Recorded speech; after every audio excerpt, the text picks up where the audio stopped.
Chapter 207. Although it was hot in August, there were also times when it rained. Zheng Tan squatted in front of the window and looked at the scenery outside. A toad the size of a fist calmly crawled from one side of the cement road to the other side of the road not far from the door. The croaking of frogs could be heard everywhere outside. Little Pomelo was lying on the table drawing. The electric fan had also stopped.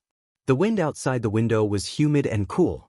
Zheng Tan looked in the direction of the wild pond. He didn't know where the little girl would go today. Recently, little Pomelo and the others only went there to fish for prawns every few days. They didn't run to the wild pond every day. However, Zheng Tan went there to help the little girl when he had time. On sunny days, the little girl would fish for prawns at the wild pond. On rainy days, she might be catching frogs. The little girl looked thin and weak. 2 days ago, Zheng Tan saw her use a broken part of her sickle to kill a snake as thick as a finger. At that time, the child didn't show any fear. Her expression didn't even change much during the whole process. To be honest, there was a little excitement in her eyes. Snakes were also meat. Zheng Tan looked at her. The little girl was probably used to it. Who knew how many snakes she had killed with that sickle? She was brave enough to be stronger than the average child. After the rain stopped, Zheng Tan went to the wild pond the next day. After waiting for a while, he saw the little girl walking over with the equipment. Seeing Zheng Tan waiting there, the little girl's frown eased and she quickly walked over. Although it had just rained yesterday, the temperature quickly rose once the rain stopped. In addition to the sun in the morning, many places were not so wet. In another day or two, some of the dirt roads that people often walked on would be as dry as they were a few days ago. They tied the earthworms, set the rod, and then divided the work. After 2 or 3 hours, they could still catch some. However, the wild pond was only so big.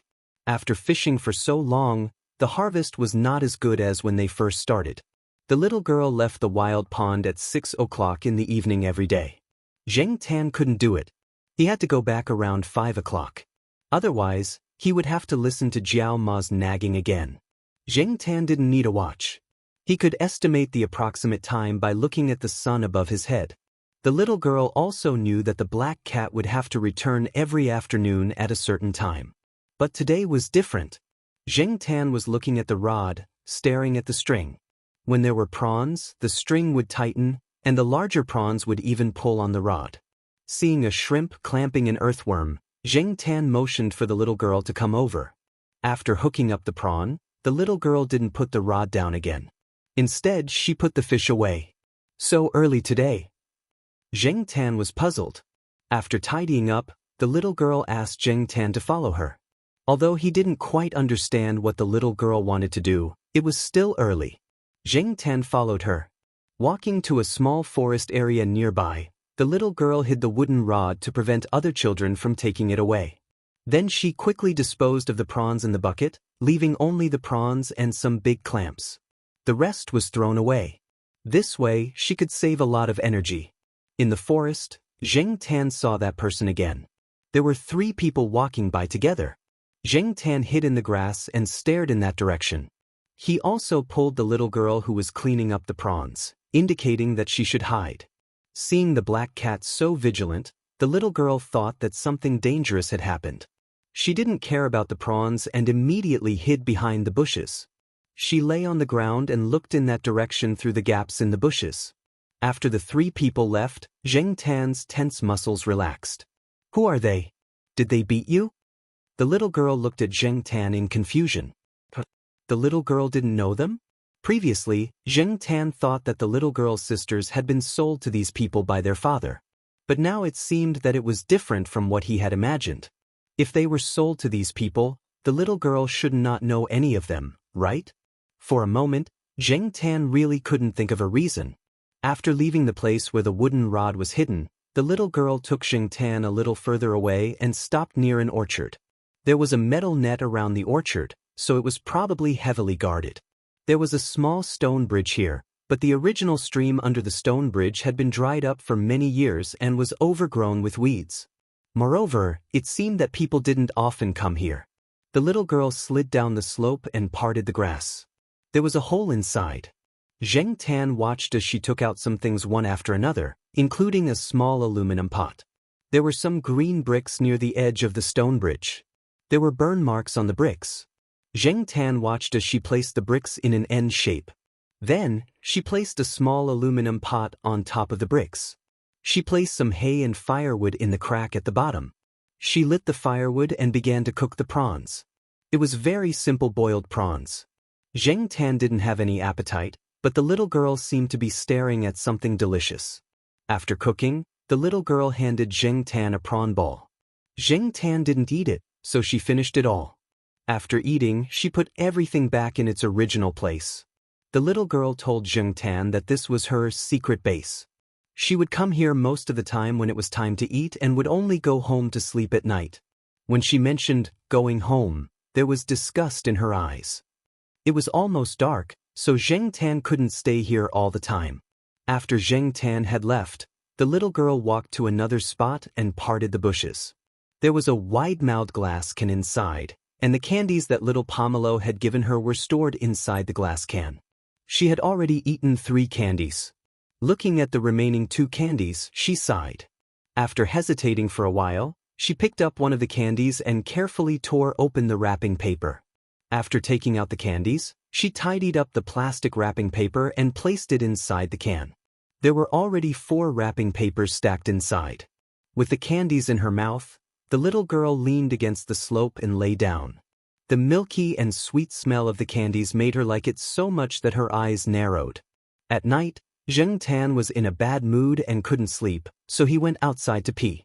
He wasn't used to using the toilet, but seeing that many children here directly found a place to pee, Zheng Tan also went to a place where there was no one to pee secretly. Zheng Tan jumped out of the window and ran out of the backyard. He didn't want to go near it. Anyway, he couldn't sleep now, so he ran further away to pee. Zheng Tan didn't find it very quiet at night in the village. The sounds of insects and frogs were constant, and occasionally, dogs barked. In the night, Zheng Tan's movements were not blocked. Sometimes, he would run into cats raised by other people in the village. Some of them provoked him, but Zheng Tan wasn't in the mood to pay attention to them. Enjoying the night breeze, he walked for a while and then found a place to pee. As Zheng Tan was peeing, his ears twitched.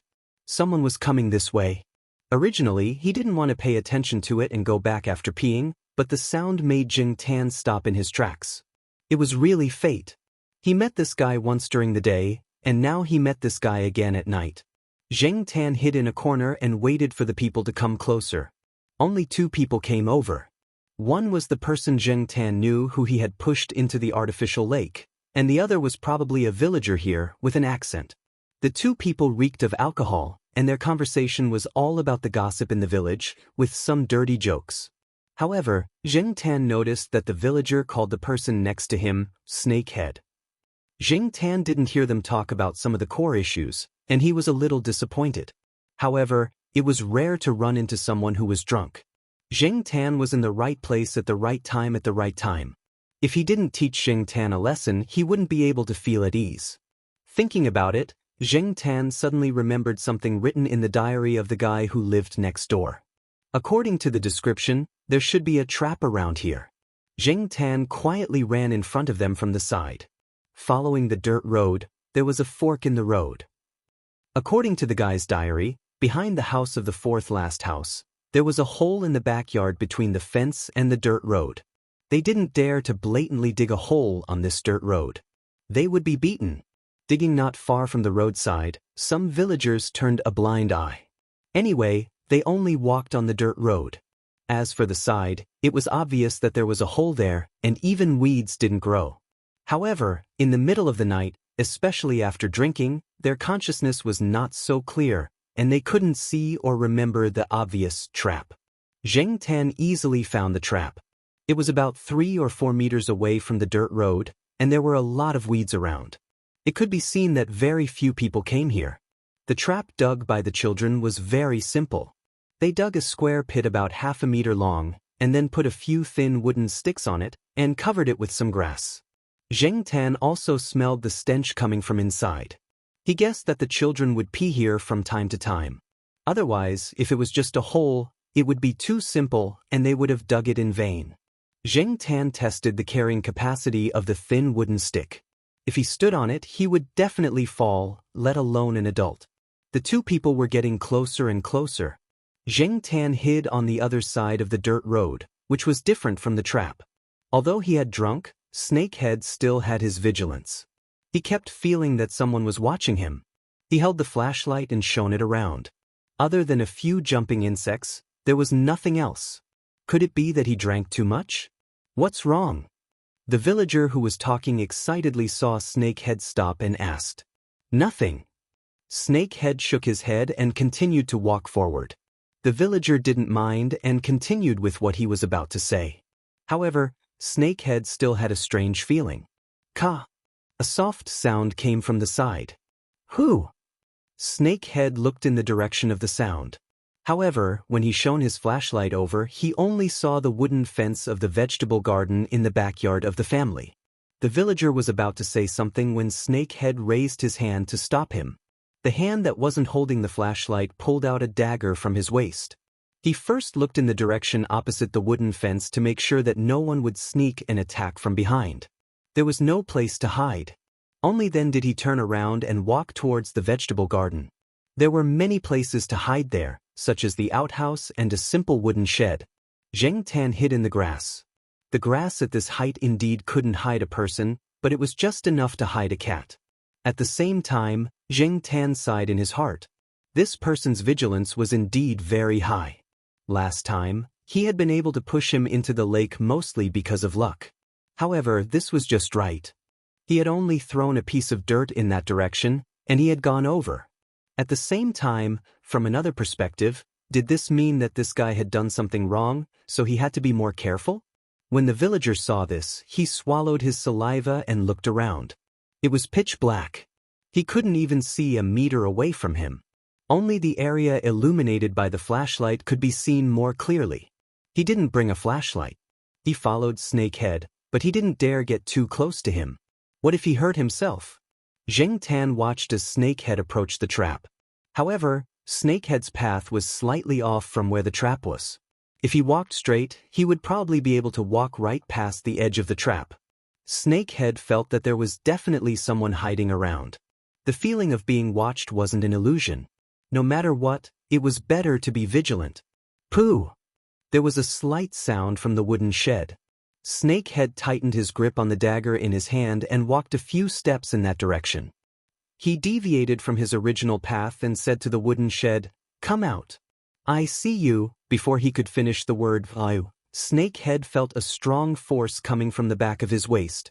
This time, Snakehead wasn't directly pushed down. He only moved 2 steps to the side to dodge out of reflex. Under normal circumstances, he would have been able to stand firm. Unfortunately, the place where his feet landed made a few cracking sounds.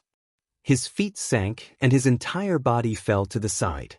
Snakehead knew that the villager was standing not far behind him. He had also confirmed that there was no one else in the area behind him, so Snakehead didn't pay too much attention to his back. However, such a situation still happened.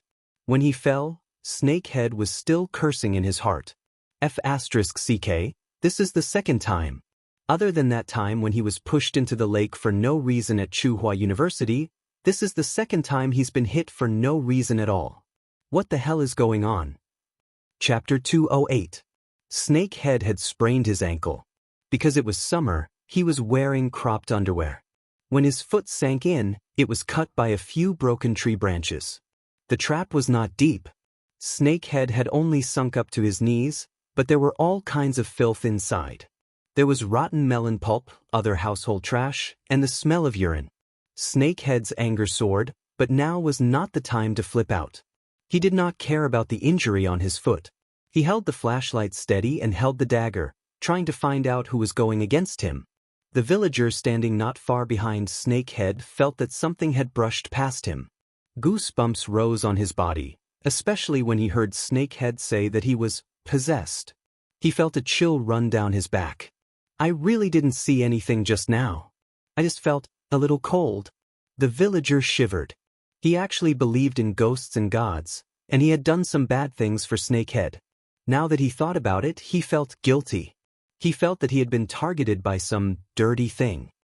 Snakehead had made a lot of noise when he stepped into the trap.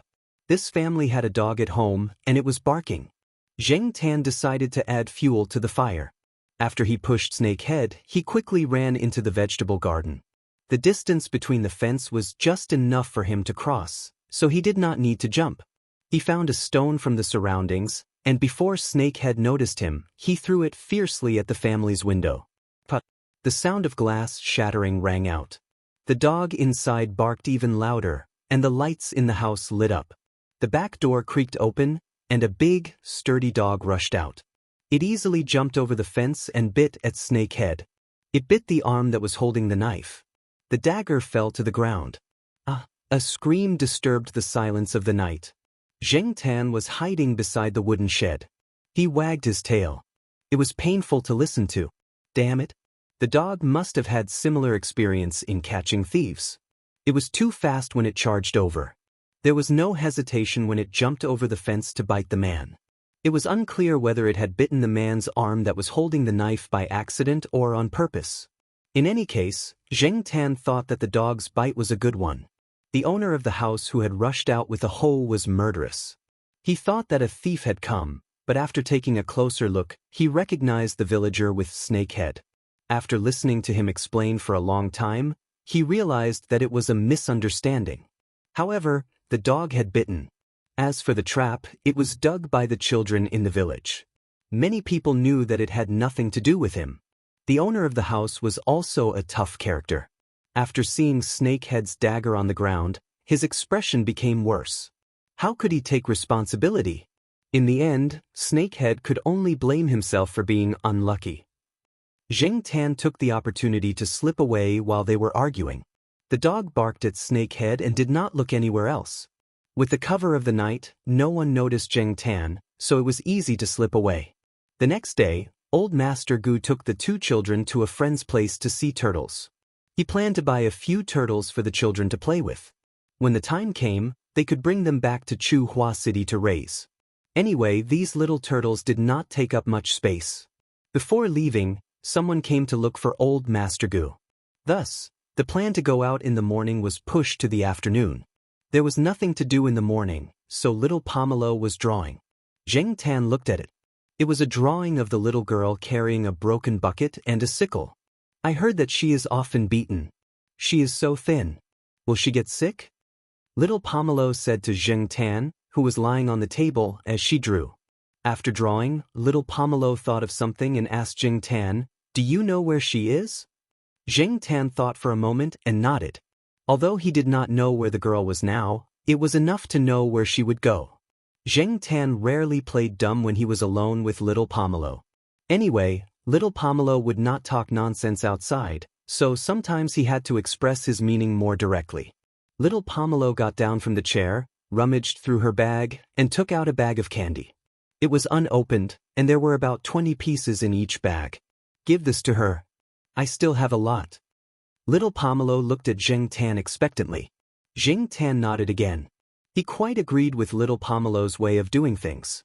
That girl's life was really distressing, and a bag of candy was not something important to little Pomelo. Little Pomelo wiped the edges of the bag of candy with water and handed it to Zheng Tan. She knew that the black cat in front of her was sometimes a little misophobic and did not like to take things randomly. Zheng Tan ran out with the bag of candy in his mouth. He did not go to the wild pond. That girl was usually not at the wild pond in the morning, so Zheng Tan went directly to the secret base that the girl had taken him to last time.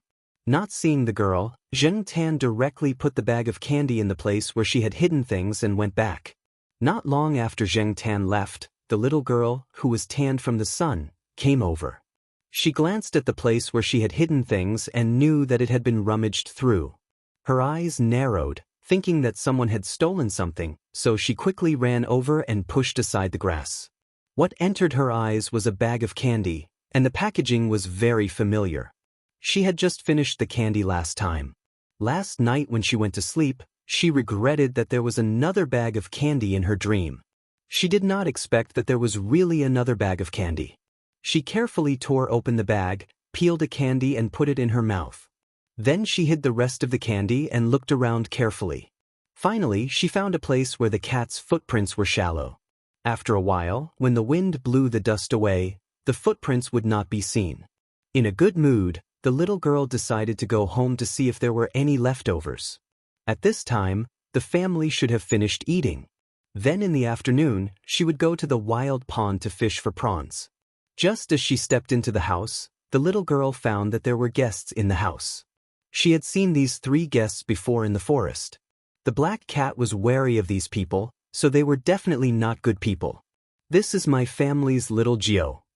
Sitting on a chair and smoking a cigarette with a flattering smile, the man said as he pointed at the little girl who had just entered the house. He was the head of the household.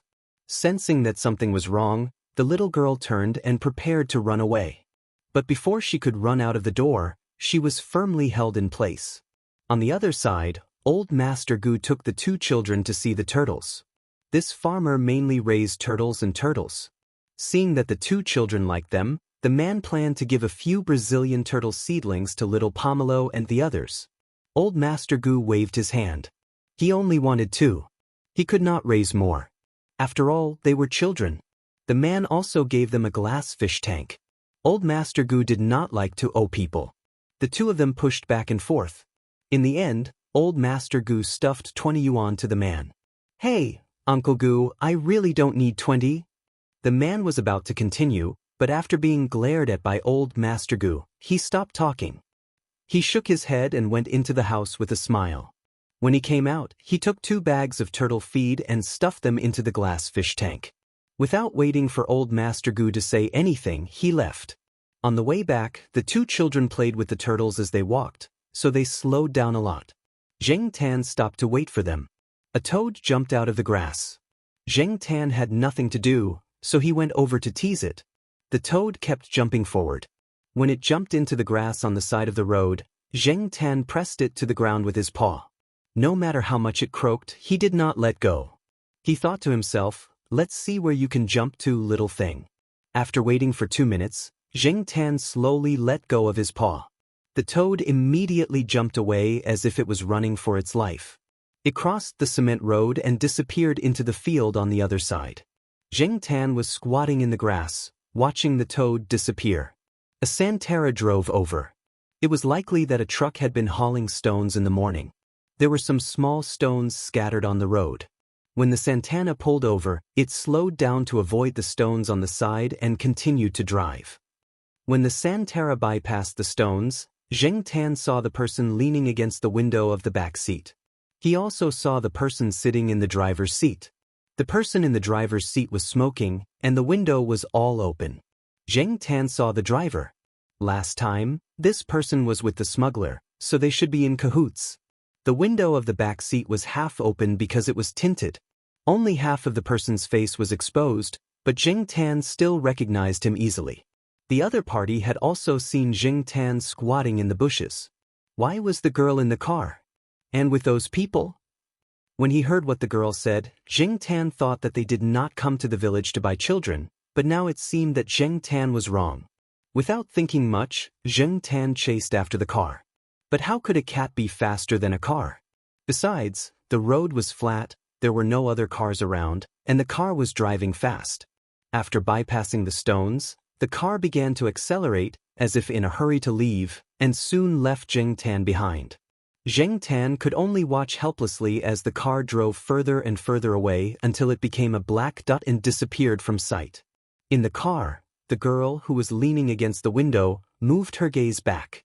Even when she was beaten up by her father, she did not cry when she knew that she was being sold. But now her eyes were red, and tears kept falling.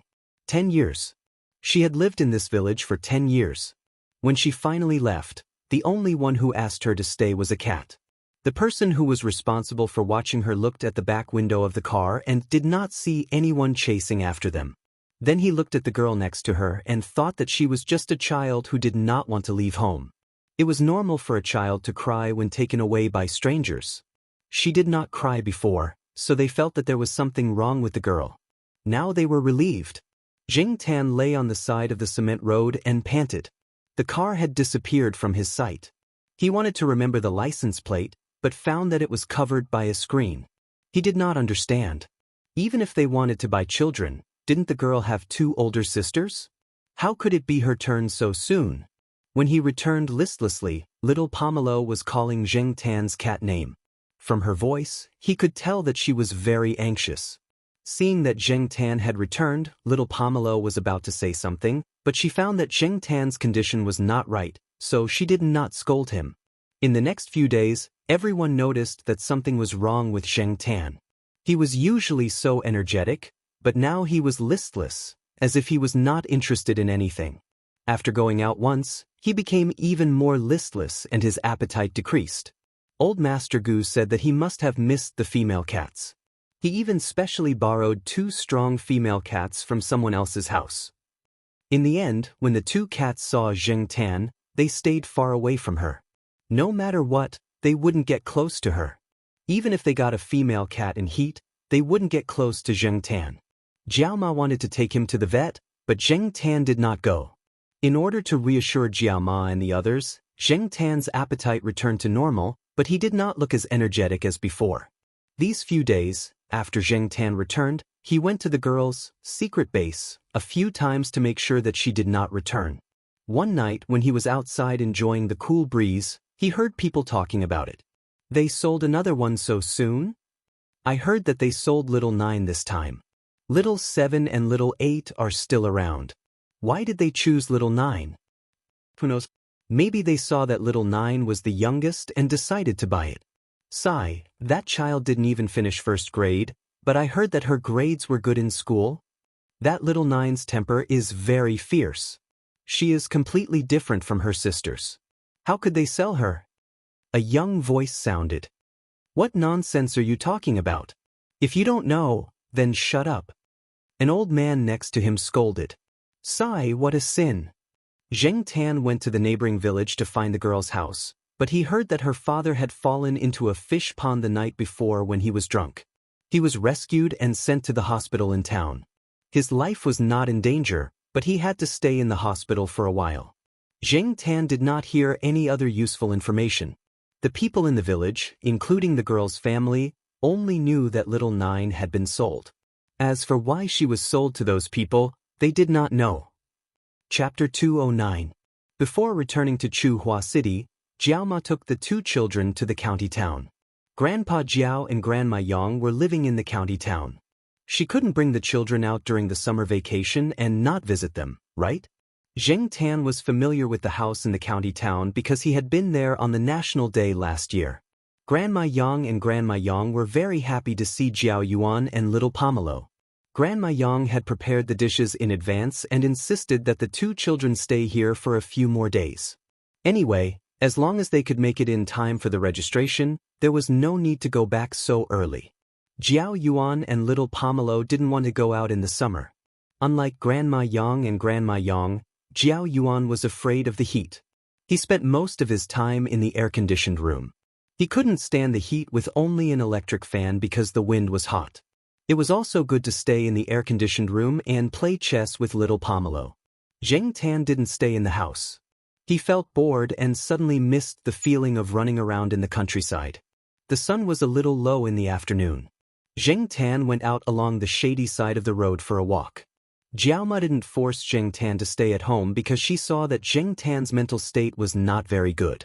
Seeing Zheng Tan go out, Jiaoma thought to herself, it's good to go out for a walk. As long as he recovers, he can do whatever he wants. Zheng Tan looked at the scenery and buildings on the side of the road. He remembered this place. He had been here once last year, but he didn't walk too far. There was a small stall selling cold dishes on the side of the road. There were quite a lot of people here. When Zheng Tan passed by, he heard a few people talking at the cold dish stall. They were talking about a burglary that happened in a newly built community not far away. Zheng Tan walked over to take a look. The neighborhood wasn't big. It was newly built, and the greenery wasn't particularly good. However, there were quite a lot of onlookers on this hot day. Some people who couldn't squeeze into the shade were holding umbrellas or using fans to cover their heads as they gathered there to discuss something. However, Zheng Tan did not plan to go in. There were 2 men in police uniforms squatting in the shade beside the guardhouse. Zheng Tan could hear their conversation. We finally caught this guy. We didn't waste our time coming here under the sun. Brother Huang, do you think thieves nowadays can commit crimes in broad daylight? They are really bold. One of the young men who looked to be in his early 20s said, "The weather is hot, and no one goes out during the day. Everyone stays at home. This is a newly built neighborhood, and the neighbors are not familiar with each other. As long as there is no one in the house, a thief can just break in. No one will say anything if he moves a big color TV out." But I didn't expect that family to bring back a dog last night. Another middle-aged man in a police uniform took a sip from a mineral water bottle and replied, "I didn't expect such a small puppy to be so lethal. When I entered the living room and saw so much blood on the floor, I was shocked. I heard that the owner's friend asked them to take care of the dog. Now the family treats the dog as a hero and sent it to the pet hospital. If it weren't for the fact that they couldn't leave here, they would have followed the dog to the pet hospital." Listening to the two policemen, Zheng Tan could roughly guess what happened. When there was a thief in the courtyard, Niu Zhuangzhuang was also fierce. But today, the hero dog that caught the thief was a Pekingese. Compared to the delicate Pekingese in the courtyard, this one was simply domineering. The topic of the two policemen gradually changed. Zheng Tan didn't plan to continue listening. He was ready to leave and continue walking, but he didn't expect them to talk about the Jiaoma's town. When he heard the words, "selling daughter," Zheng Tan stopped and pricked up his ears. "Hey, Brother Huang, didn't you work there before you transferred here? Do you know about this? The family that gave birth to 9 daughters in a row and then sold them one after another? Of course I know." Zheng Tan inched closer to her. "Really? No one cares?" The young man's face was full of disbelief. "Ke?" The middle-aged policeman wiped the sweat on his forehead. "Yes, but it's a pity that one of them is willing to be beaten and the other is willing to be beaten. If you insist on taking care of it, you will be beaten back. Who is willing to be sold?" The young man didn't believe it. Being sold is actually better. Why wouldn't they want to be free from the cage? For them, even if they were sold to other people as wives, they would be starved and beaten at home. They might even have a good life. The man sighed and shook his head. Beating children is very common in the village, but selling children is different. I was also a hot-blooded person. After listening to the gossip of the villagers, I went to take care of it. At that time, I thought that as long as the child admitted that she was sold, I would go all out and investigate to the end. Unfortunately, they didn't say anything. Even at the trial, they would still have the same story. Instead, I would be accused of something bad. Didn't you see that the villagers didn't care? Do you really think that it's just a threat from a hooligan like their father? Many people in the village don't care about hooligans at all. It's purely out of helplessness. What about the last one? I heard that the child has a stubborn temper. I heard from my uncle that the child will not be sold obediently. Then it's probably because the buyer is different. The man thought of something and his face turned serious. He said to the young policeman, "Don't ask about it in the future." Seeing that the young man obviously didn't take it seriously, the middle-aged man said, "I don't want to hear the news that you have been dragged to be fed to the shrimps." The young man's face changed, then he smiled and said, "Don't worry, I don't have that much free time." They had previously handled a murder case. The victim was thrown into a wild pond. When he was found, he was already eaten by shrimps. There was no progress in the investigation until now. In the end, it became a case with no leads. The topic of the two men quickly changed. Zheng Tan didn't need to continue listening. The middle-aged policeman obviously didn't work for nothing all these years. He probably knew some things. However, seeing that they didn't want to talk about it at all, Zheng Tan couldn't hear what he wanted to hear. He was even more suspicious. He had felt that it was strange before. Why did those people choose Little Nine? If it was really like what the villagers said, Little Nine's age and personality were not suitable to be sold as wives or other special jobs. However, they skipped over the two older sisters and went straight to her. This question remained unanswered until Zheng Tan returned to Chuhua City. Once home, the Jiao Yuan and little Pomelo went to work on the two turtles. Zheng Tan followed the Jiao Ma to the 3rd floor to see the kittens. They were more than a month old and were much stronger than normal kittens. They were obviously bigger too. Peanut Candy was the same. The two kittens' destructive power was directly proven by the cloth sofa in Air Mao's living room. It was completely covered in a layer of fur. There were also many scratches on the tables and chairs. There were only 2 of them, but they were already in such a state. When Zheng Tan entered the door, the 2 were jumping up and down. When they saw the Jiao Ma, they growled and didn't seem afraid at all. However, when they saw Zheng Tan, the 2 seemed to be close. As for Black Rice, it was probably annoyed by the 2. It was sleeping on Air Mao's bed in the bedroom. It didn't even bother to open its eyes. Only its ears moved, indicating that it was paying attention to its surroundings. The 2 were now eating some meat with Air Mao. They had a big appetite and strong stomachs. Perhaps it was because the Monsignor gene was too powerful. According to Air Mao, Black Rice was starting to dislike them. I don't think these 2 will stay for long. Black Rice has been going crazy more and more recently. Air Mao sighed and pointed to their respective nests for the Jiao Ma to see. They didn't even stay in the same nest. During the day, they would play around and sometimes lick each other's fur. It seemed like they had a good relationship. However, if they stayed in the same nest, they would easily fight. This phenomenon wasn't obvious when they couldn't run. Now that they could run and jump, the more they grew, the more obvious it was. Zheng Tan was silent. It seemed that it was because of the Monsignor gene. Where do you plan to send these 2? The Jiao Ma asked. I think I'll send them somewhere far away. Air Mao was a little reluctant. After all, it had seen them grow so big day by day. It didn't feel good to suddenly send them away. Air Mao had thought of sending them to Celestine or Walnut or some other familiar people, but who knew that these 2 would directly reject it? Being able to get along with cats didn't mean that they were willing to raise them. The Jiao Ma and Air Mao sat on the sofa and chatted. Zheng Tan watched the 2 kittens play around in front of him. Although they still looked young when they were playing around, they looked quite fierce. Moreover, when Zheng Tan listened to their low growls, he found that these 2's growls were different from the ones in the pet center. Zheng Tan had worked with many kittens in the advertisement and knew their growls. Although different breeds of cats might have different growls, it wouldn't be like these 2. Zheng Tan couldn't quite remember what Peanut Candy's growls were when he was young. After all, Peanut Candy was educated by Li Yuanba all day long at the pet center. Zheng Tan didn't have much contact with him. When he had more contact with him, that guy had already grown up. During these few days at home, Zheng Tan didn't go out too far. At most, he walked around the campus. When school started, Zheng Tan's life would return to the rhythm before the summer vacation. On this day, Zheng Tan decided to go to the construction site and take a look at the blind old man. Was the old man still sticking to his post on such a hot day? When he passed by Zhong Yan's neighborhood, Zheng Tan glanced at it. It seemed that Zhong Yan's house was empty. Zhong Yan, that guy, had directly soared to the sky in the college entrance examination this time. He was in the top 3 of the school and entered the capital university. This made the other members of his family very angry. After running around the construction site, Zheng Tan didn't see Zhong Yan.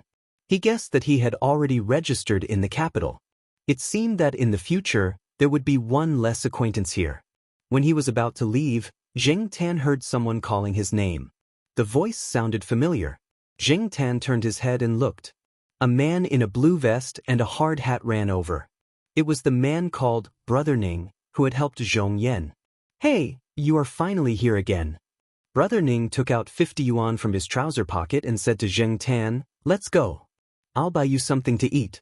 Before Zhong Yan left, he specially told me that he would treat you to a good meal when you come over. He even gave me the money. Brother Ning said several words in a row. Then he suddenly remembered that he was just facing a cat. Did it understand what he was saying? However, the black cat didn't leave. Brother Ning lifted his feet and walked forward. After 2 steps, he turned back and saw that the cat was indeed following him. He muttered in his heart, this cat really understands what I'm saying. No wonder it is a cat that the top student knows. Zheng Tan followed him and saw that Brother Ning stopped in front of a restaurant that sold boxed lunches. He picked some meat and fish. After paying, Brother Ning turned back and was about to say something. However, he found that the black cat, which was squatting next to him, ran away quickly.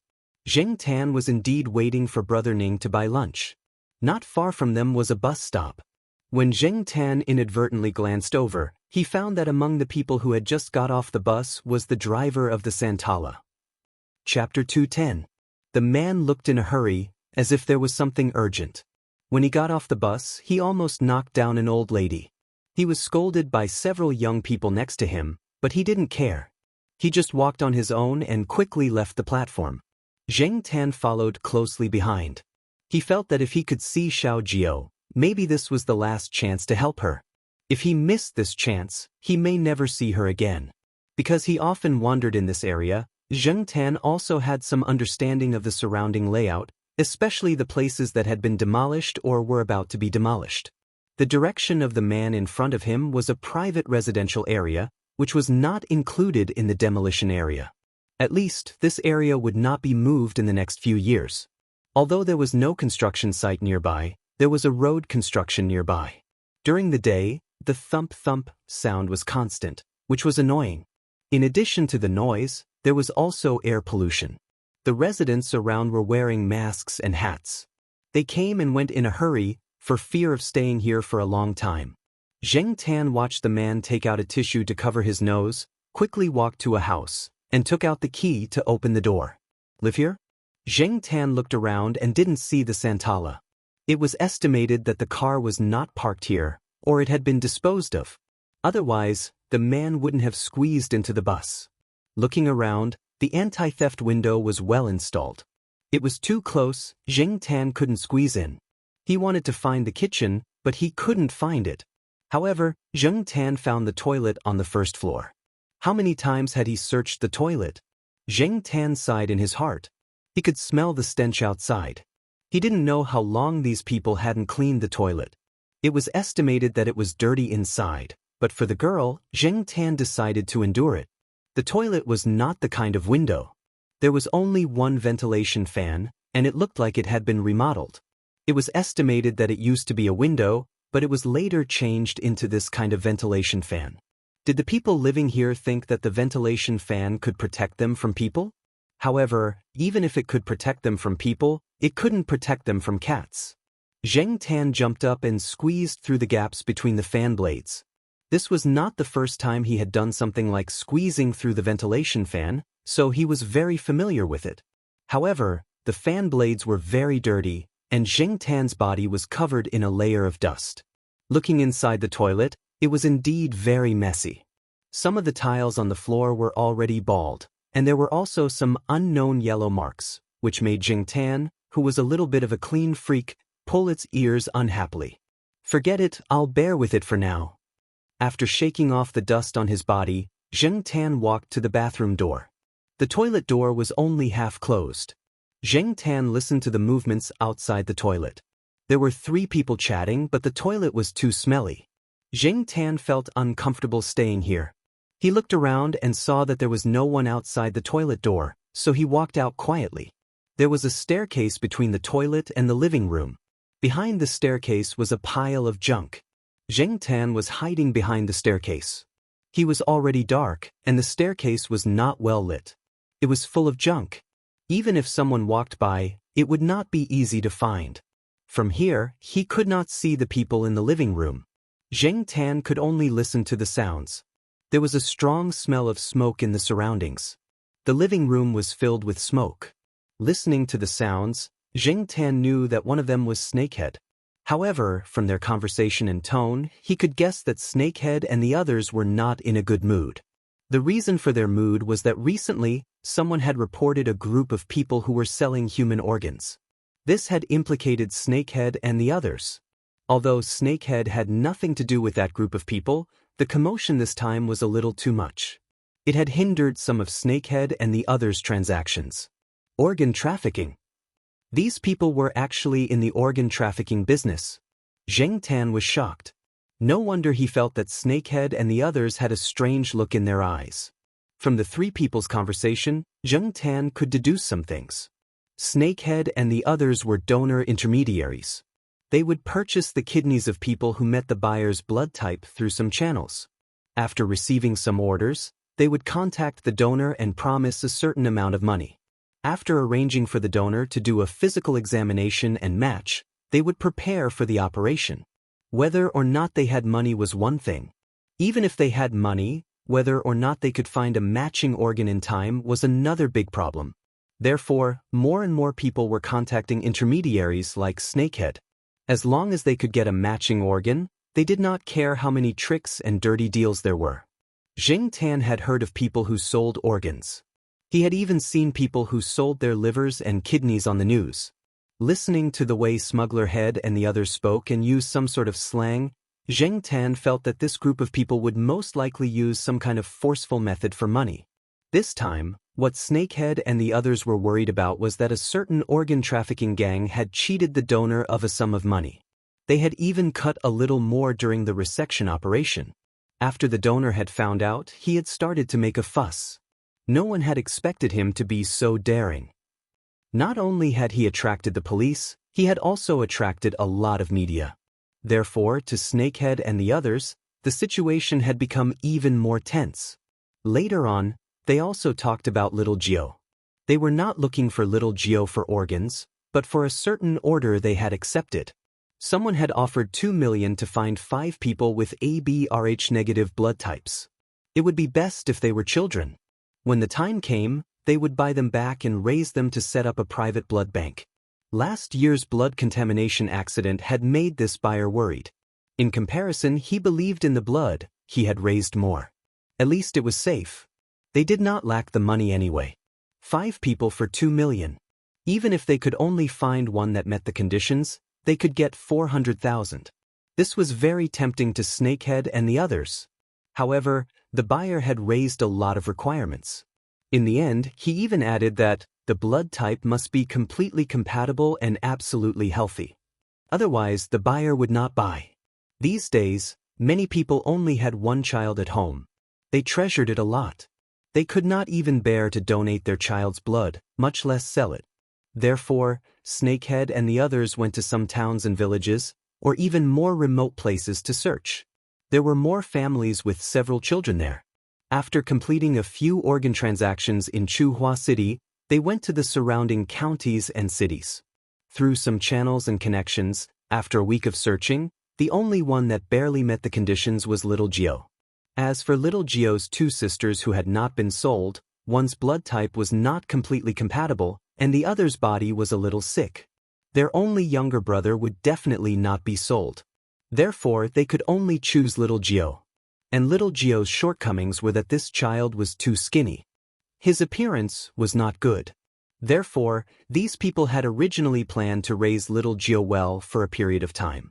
When his appearance was better, they would send him to the buyer. Say, do you guys think we should develop the blood business in the future? Snakehead asked. In the past, they had also done things like human trafficking. However, later on, a nationwide arrest operation made them stop for a period of time. Later on, they heard that there was money to be made from selling organs, so they started this business. And this time, the order they received made them realize that there were quite a few business opportunities in it. Taking advantage of the fact that more people had not paid attention to these aspects and that the blood donation center did not have much rare blood type blood in reserve, they could make a few more profits. Even if the price was far less than this order, they could still make a few more profits. They would not complain about having more money. Xianxia was listening to these people's conversation from behind the stairs. He was so angry that he wanted to kick something. However, he was eavesdropping right now, so he could not make any noise. He could only suppress his anger. If Little Geo was really sold by these people, even if he did not have to worry about food and drink, once he lost his freedom, he would have to draw blood regularly. He would become a human-shaped blood bag. Who knew if this would affect his lifespan? As they chatted, they received a phone call. It was probably someone informing them of the development of the situation. Just in case, let's leave early. We'll leave today. Snakehead made a prompt decision. Don't forget whose territory we're in. They know that we've been warned once. If we still dare to do business here, yes, Snakehead is right. We'll leave tonight. I'll go get a car, another person said.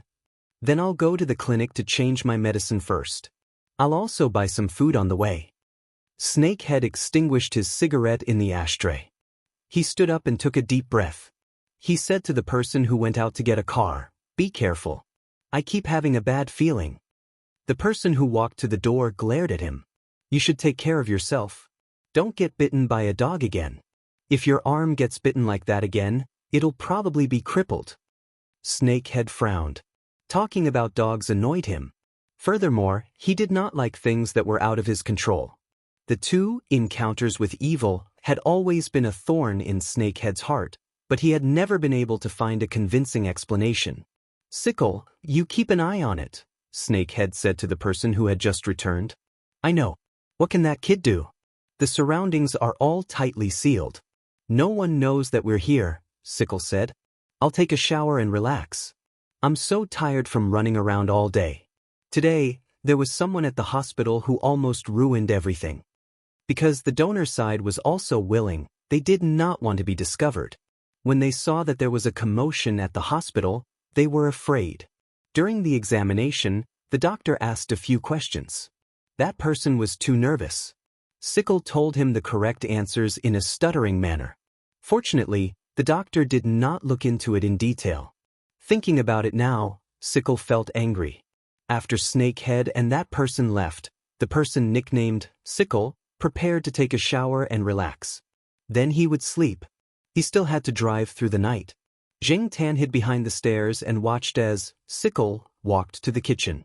The kitchen had been converted into a bathroom.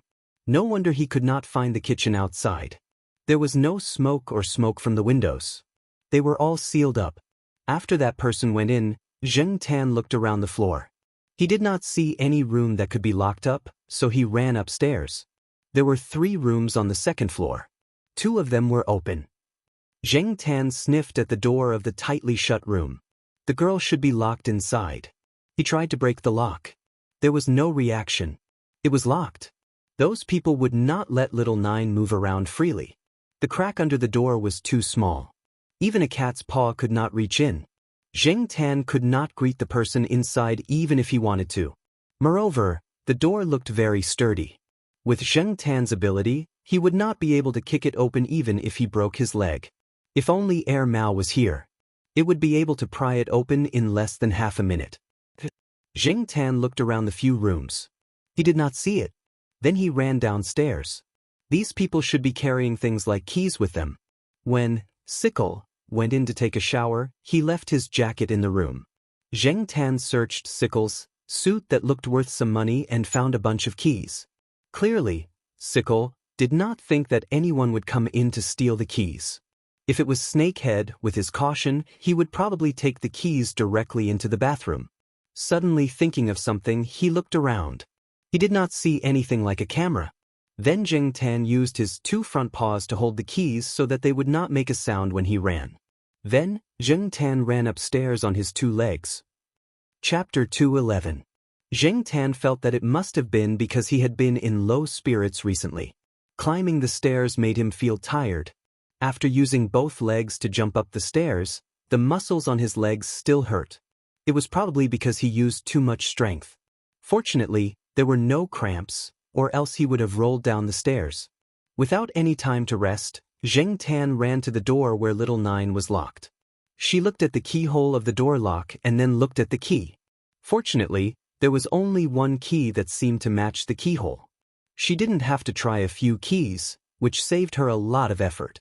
He picked out the key and held it with 1 paw. The cat that had just jumped down the stairs exerted strength again and jumped up. The paw that wasn't holding the key hooked onto the doorknob. The key was more complicated than the wooden key of the Jiao family. Xianxia inserted it a few times before he could get it in. Inside the room, little Jiao was lying on the metal bed in the room. She looked at the light coming in through the window in a daze. The windows were sealed with anti-theft nets, and the windows were also sealed. It was impossible to open them. Even if she shouted for help, the people outside the house might not be able to hear her. Instead, it would attract the people outside the house. Little Jiao had seen many people in the village. She could feel the dangerous aura coming from them. So she had been very obedient all the way here. When she first arrived, these people took a tube of blood from her arm. It seemed like they were sending it to the buyer to check the goods. These days, every time they came in, they would send food. They were afraid that she would starve and lose weight. Sometimes, little Gio felt like she was a pig. Once she was fat, they would sell her for a good price. Although she was only in the first grade and didn't know much about books, she wasn't as naive as the other children in the village. Her hearing was actually better than many of the other children in the village. Perhaps it was because she often went out to find food. So, even though there was a door between them, she could vaguely hear some of the things they said. She didn't know anything about blood types. She only knew that she was going to be sold because of it. Every time she woke up, little Gio would think of the house in the village. The sisters were distant and indifferent, the parents had different attitudes towards their children, and coupled with her own personality, it created an accumulation of contradictions. But even so, even if she was often beaten until she was covered in wounds, even if the family didn't even let her sleep on a proper bed, little Nine would still go home. Kinship was a very strange thing. But this time, the conflict had intensified. Little Nine's previous hope had completely vanished. There was an old lady in the village who had once told her that people must have faith in order to support themselves through difficult times. Little Nine didn't think so in the past, but now that she was locked up in this 10-square-meter room, she wished she had faith. However, what exactly was faith? She was still very vague about the concept of this word. Little Nine looked around and her gaze landed on the bag of sweets on the table. This was a request she made to those people after she was locked up here. Seeing that she was still quite cooperative, or perhaps it was to fill in a sweet date with a stick, one of them went out to buy a bag of candy and threw it to her. However, little Nine felt that this candy was not as delicious as the milk candy she ate a few days ago. Looking at the production date on the bag, it was more than a year ago. It must be the cheap goods that the child in the village who often wore beautiful dresses and showed off everywhere was talking about. Little Nine counted his own wishes with his fingers. If he could get out, he would work hard to earn money to buy candy. If he could get out, he would earn a lot of money to buy his own house. And raising a cat was not bad either. If he could get out, he would never go home again. Just as she was thinking about what other wishes she had, little Nine heard the door lock ring. She thought that those people had come and didn't get up. After the door lock rang, there was no more movement. However, little Nine didn't care. After a while, the door lock started to ring again. This time, it was the sound of the key opening the door. Creak. The subtle sound of the door opening was very clear in the quiet room.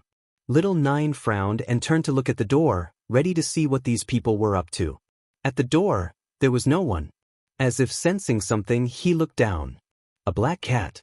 Little Nine. Seeing the black cat's first reaction, little Nine rubbed her eyes, her face full of disbelief. She really didn't expect to see this cat at this time. Why was it here? Where were those people? Why did it have a key? How did it open the door? However, Xianxia didn't wait for little Nine to think too much. He saw little Nine in the room and this girl didn't seem to have any problems, so he ran out. After running for 2 steps, he turned back to look at little Nine, indicating that she should leave quickly. She didn't have time to think too much and didn't care about taking the key from the door. Little Nine quickly followed. She just wanted to leave this place immediately. Moreover, she didn't know why, but she felt that if she followed this cat, she would definitely be safe. She didn't even think about the possibility that this black cat in front of her was in cahoots with those people. Xianxia went downstairs. When he reached the staircase, he looked around vigilantly, his ears twitching. That person called Sickle was still bathing inside, but he should be done soon. Snakehead and the other person hadn't come back either. He didn't hear any other movements on the first floor. Seeing the black cat's vigilant look, little Nine followed behind and went downstairs quietly. When she was in the village, she would sometimes eavesdrop in the corners for fun. Moreover, she was still wearing the pair of cloth shoes that she wore in the village, so she wasn't used to it. Therefore, it wasn't difficult for little Nine to move quietly and quickly. Xianxia looked around this floor. If they wanted to leave, they could only go through the main door. The main door was a thick security door. When little Nine opened it, it made a ka-ka-ka sound. Hearing this sound, Xianxia quickly rushed out. Little Nine quickly closed the door and ran out with Xianxia. Sickle, who was bathing, heard movement at the main door and shouted a few words. He thought that Snakehead or the other person had come back, but after waiting for a few seconds, he didn't hear any movement outside. He suddenly had a bad feeling. He opened the door and looked outside. He shouted a few more times, but there was still no response. He didn't bother to wipe off the water on his body. Sickle ran and looked around a few rooms. At the same time, he put on his clothes. When he ran upstairs to look, he found that the door to Little Nine's room was open, and his key was in the door lock. On the other side, Zheng Tan and Little Nine hadn't gone far when they bumped into Snakehead, who had just come back from buying things. So unlucky. Zheng Tan cursed in his heart. Snakehead didn't notice Zheng Tan. All his attention was on Little Nine. Once he saw Little Nine, Snakehead knew that something had happened to Sickle. He threw the big bag of things on the ground and immediately chased after them. Previously, Zheng Tan was prepared to bring Little Nine back to Tsinghua University. When they returned to their own territory, they would have helped. But now, Zheng Tan could only bring Little Nine in another direction. But if they went from here, where could they hide? Could they take the long way back to Tsinghua University? They would probably be caught before that.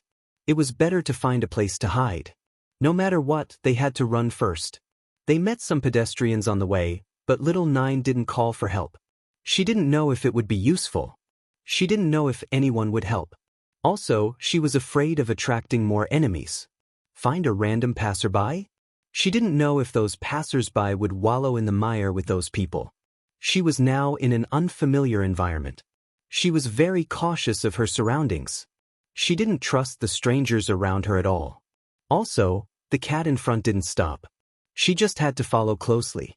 Zheng Tan decided to bring Little Nine to the streets first. When there were more people, whether Little Nine called for help or found a suitable place to hide, the success rate would be very high. Little Nine was still young after all. Her physical strength couldn't compare to Snakehead's. Snakehead was already quickly closing the distance. If it wasn't for a person pushing a fruit stall passing by and blocking Snakehead, Snakehead would probably have caught Little Nine. But if that happened, Zheng Tan would definitely jump up and kick Snakehead without hesitation. Zheng Tan slowed down. If Little Nine, who was running behind her, left her too far behind, she would not be able to react quickly if she was caught by the Snakehead. When he looked back, Zheng Tan noticed that Sickle behind Snakehead was also chasing after them. Although Sickle wasn't as cautious as Snakehead sometimes, his movements were definitely fast enough. While he slowed down and ran to wait for Little Nine to catch up, Zheng Tan also paid attention to the surrounding situation, looking for places to hide. After running past a narrow alley, Zheng Tan suddenly came to an abrupt stop. She quickly retreated, looked into the alley, and then ran in. It was that blind old man. Just now, he had only taken a quick glance and was quite far away. Zheng Tan had only been suspicious. Now it seemed that it really was him. Zheng Tan really wanted to shout out loud at this moment. "Blind man, I really King love you to death." Zheng Tan knew that Elder Kuen's place was quite a distance from here. Also, when he followed Elder Kuen in the past, this old man didn't pass by here. But no matter what, seeing this old man, Zheng Tan was confident that he could escape. Yi Hao and the others had said before that this blind old man actually had people following him. It was just that no one usually noticed. Also, the people who followed this old man to protect him were all experts. To be called experts by Yi Hao and Celestine, they were definitely not ordinary people. They should be more than enough to deal with Snakehead and Sickle, right? To Little Nine, at this time, she should run towards a crowded place. There was a shopping mall in front, and there were many people there. She could just run inside and find a place to hide. But the black cat in front of her walked towards that small alley. However, although she was confused, Little Nine still ran in with Zheng Tan. To Elder Kuen, today had not been a happy day. This afternoon, there were people quarreling at the bridge, and there were even people who wanted to commit suicide. One of them shouted that he wanted to jump off the bridge, which attracted a lot of onlookers. It seriously affected Elder Kuen's mood to play the eru. Thus, the old man packed up his things and left. On a whim, the old man wandered around the area for a while before taking a shortcut back. The surroundings were much quieter, but there were too many crisscrossing narrow paths. If a taxi drove in from one of the paths, people couldn't walk on it. They had to wait for the car to leave before they could continue walking. On the other hand, taxis couldn't enter the paths, so there were basically no cars in this area. Even though there were many paths and there were steps on the road, making people who didn't have a strong sense of direction feel dizzy here, it wasn't difficult for Elder Kuan. He would walk here a few times every month. As he walked, Elder Kuan's ears twitched and he stopped in his tracks. He turned around. The moment he turned around, Zheng Tan rushed to Elder Kuan's side. Chapter 212. Seeing the girl run into the narrow alley, Snakehead was delighted. He was afraid that the girl would run to a crowded place or start shouting on the streets. He didn't expect her to run into an alley. Didn't she know that this kind of alley was even more dangerous? Usually, there were many people doing shady deals in the alley. Fights often happened, and there were even cases of people dying. The people who lived there mostly followed the principle of self-preservation. Even at night, when they heard the words, "catch a thief," they would close their doors and not come out. Who would care about what you were doing there? Little Nine was prepared to continue running, but she realized that Zheng Tan had stopped beside the old man and was panting. However, he didn't seem to be in a hurry. Looking at the old man again, she remembered that only blind people would use things like bamboo poles or sticks to explore the way. And this old man was only blind. How could he be of help? Going around the old man, Little Nine ran a few steps.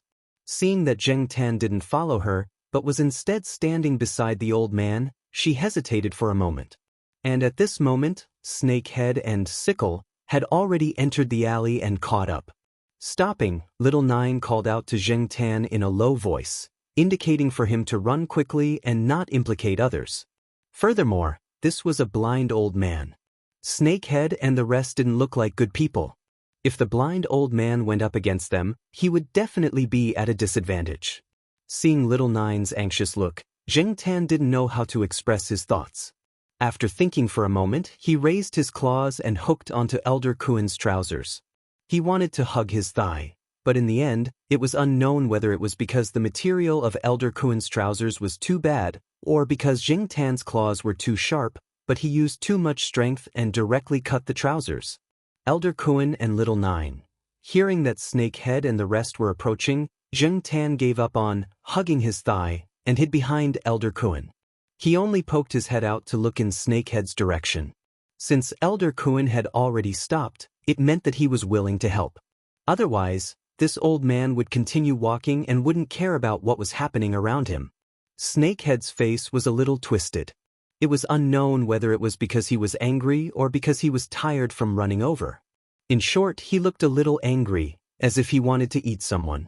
When Little Nine saw Snakehead in this state, she had the urge to break into a run. But when she saw that black cat again, she had a very strange feeling. It seemed that it was better to stay here. Zheng Tan's gaze was not entirely focused on Snakehead and Sickle, who had followed closely into the alley. Instead, it was focused on the intersection. At the same time, he pricked up his ears and paid attention to the direction behind him. At the intersection, after Sickle came in, another person came in. That person did not seem to have anything special about him. He really looked like a passerby, but Sickle did not notice that there was someone behind him. Snakehead had only heard of Lord Kuan's name but had never seen him before. Therefore, even if they were to meet face to face, he wouldn't be able to match the old man in front of him with the awesome Lord Kuan. Although he had his doubts for a moment, looking at the equipment on the old man in front of him, he really couldn't imagine how this blind man in front of him could be a threat. Moreover, Snakehead was currently in a rage. After his doubts, he didn't think too much. What he wanted the most now was to catch Little Nine. This was 400,000 yuan. Just a little more and this 400,000 yuan would have escaped. Snakehead angrily ran over and looked in Little Nine's direction. Run, run again. Let's see where you can hide. Then he roared at Lord Kuan. Scram, old thing. Just as he reached out to grab the old man's collar and fling him to the side, Snakehead's arm that wasn't bitten by the dog was bent into a twisted angle in the next moment. He didn't even have time to scream before he fainted. The scythe behind Snakehead had been taken down a few seconds before Snakehead's misfortune. The sound of the entire process could not be compared to the noise coming from outside the alley, and Snakehead did not even notice the movement behind him. Little Nine stood about 5 meters behind Lord Kuan. She looked in Snakehead's direction. She had seen everything that had happened very clearly. From the moment that person approached Sickle to when Snakehead fainted, the entire process was too short. She didn't even have time to catch her breath. Just as Little Nine was puzzled, a person approached from behind her. He didn't pay attention to her and just walked past her. Only then did she focus her attention on the person who had just walked past. This person still looked very ordinary. There wasn't anything special about him at first glance.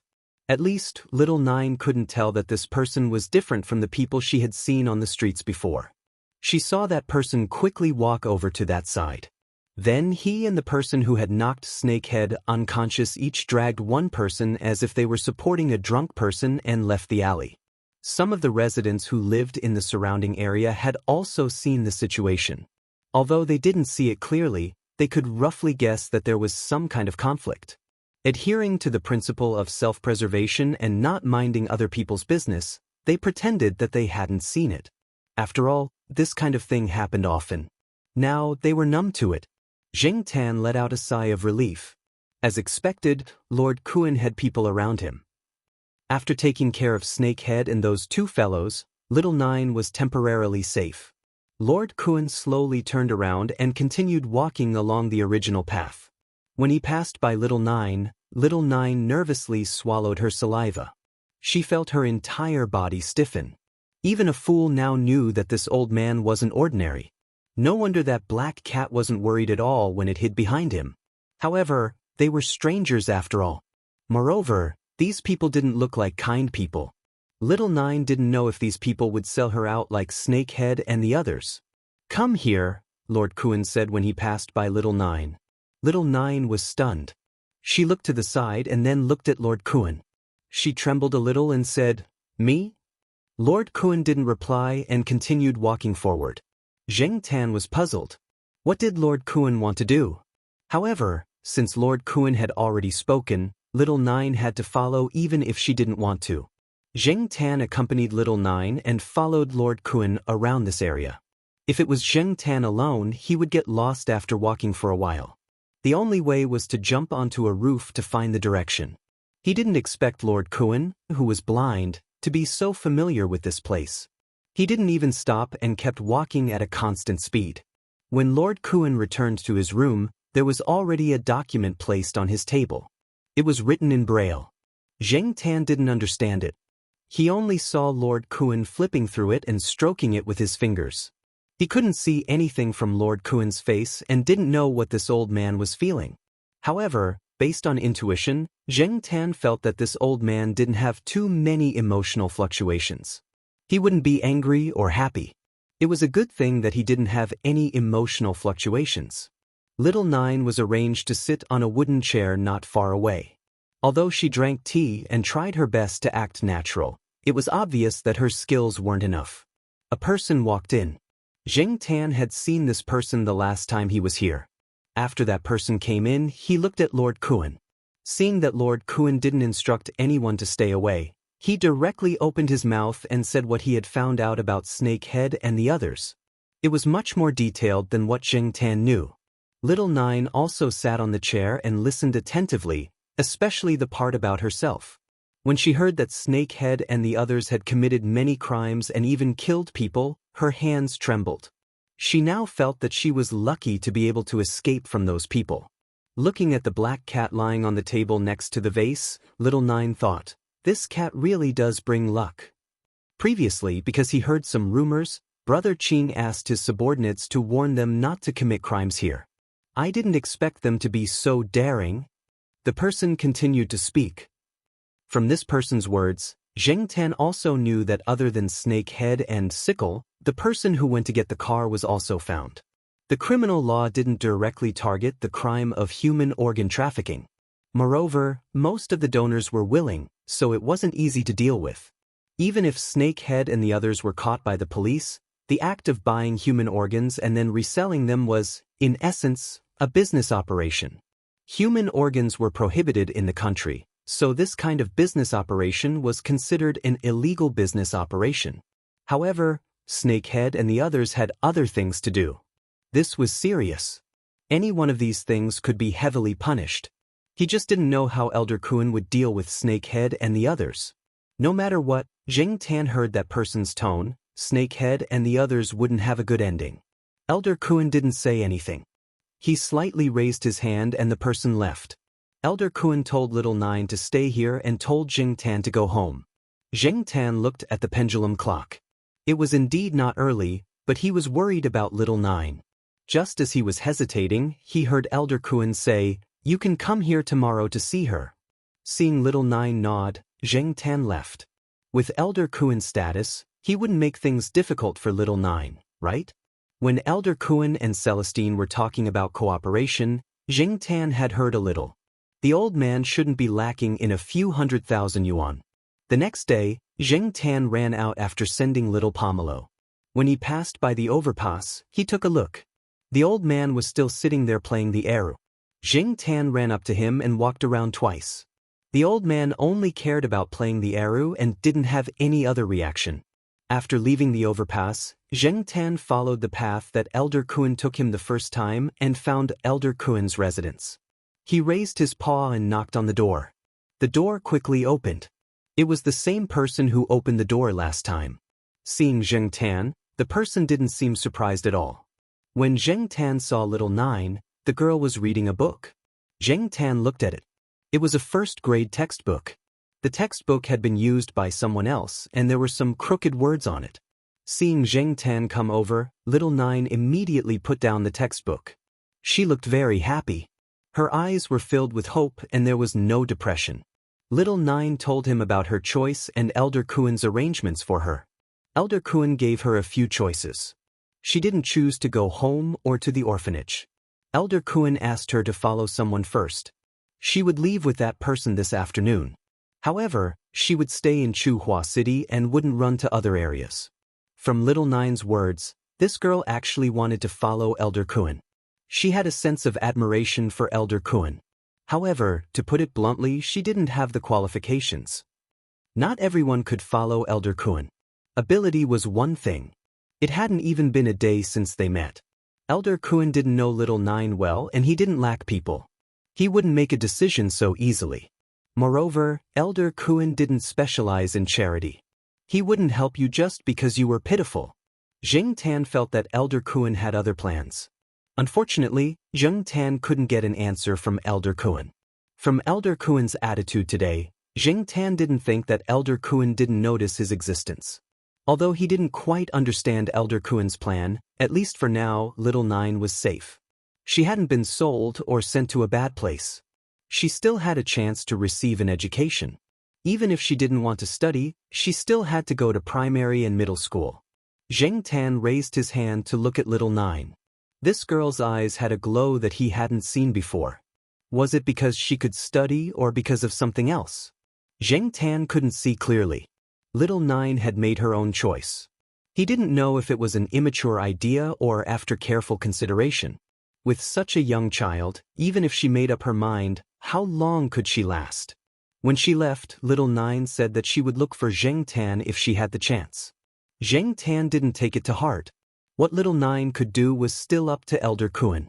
Thinking about this, Jing Tan didn't pay attention to his surroundings when he returned to the eastern courtyard. When he was called, he realized that Fang Xiaokong, who he hadn't seen in a long time, was here.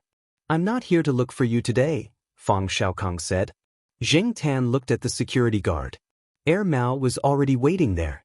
Why was Fang Xiaokong here? Jing Tan followed them to the third floor. "Third uncle, have some tea first." Mao served the tea obsequiously. Fang Xiaokong took the tea and didn't say much. He looked in the direction of the cat nests. "Are the two cats asleep?" "Yes, they've been messing around all morning. They've been sleeping in the afternoon until now." Before Mao finished speaking, Jing Tan saw two cat heads poke out from the two cat nests. They looked at Fang Xiaokong warily. "Yo, they're really alert." Fang Xiaokong was obviously very satisfied. Chapter 213. Fang Xiaokong took some time out today to visit the kittens. In fact, he had heard about Air Mao's cats giving birth a month ago. Air Mao's brother, Wang Bin, had also mentioned this to Fang Xiaokong when they were chatting. At that time, Fang Xiaokong did not take it seriously. Later, when Fang Xiaokong's family in Beijing called, Fang Xiaokong found out that his daughter had always wanted to raise a cat, but had not found a suitable one. What was suitable? The family did not quite understand Fang Mingming's requirements for cats. After all, for many people, cats were cats. If it was purely about raising pets, those who had the means and status would be more inclined towards some precious breeds, but Fang Mingming always looked down on them. The family thought that the child was just thinking about raising a cat on a whim, but when it came to choosing, she was hesitant. After knowing this, Third Master Fang, who had been busy with his career and did not have much time to spend with his wife and children, inevitably felt a little guilty about his children and decided to come and take a look. Zheng Tan watched Fang Xiaokong take out a 10-centimeter tall device from the bag he was carrying. There was a camera on the front. After adjusting it, Fang Xiaokong put the device aside and teased the two kittens with some cat toys that Air Mao handed over. However, what interested Fang Xiaokong was that when he was teasing the two kittens, they were vigilant at first, then slowly walked out of the nest and approached Fang Xiaokong. Then, they moved their paws perfunctorily, squatted one step away from Fang Xiaokong, and stopped moving. However, as long as Air Mao came over with the same cat toys, the two kittens would jump left and right as if they were possessed by a lunatic, playing very excitedly. They were still wary of Fang Xiaokong, a stranger. Are they trying to see who it is? Fang Xiaokong was not annoyed. He dragged a small stool and sat by the side, watching Air Mao tease the cats while carefully observing the two kittens. Zheng Tan also squatted by the side and watched. He didn't expect these two kittens to have such personalities. It made sense. After inheriting the special genes of the Monsignor, it would not be the kind of cat that only had a head but not a brain. Its IQ should be higher than the average cat's. At noon, Zheng Tan picked up little Pomelo and went to Jiao Wei's restaurant for lunch. When he came back, he found that Fang Xiaokong was still there. Who knew which one he had chosen, or was he going to take both? Curious, Zheng Tan pushed open the half-closed door and walked in. In the living room, Fang Xiaokong was fiddling with the small machine. He then chose a place and adjusted the angle, pointing the camera at the two kittens while talking to someone on the phone. Okay, you can see it this time, right? Okay, then take a good look. Daddy will bring back whichever one you like this weekend. Two won't do. These two will fight when they are together. Have you heard that two tigers cannot live on the same mountain? Hey, that's the situation in other people's homes. Your brother Air Mao's situation is special. You see, these two cats are different from other cats, right? While Fang Xiaokong was talking nonsense, Zheng Tan didn't think that Fang Xiaokong knew the difference between the two cats. He guessed that Fang Xiaokong was purely trying to dissuade Fang Mingming from raising two cats at the same time. Air Mao was trying to play with the two cats. Then, Fang Mingming, who was in Beijing, would observe the two kittens through the video sent over here and decide which one to raise. Some people thought that raising a cat depended on fate. Perhaps Fang Mingming was such a person. She liked the two cats at first sight. Although it was just a video, it felt different. She had seen several cats in the past few days, and none of them could compare to these two.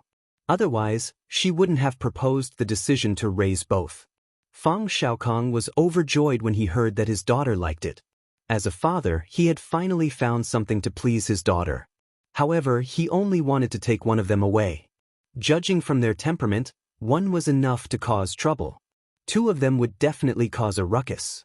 It was a joke for children to take care of cats, but if Fang Mingming couldn't take care of them all, there were others to help. Pleasing his daughter was one of the reasons. Fang Xiaokong mainly wanted to cultivate Fang Mingming's sense of responsibility. Fang Xiaokong actually didn't have much expectation for Demi. After all, there were very few cats like the black cat next to him, and relatively few were smart. How is it? Have you thought about it? Which one do you want? Fang Xiaokong asked. Fang Mingming still couldn't decide. She felt that both of them were good. In order to let Fang Mingming observe the two cats better, Fang Xiaokong controlled the small machine to move towards the cat's nest. At the same time, he wanted to see the reactions of the two cats. After waiting for half an hour, Fang Mengmeng still couldn't make a decision. Fang Xiaokong thought for a while and asked, Mao, these two cats are a male and a female, right? Yes, Demi is female and Xiaomi is male, Mao answered. No matter which 1/3 Master Fang took, it was the same to him. Ah, I see. Fang Mengmeng thought of something and said, I want a little female cat. Little female cat? Then I'll choose Demi. Which one is Demi? Fang Mengmeng asked. That's Sanhua. Mao pointed at Demi, who was holding a stuffed toy and chewing on it. Sanhua, it's the same as Dad. Just right, I'll choose Demi. Fang Mengmeng felt it was a pity that Xiaomi was a male cat.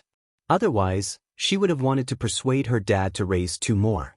After choosing, Fang Mengmeng was urged by her mother to take a nap.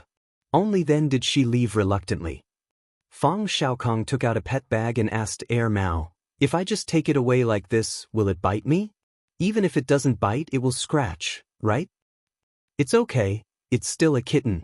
It doesn't have much strength, Mao said casually. Fang Xiaokong looked at the sofa in the living room that had been scratched. Mao didn't say anything. These two kittens really couldn't be compared to the usual kittens. Each one was harder to deal with than the last. Actually, Mao could tell that these two kittens didn't inherit much of Black Rice's personality after they learned how to crawl and walk. They were probably similar to their father and would be difficult to please when they grew up. Fang Xiaokong stayed with Mao for a while. He planned to spend more time with Demi and get to know it better. After we take it away, will it cause a ruckus for a while? Fang Xiaokong asked. Kittens are all like that. It'll be fine in a few days. Even so, Mao was still reluctant when he put Demi into the pet bag. After all, he had been busy preparing the kittens before they were born. When they were born and he saw them grow so big, it was impossible to say that he didn't have any emotions. After Demi was taken away by Fang Xiaokong, Demi looked around and cried for a while. Mao was in a dilemma. He wondered if he should leave Demi behind. Seeing Demi like that made him feel depressed.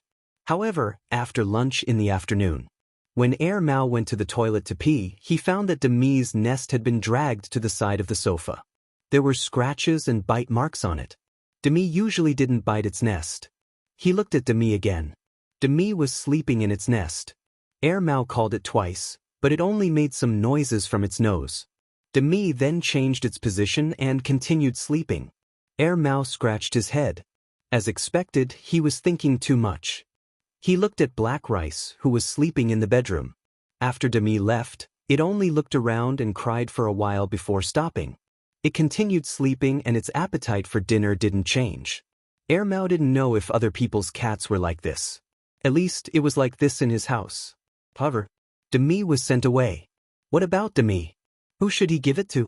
Qin Tao said that Tang Kai wanted to raise it. Unfortunately, everyone knew that she wouldn't be able to raise it for long. She didn't dare to take the risk now. It was better not to harm Demi. The next day, Zheng Tan was secretly playing online at home when he heard a knock on the door. Zheng Tan was shocked. He quickly turned off the computer and moved the mouse back to its original position. He also erased any suspicious traces. When Zheng Tan turned off the computer, he heard a voice outside the door. Black Charcoal, are you home? It was Xiaolu. What was Xiaolu doing here at this time? It wasn't the weekend. Moreover, Xiaolu had graduated a long time ago. Every time she came over, it was on weekends or holidays. Most of the time, she didn't have time. He had to ask for her help to send things over. How did Xiaolu have time to come over today? Zheng Tan was puzzled. He walked quickly to the door and opened it. Xiaolu was at the door wearing a business suit. Looking at her formal attire, she probably came directly from the company. As usual, Xiaolu would bring a lot of food and cosmetics for Jiaoma every time she came over. To her, these things were really nothing. After placing the items on the sofa, Xiaolu grabbed a disposable paper cup and filled it with water from the water dispenser. After catching his breath, he told Zheng Tan, I've already sent a message to your mother. I'll leave the items here for now. However, I have another purpose for coming today. Xiaolu carried her bag and walked to the door. Black Charcoal, let's go and see Mao's kittens. She came for the kittens too? Zheng Tan followed Xiaolu to the third floor. Xiaolu should have already contacted Mao. When Mao opened the door, it didn't show any surprise. It was still in a daze and probably didn't sleep well. It probably stayed up late playing games last night. Hey, Xiaomi is sleeping in the nest. You can go and see for yourself. But be careful. Although this guy is still young, he has a bad temper. Mao pointed at Xiaomi's nest. Xiaomi ignored Zhao Lu at first, just like how it treated Feng Xiaokong yesterday. However, there was some curiosity in its eyes. Perhaps to it, the cat teaser was not as interesting as the person in front of it. After looking for a while, Xiaomi slowly yawned and walked back to the nest to continue sleeping. Unfortunately, it was dragged out by Mao. After putting Xiaomi into the pet bag, Mao thought for a while and put Xiaomi's nest in a bag and passed it to Zhao Lu. At the beginning, let it sleep in its own nest. It probably won't be able to adapt to an unfamiliar environment. Third uncle said that he made a lot of noise last night. In the afternoon, he will send someone to take away some of Xiaomi's things. He said that this will reduce its anxiety. Otherwise, it will continue to make noise tonight. Zhao Lu nodded. Other than Xiaomi's nest, he also took a few plush toys. Although these plush toys were already listed by Mao as items to be thrown away, Zhao Lu decided to take a few back just in case. Chapter 214. After Demi and Demi left, Mao's life returned to its original carefree state. However, recently, Mao had been running around outside during the day. Black Rice was quite quiet. Zheng Tan didn't hear it barking. It had probably adapted to life without its cub. Zheng Tan had seen it once recently. Black Rice seemed to be in good spirits. After stretching, Zheng Tan came down from the tall parasol tree. The afternoon was suitable for sleeping, but he couldn't sleep today. Zheng Tan decided to go out for a walk. It had been a while since he went to the bridge. He was going to see the blind old man. The cars honked incessantly, but Zheng Tan could still hear the sound of the eru. The old man should be in a good mood today. However, when Zheng Tan walked to the bridge, he saw an unexpected acquaintance. In the shade under the bridge, Xiao Jiu was leaning there, reading a book. When Zheng Tan walked over, Xiao Jiu just happened to look around. After seeing Zheng Tan, Xiao Jiu's eyes were filled with surprise. I have half a day off today, so I came over to try my luck and see if I can meet you. If I don't, I'll just sit here and read for half a day. Xiao Jiu said happily. This place was close to Elder Kuan, so there must be Elder Kuan's people around. Xiao Jiu wasn't worried about meeting other bad people. Xiao Jiu carried a backpack on his back and looked very new. After putting the book in his backpack, Xiao Jiu called Zheng Tan to a quieter place and briefly explained the situation. I have a new life. The household register is under the name of the big sister who brought me here. My name is now Huang Jiu. Xiao Jiu said, Yellow wine? I'm still red wine. Zheng Tan cursed in his heart. Xiao Jiu took out a cup from his backpack and poured some water on the stone slab by the side of the flower bed. He dipped his finger in the water and then wrote his name on the ground. Probably because he hadn't practiced writing for a long time, his handwriting wasn't good, but Zheng Tan could see clearly which two words it was. In the past, Little Nine was directly called Little Nine at home. Zheng Tan wasn't too sure about the household registration, but he saw that Little Nine was quite satisfied with her new household registration and liked the name. After talking for a while, Xiao Jiu told Zheng Tan to wait here while she quickly ran into the nearest supermarket. 10 minutes later, Xiao Jiu ran back with her bag. Luckily, it's not the weekend today, so there aren't many people around. The drawer over there is empty too. I went to a supermarket last Saturday, and there were so many people. Zheng Tan felt that this girl had become a lot more talkative now. She liked to talk about every little thing. Perhaps to Little Nine, these were happy things that she wanted to share with others. Xiao Jiu came to the side of the flower bed and sat down. She opened the zipper of her bag and took out a bag of candy. Here, help me bring this to your little master. I want to thank him for the candy he gave me. It's a pity that I didn't eat much of that bag of candy. What a waste. Xiao Jiu handed the bag of candy to Zheng Tan. The bag wasn't big and wasn't a challenge for Zheng Tan. However, this bag wasn't wiped with paper.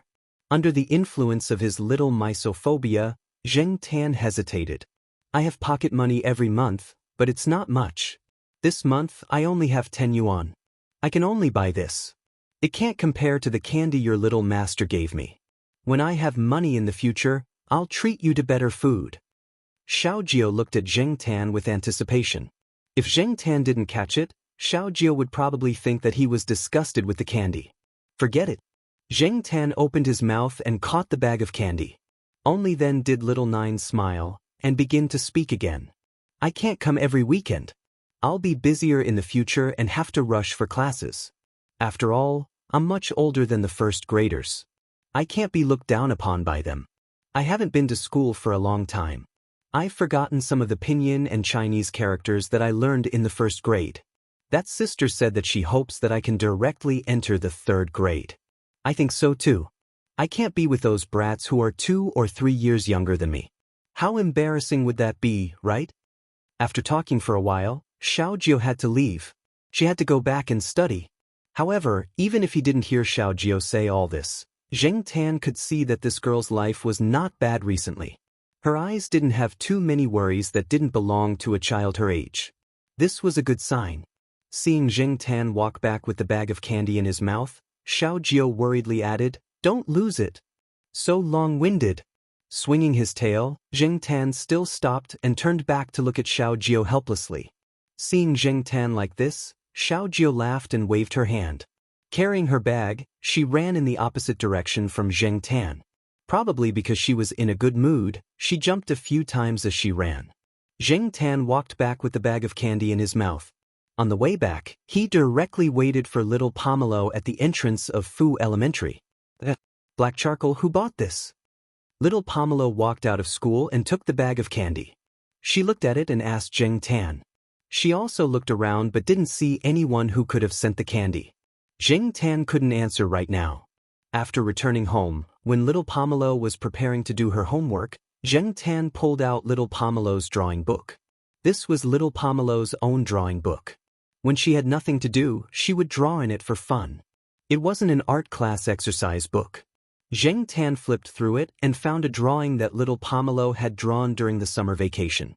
The drawing was of Xiaojiao carrying a small bucket and a sickle. It's her. Little Pomelo was surprised. Why is she here? Zheng Tan didn't know how to answer this question. On Friday night, Celestine came over with an invitation for his wedding during the National Day holiday. Although he had told Auntie Jiao about it before, Auntie Jiao had also said that there was no need to send another notice as it was too troublesome. However, in order to appear more formal, Wei Ling still specially sent an invitation card over. Jiaoma liked to talk about this topic. She chatted with Celestine for about 10 minutes. She didn't even say anything about Celestine taking Zheng Tan out to play and possibly not coming home for the night. Jiaoma saw that Zheng Tan's spirit had improved a lot. He had gotten rid of his previous depression, so she only gave Zheng Tan a few words of advice. As long as he was in good spirits, she didn't ask for too much for the time being. At the door of the 3rd floor, Mao was already waiting. Walnut was also on his way to the night building. Today, they had a good gathering. The next time they got together would be at Celestine's wedding. Moreover, there would be some elders present, so they definitely wouldn't be so comfortable. On the way, Mao didn't stop talking. He was even more talkative than Celestine. From teasing Celestine to lamenting about raising a cat, he still hadn't finished talking by the time they arrived at the night building. Yi Hao was also at the night building today, but he wouldn't disturb Celestine and the other two. However, he had something to say to Zheng Tan. Celestine went upstairs to the private room first, leaving Yi Hao to talk to Zheng Tan. Exclusive private room? Zheng Tan listened to Yi Hao's words and nodded to himself. Not bad. It seemed that Yi Hao still remembered this. When Zheng Tan came to the night building, he didn't hear Celestine mention it. He thought that Yi Hao's promise of a private room had been left unsettled. He didn't expect that it would really be settled. Yi Hao still had things to do, so he couldn't stay here for long. He signaled Tiger Liang, the person in charge of the night building, to take Zheng Tan to have a look. Although Tiger Liang didn't have much contact with Zheng Tan, he knew some of the cat's legendary stories from the conversations between Leopard and Ranchi. Otherwise, his boss wouldn't have specially opened a private room for a cat, so he knew that he had to treat it seriously. Zheng Tan followed Tiger Liang to the 3rd floor. The room that Yi Hao had arranged for Zheng Tan was right next to Celestine's. Some time ago, Yi Hao had renovated some of the private rooms on the third floor, and he had also arranged a private room for Zheng Tan. Just like Celestine's door, this one also used a card, but it wasn't a card inserting type. Yi Hao had specially arranged for someone to install a card swiping device similar to the one in Tsinghua University's East Courtyard, but with much higher privacy and security. It was obvious that Yi Hao had put in a lot of effort. Zheng Tan looked at the small round card in Tiger Liang's hand.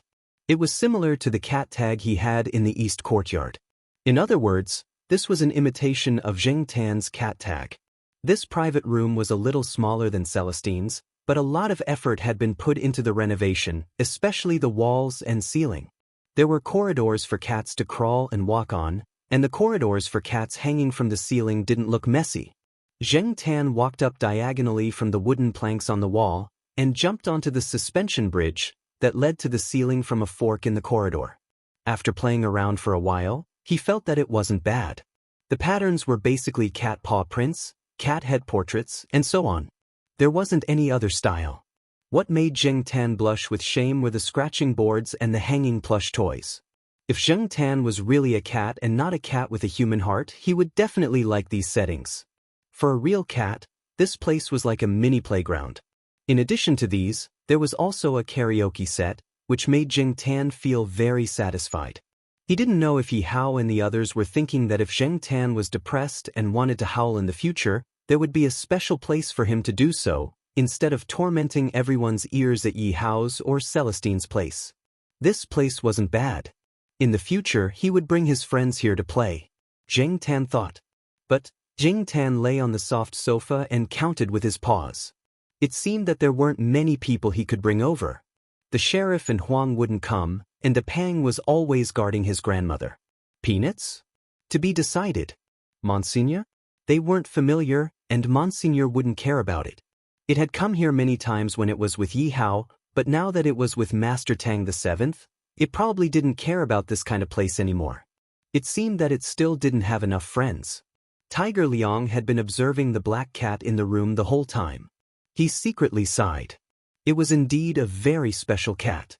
No wonder Ranqi always wore a pendant to ward off evil spirits.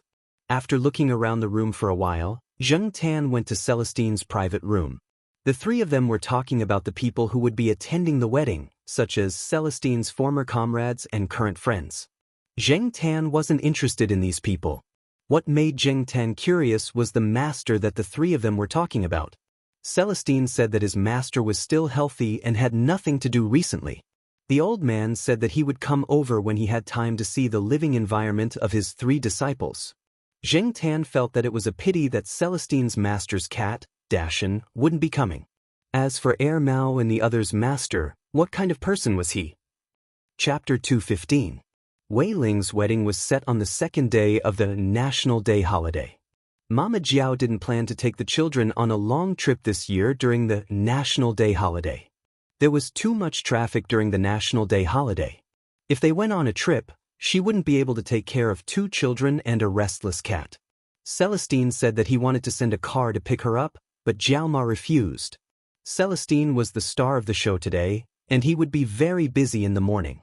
He still had to snatch the bride, so he would need a lot of people and cars.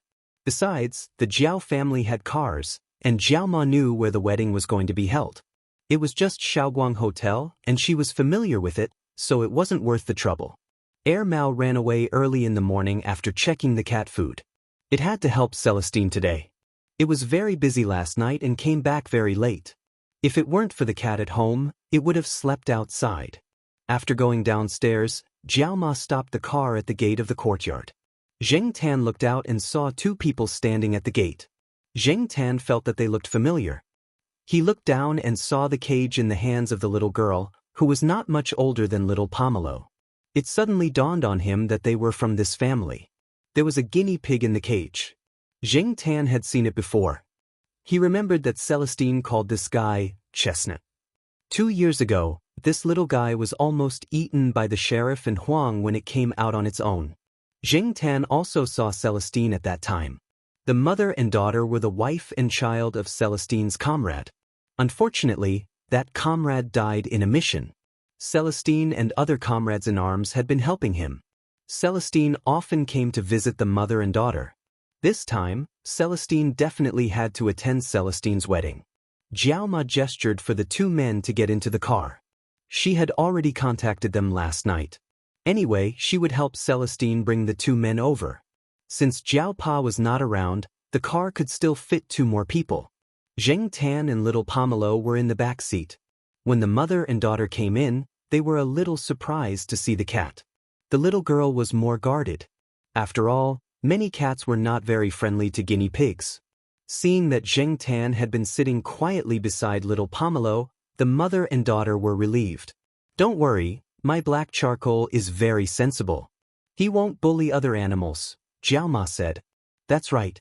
Black charcoal never bullies the weak, unless it's a bad rat that steals things." Jiao Yuan turned his head to look behind him, his eyes fixed on the fur ball in the cage. However, the mother smiled and didn't say anything. She didn't think so. Fortunately, her guinea pig was kept in a cage, and the cat couldn't get in. Little Pomelo and Jiao Yuan, who was sitting in the front passenger seat, were mainly looking at Chestnut. On the way to the hotel, Jiao Yuan was more talkative and took the initiative to ask about the guinea pig. "I should have left Chestnut at home, but the child didn't want to. He said that he wanted to take Chestnut out to play," the mother said. "That's right. My guinea pig is the same. I have to take it with me everywhere. But my guinea pig is very sensible. It doesn't run around." Jiaoma smiled. In front of outsiders, of course, they would pick the good things to say. Jiaoma didn't expose Zheng Tan's secret. However, Jiao Yuan and little Pomelo felt a little guilty. They knew very well how black charcoal was like. As long as the weather was good, this guy would run around most of the time during the day. Zheng Tan didn't blush when he heard Jiao Ma's somewhat exaggerated praise. Even if he did, it wouldn't be obvious. He lay on little Pomelo's lap in a serious manner. However, the guinea pig in the seat next to them was restless. It even barked at Zheng Tan a few times. It wasn't sure if it recognized him. Zheng Tan glanced at it and ignored it. This guy was a little bigger than the first time he saw it. It looked about 20 centimeters long. Its appearance was indeed likable and harmless. It was no wonder that children liked it. "Chestnut doesn't seem to be afraid of black charcoal," the girl holding the cage said. After all, she had raised Chestnut for so long. She could definitely get the general meaning from Chestnut's barks and some of its actions. It probably knows that this cat doesn't have any bad intentions. Animals have a very good sixth sense. The mother smiled. It took some time to get from Tsinghua University to the hotel. On the way, Yuan Zi called once. Jiaoma couldn't drive, so Jiao Yuan picked him up. Yuan Zi said that he would leave later. He had originally planned to bring some people along if there were too many people in the Jiao family. Since it wasn't necessary, he wasn't in a hurry. Some of the people in the company who were close to Celestine, such as the few comrades that Celestine had introduced to him, ran out before dawn. Today, Celestine looked a lot more decent. During the wedding ceremony, everyone's attention was on the newlyweds. Zheng Tan squatted on the stool and couldn't see anything. He had his back against the wall, so he didn't have to worry about people behind him. Both sides were well covered by little Pomelo and Jiao Yuan. If he wanted to look out, Zheng Tan could only see half of his head peeking out from under the table. He had to cover his ears to prevent others from seeing him. Although the people at this table didn't care, there was no guarantee that the people at other tables wouldn't mind. He had to save some face for Celestine. As for Chestnut, it had been hidden in a special bag. It was even worse than Zheng Tan's. The table was filled with familiar faces. Yuan Zi took time out of her time to come over today. One reason was because of Wei Ling's wedding, and the other reason was to chat with the Jiao family. She also wanted to see the fortune cat. Usually, this big boss was very busy and didn't have much time. Now that she finally had some free time, she wanted to get some fortune chi. This was a live version of the live version, not the fortune cat ornament in his office. At this table, except for the Jiao family, Yuan Zi, and the mother and daughter, the others were all Celestine's comrades. Some of them often helped the mother and daughter, so there was no awkward silence. He heard from Air Mao that they had hired someone to take a video. Zheng Tan could just watch the video. Anyway, he wasn't very curious about that. Although she couldn't see what was going on outside, Zheng Tan could hear Air Mao, Senior Walnut, and a few other people who she had never heard before cheering loudly when the wedding was going through certain procedures. Zheng Tan felt so hungry that he wanted to sleep. He had digested the food he had for breakfast, so he was hungry and bored. When the wedding banquet finally started, Zheng Tan just buried himself in the food. Anyway, there was no shortage of people who helped him to take food, especially Yuan Zi. He was so active in taking food that the others at the table were confused. When Celestine came over to propose a toast, he wanted to signal to Zheng Tan, but Jiao Yuan and little Pomelo blocked him so tightly that Celestine could only see black pointy ears. After the banquet, many people who were busy with work or had other things to do had to leave. Celestine also booked some rooms in the hotel. Those who had nothing else to do in the afternoon and wanted to play cards could go upstairs and rest. He also arranged dinner. After Yuan Zi left, Jiaoma took the children and the mother and daughter upstairs to rest. The 3 children prepared to play cards while the 2 mothers talked. Zheng Tan wanted to sleep, but Chestnut, who was released from the cage, kept coming to Zheng Tan's side. Zheng Tan raised his foot to push it away, but in a few seconds, it came to him again. Annoyed by the disturbance, Zheng Tan jumped onto the back of the sofa and ignored Chestnut's calls. Before Zheng Tan could sleep for long, Air Mao came over. "Black Charcoal, do you want to come over and play?" Air Mao looked at the black cat lying on the back of the sofa. He knew that whether he could take the cat away or not depended on the cat. If it agreed, the Jiao family would at most say a few words or say a few words. Basically, they would not object. Zheng Tan thought for a while. Anyway, it was boring to stay here, so he followed Air Mao and went to see the legendary master. Air Mao was originally in the big suite with a few brothers who had not seen each other for a long time, but as they chatted, it became the master scolding his disciples one by one. Celestine was the star of the show today. He came to the room for a while, and when he saw that the situation was not right, he ran away with the excuse of accompanying the bride and entertaining the guests, leaving the other brothers there to be scolded. Especially those who had not been caught by the master for a long time, including Air Mao, they were the main targets of the scolding. Therefore, Air Mao thought of the black cat that was still in the hotel and planned to pull Zheng Tan over to divert his attention. After all, the master was also a cat owner. Although the cat in the master's house was very special, if the cat came over, the master's attention should be diverted from them. "Black Charcoal, be careful later."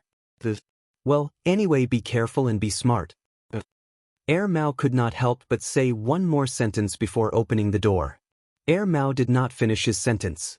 Zheng Tan did not know what Air Mao was trying to say. Was there any danger in there? Probably not. When Air Mao opened the door, Zheng Tan followed behind him and went in. There was no smell of smoke inside. It was rare that a group of men did not smoke. Or was it because of the master that they did not smoke? However, there was no smell of smoke. There were other smells. Other than the smell of strangers, there was something else. Other than Air Mao and Senior Walnut, Zheng Tan did not recognize any of the people sitting in the room. Air Mao was the youngest. In terms of age, other than the only old man, there were a few middle-aged men who looked about the same age as Senior Walnut. In the past, when he heard Celestine and the others talk about it, it seemed that there were older people counting up. It was just that they had important positions and were entangled with work. They were so free that they could not leave. The big red packet must have been in Celestine's hands. That bastard Celestine was probably counting the money now. Zheng Tan had a very strange feeling from the moment he entered the room. It was as if someone was hiding in the dark and spying on him. With so many pairs of eyes staring at him, it would be nonsense to say that he did not feel pressured.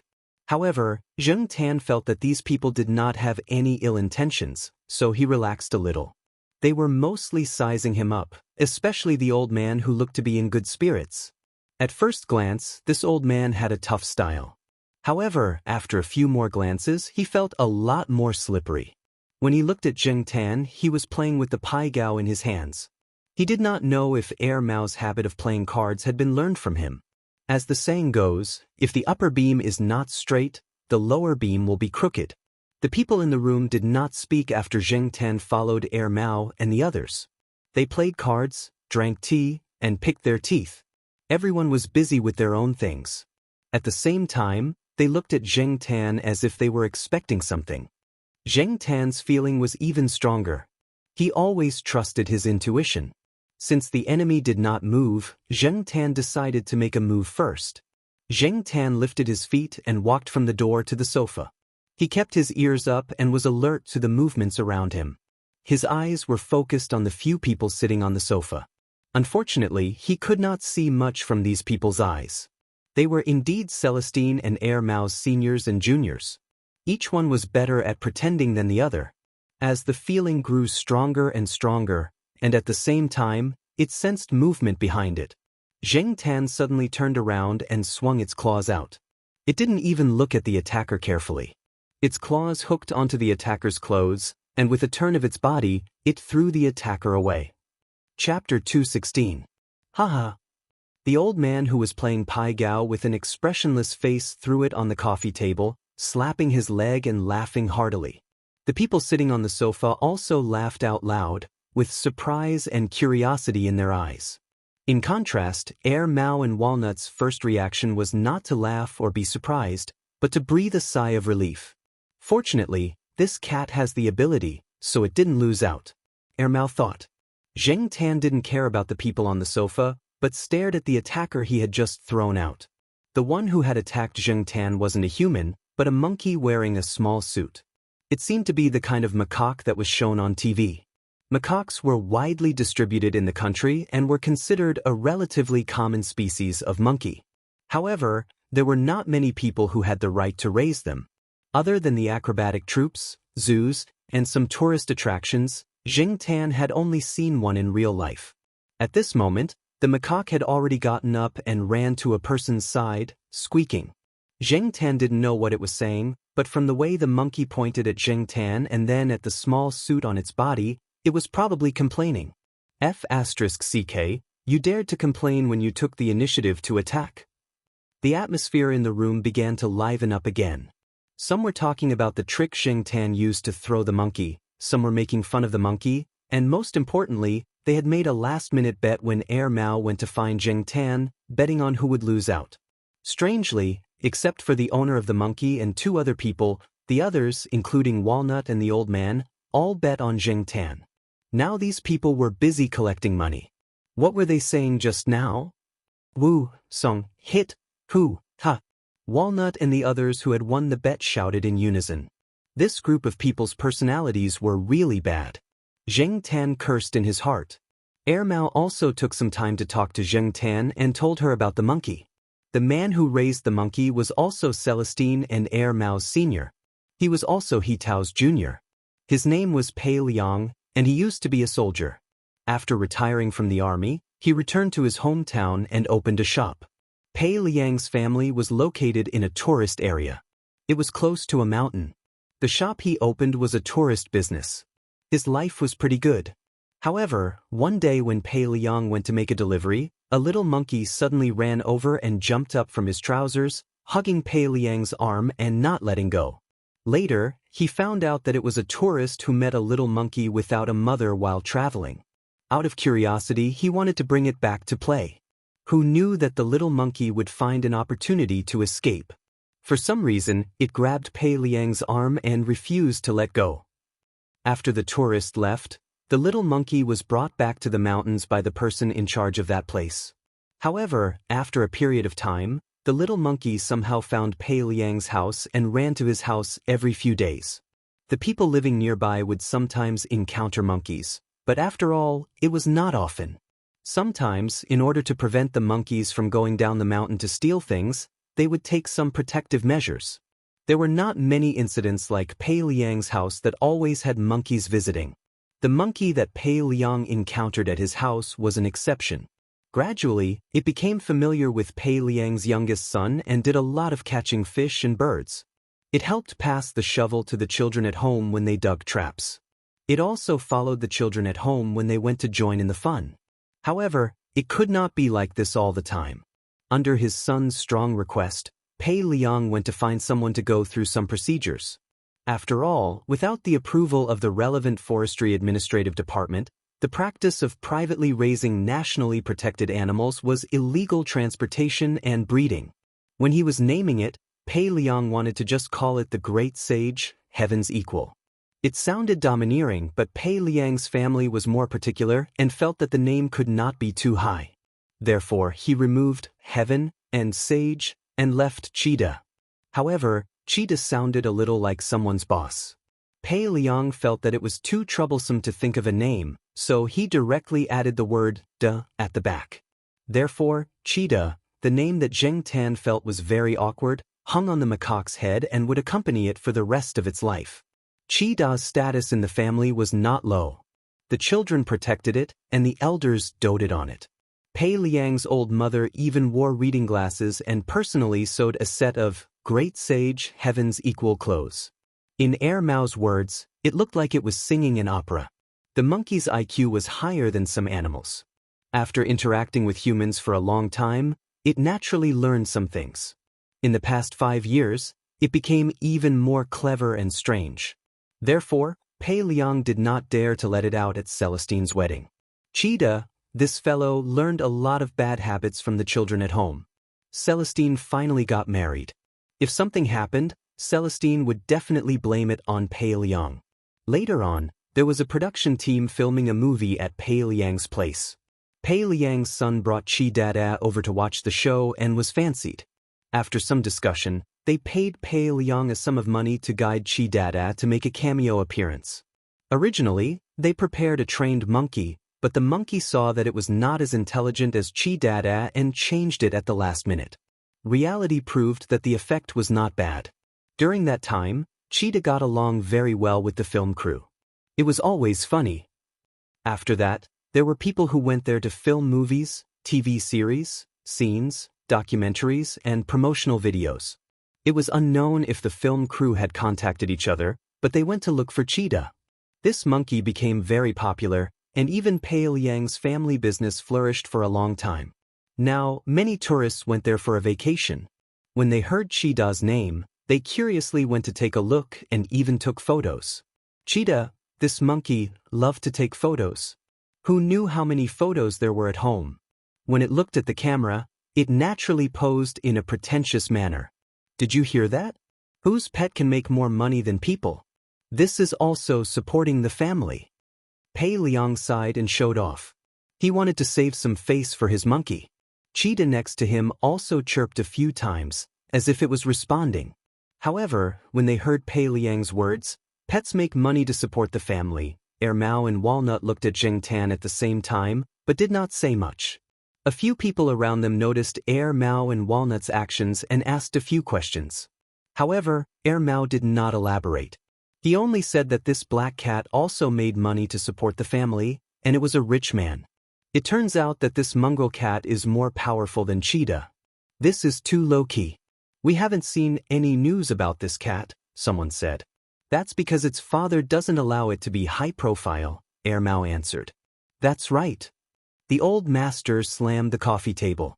Several people looked at the coffee table at the same time.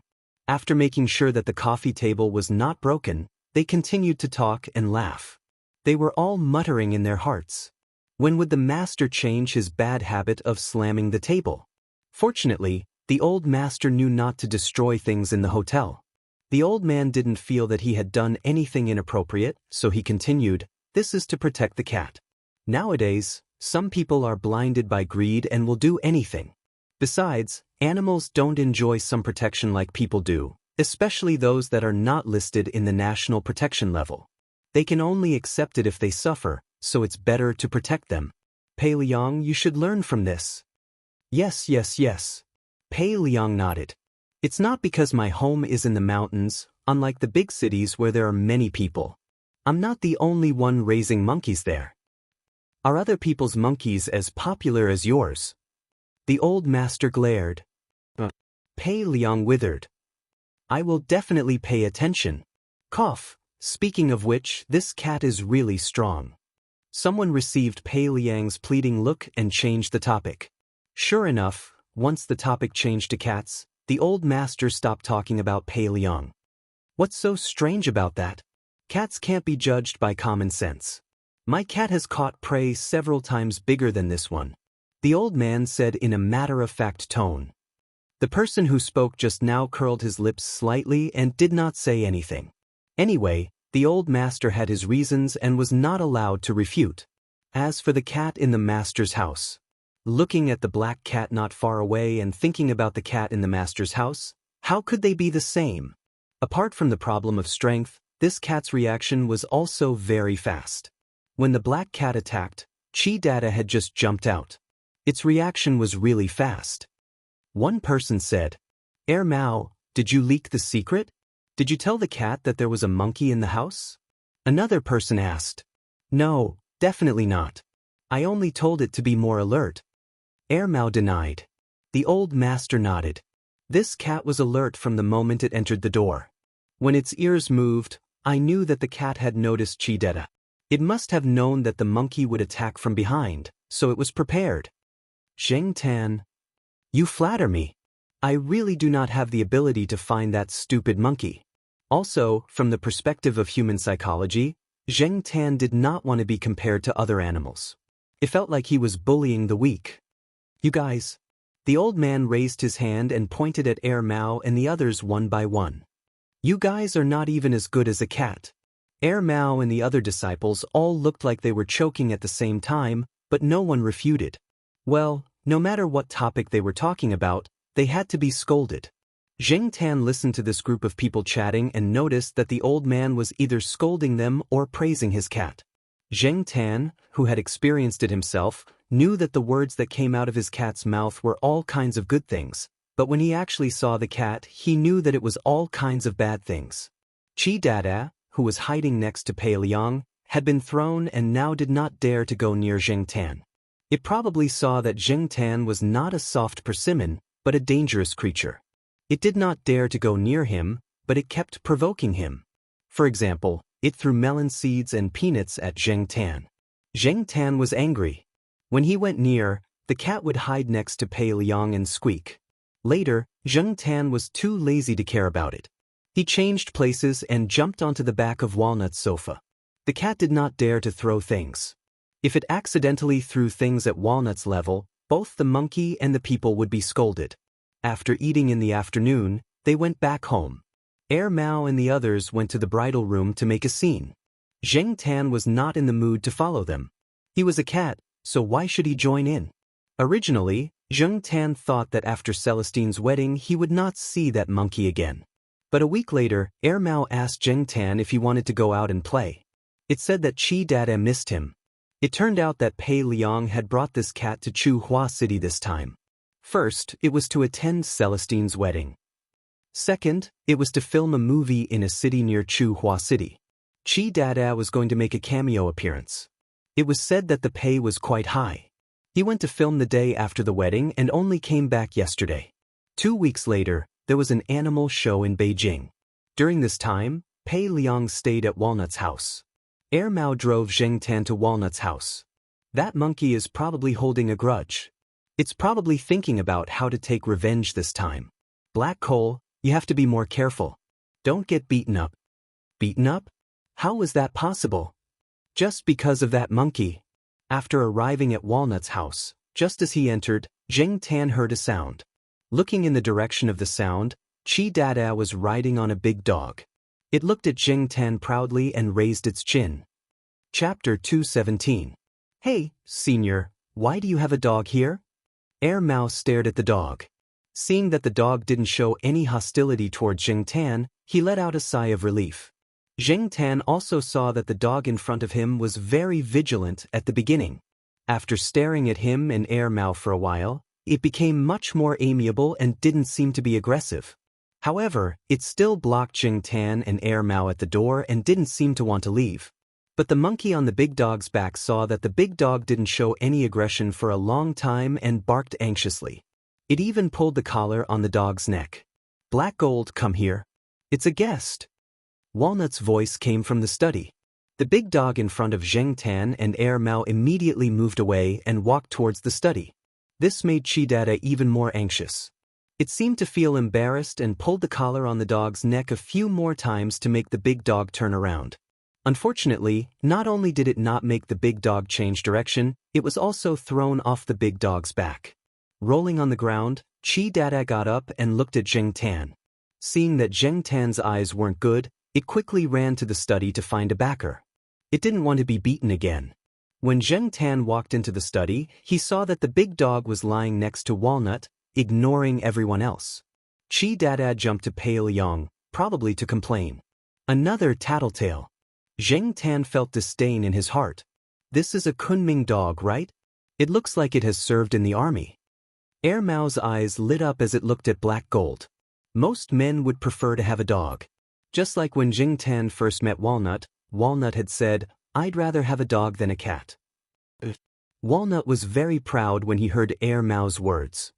Black Gold is a military dog that retired early due to injury. It belongs to a friend's company. Although a dog's status can't be compared to a person's, it's still a soldier, isn't it? People say that every carrot is a pit. It's also a weapon in the military. Even if you want it, you don't necessarily have it. I spent a lot of effort to get it here. After it came here, I still had to break it in. Fortunately, everything went smoothly. 2 days ago, he even helped me catch a drug dealer. This dog is really awesome. But I don't dare to take him to the police station. This kind of dog usually doesn't bite people casually. If it really bites, it's even more vicious than a wolf. You raised it without a word.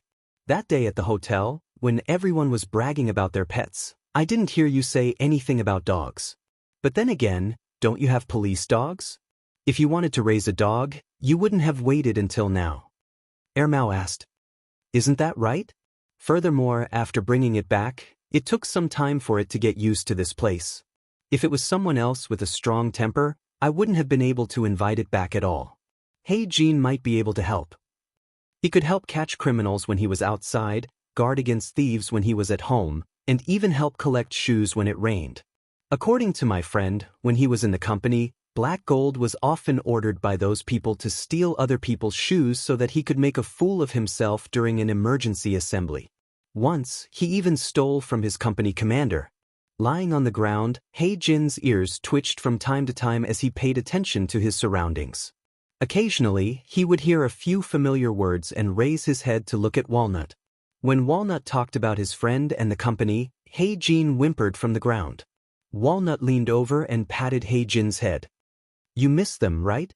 Zheng Tan suddenly felt that the atmosphere had become sad. Even Chi Dada didn't move. His eyes were wide open and he didn't know what he was thinking. Hey, Air Mao, let me show you some photos of Chi Dada from a while ago. Pei Liang spoke to break the sad atmosphere. Look, there's also a popular female celebrity. I also have her autograph. I can sell it for a lot of money. Zheng Tan was speechless. So he was trying to get her autograph so that he could sell it for money? These photos can be used to show off on shows and increase popularity. Pei Liang treasured these photos and specially bought a few albums to store them. When the time came, he would use them to show off. They're filming a period drama and they're wearing costumes. Senior Pei, aren't you afraid of being investigated for showing off their photos? Air Mao pointed at the photos in the album. It's okay. I've already asked for permission. They're happy to do it. This is also a kind of publicity that can increase their popularity. Obviously, this wasn't the first time Pei Liang had encountered this kind of situation. He was very familiar with it and had considered many aspects. While Air Mao was looking at the photos, Pei Liang took out his digital camera and said to Zheng Tan, Come, 3 friends. Let's take a photo to commemorate this. You can take a photo but don't let it leak out, Walnut said. I know what to do. Pei Liang waved his hand and motioned for Zheng Tan to go over. Hey Jin, Black Charcoal. They're both from the He family. It's fate. Who knows when these two will work together? After all, they both have experience in solving cases, Walnut said jokingly. To take a photo, Zheng Tan looked at Chi Dada who was flirting and then looked at He Jin who was obediently squatting there as if he was carrying out a mission. Zheng Tan thought for a while and jumped onto a small chair. If he was short, he had to stand taller. Otherwise, if Chi Dada and He Jin came over, Zheng Tan would look thin and small. Chi Dada didn't dare to stand close to Zheng Tan.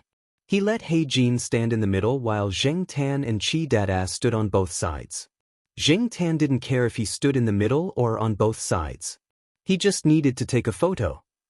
After returning home, Zheng Tan thought he wouldn't see that monkey again. However, a few days later, Pei Liang brought Chi Dada to visit him. Actually, Mao didn't allow them to enter the house. They had to come to the Jiao family. As soon as Chi Dada entered Mao's house, He Jin started to roar. Mao didn't care about anything else. His cat was more important. As for the monkey, it was better for him to stand outside the door. Mao cared about his cat, but Pei Liang cared about his monkey even more. After sitting at Mao's house for a while, Pei Liang discussed with Mao and asked Mao to bring them upstairs. After all, Jiao didn't know Pei Liang.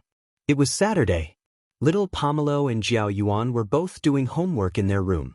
They didn't want to bother when they heard that there were guests. However, when they heard that there was a monkey, they immediately put down their pens and ran to the living room. Chi Dada was wearing a thin windbreaker today. It was wearing a hat just now. I didn't look carefully just now. I thought it was a kid. After hearing Mao's introduction, Jiao Ma welcomed Pei Liang and Chi Dada warmly.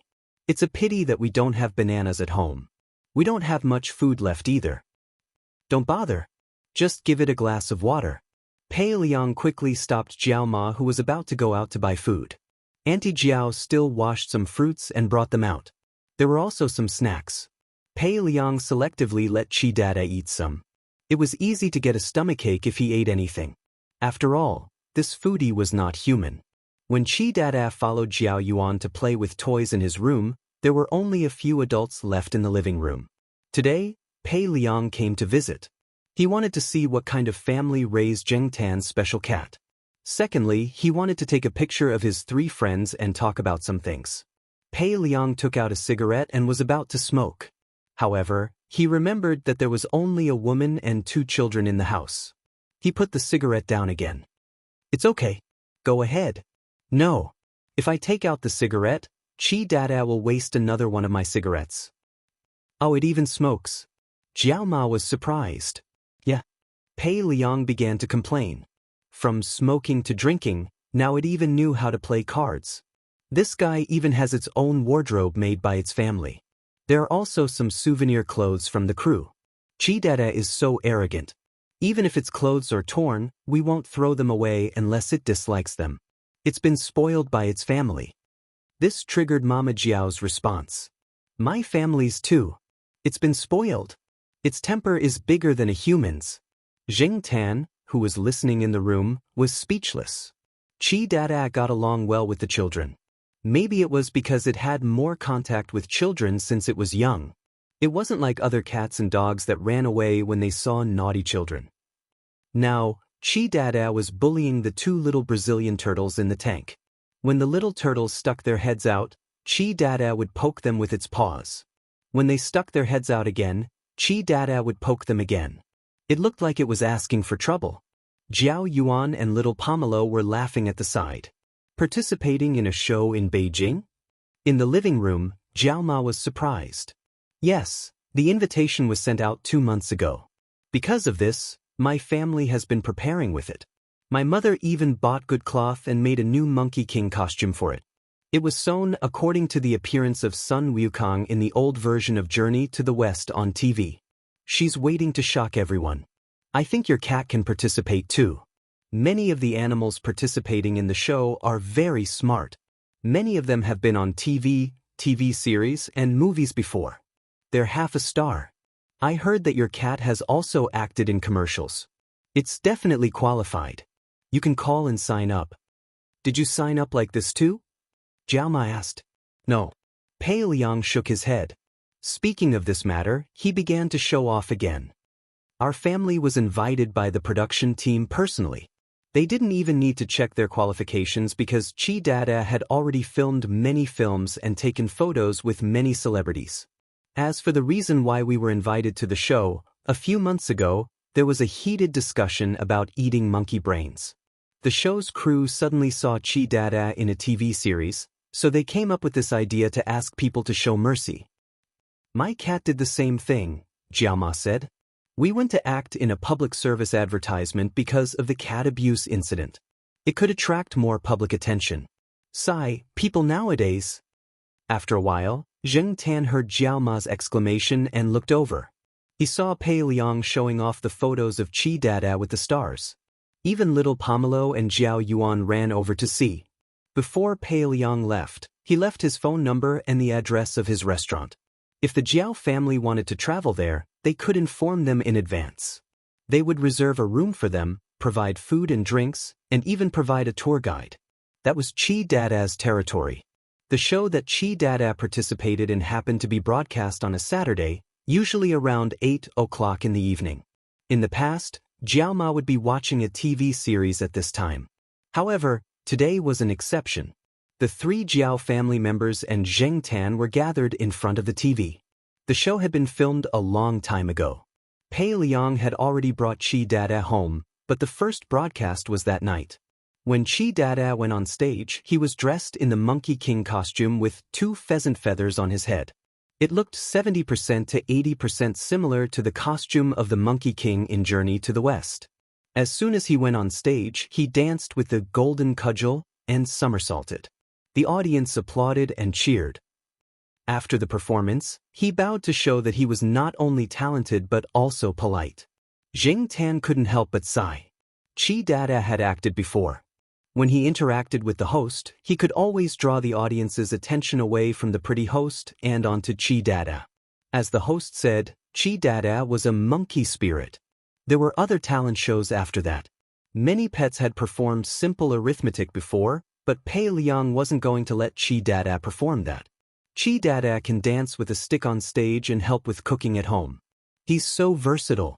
However, I still have to ask, does Chi Dada have any other talents to show? The host asked Pei Liang, as if he didn't know anything. Pei Liang pretended to think for a while. Then let's have a poem with emotion. The audience at the scene and in front of the TV were curious. How could this monkey recite a poem with emotion? They didn't have to wait long before they finally found out. Chi Dada faced the audience.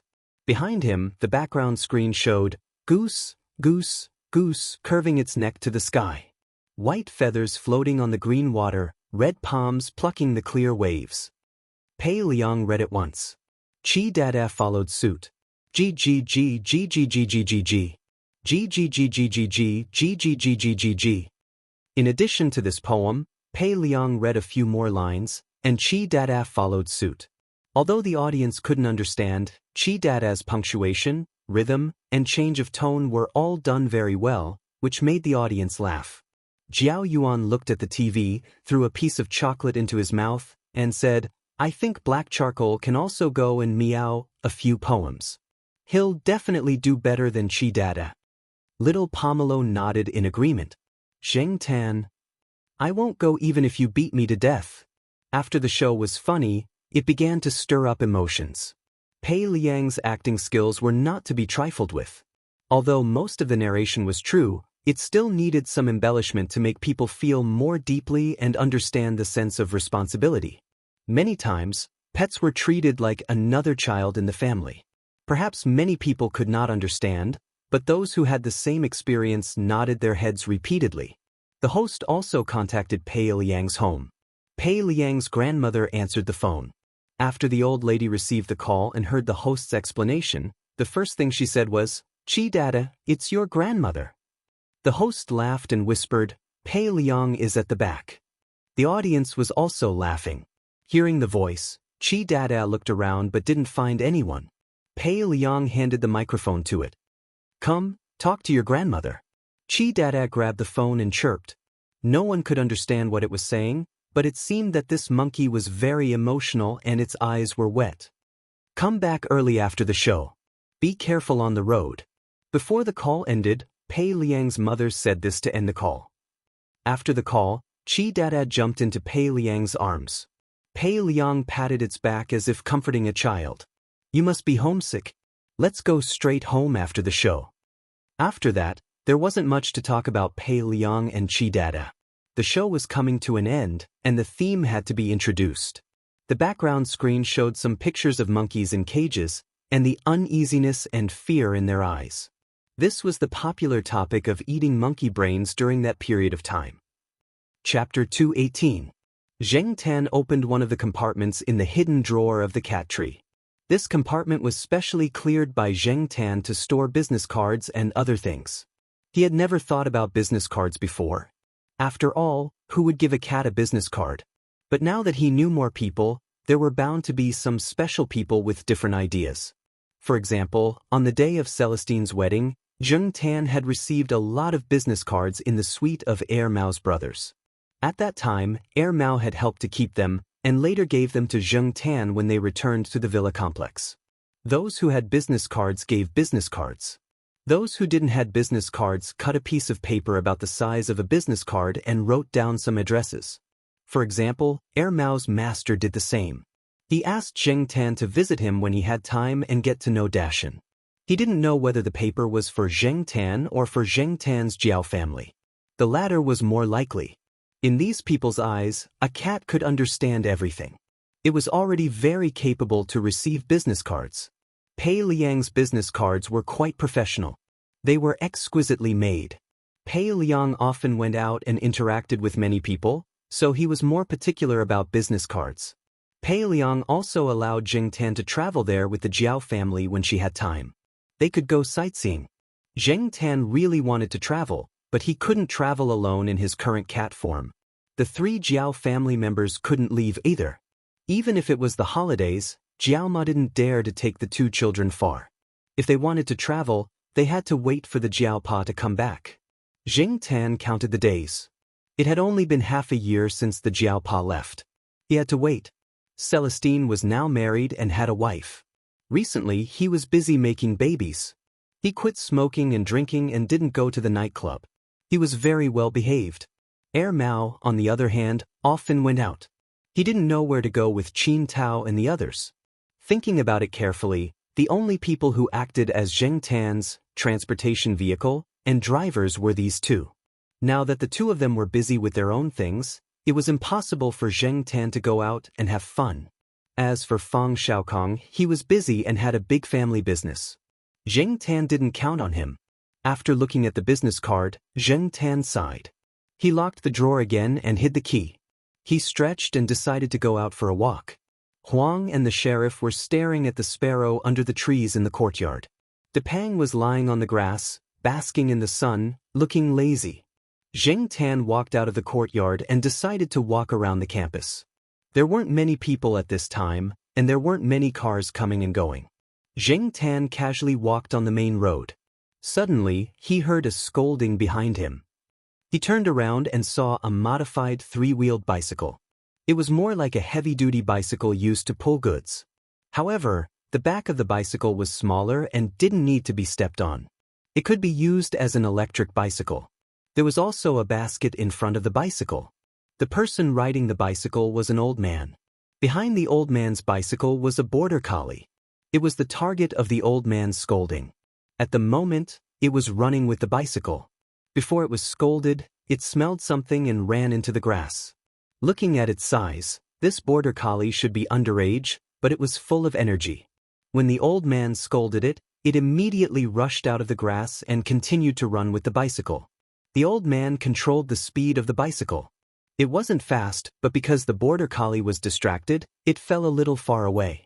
After the old man rode past Zheng Tan, the border collie ran past Zheng Tan like a gust of wind. Zheng Tan walked on the sidewalk. The old man rode his bicycle on the driveway. He didn't pay attention to Zheng Tan on the sidewalk.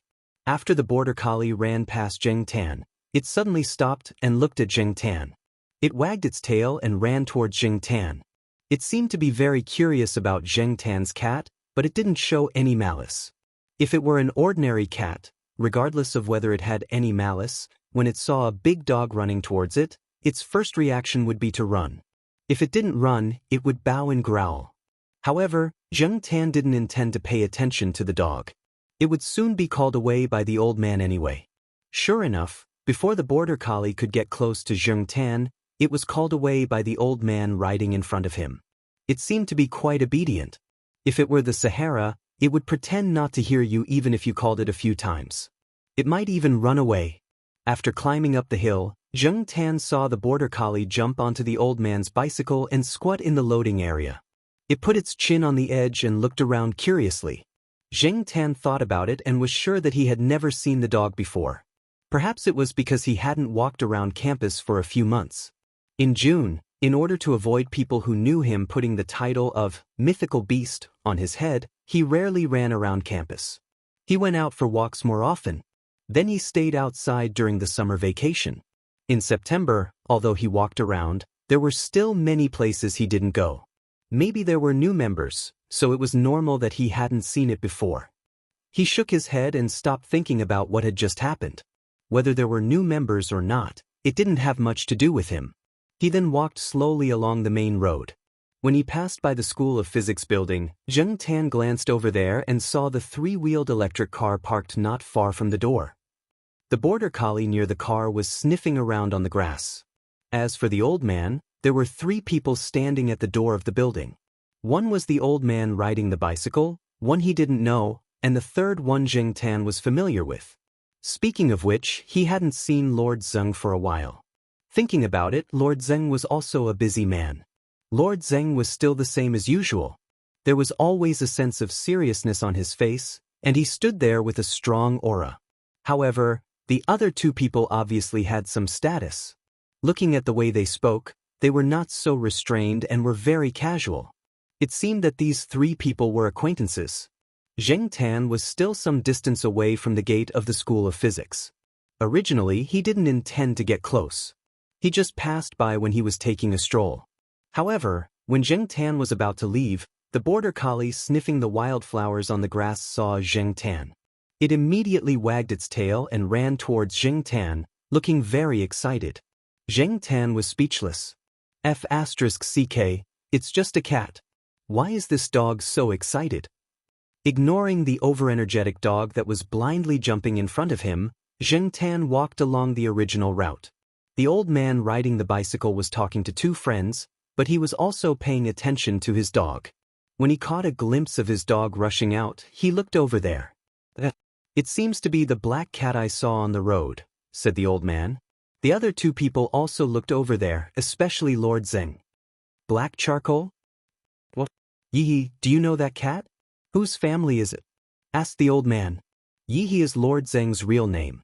The students gave her such a name because Lord Zeng's name was similar to Yihenera's, and the aura of the official was enough, while the teachers all called her Dean Yi, Professor Yi, Teacher Yi, and those who were familiar with her status would call her Yihi.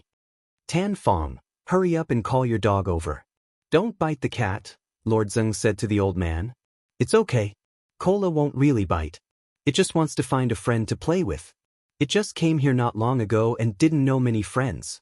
It's so excited because it saw a new friend. There used to be a black cat in my son's house. It had no companion at home, so it pestered the cat to play. Unfortunately, the cat ran away as soon as it saw it.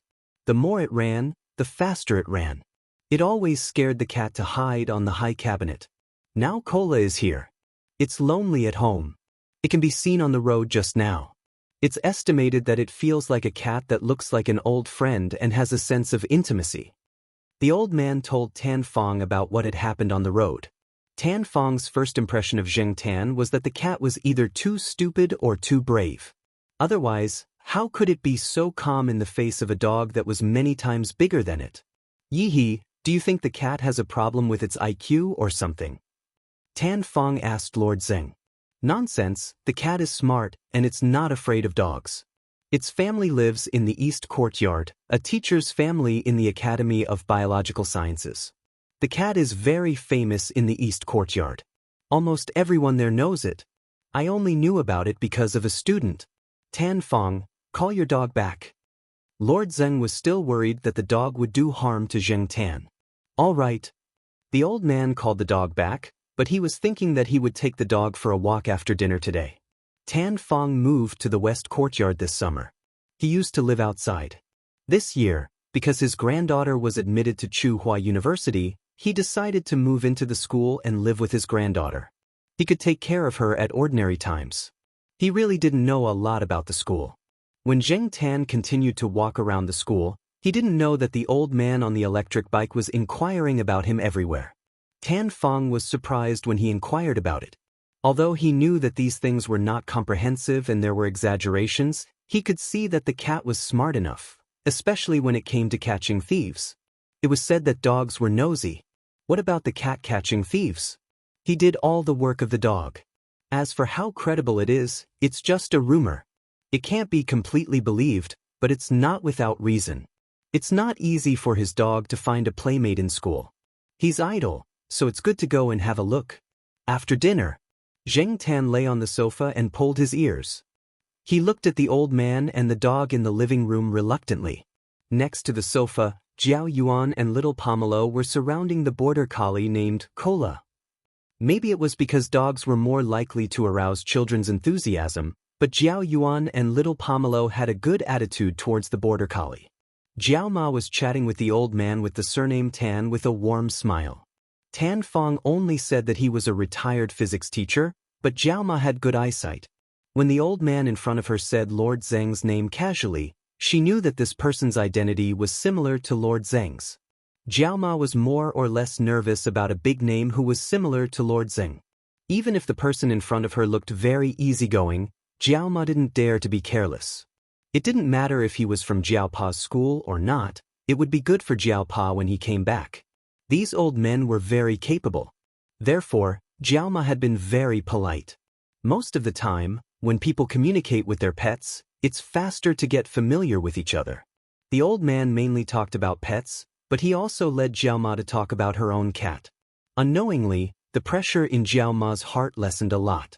But soon, the smile on Jiao Ma's face froze. I take Cola out for a walk every week. Since your cat is so sensible and often goes out, I'll take your cat out for a walk when I take Cola out, Tan Fong said as if he was doing her a favor. Chapter 219. Jiao Ma regretted praising her cat too much. Now, she couldn't take back her words even if she wanted to.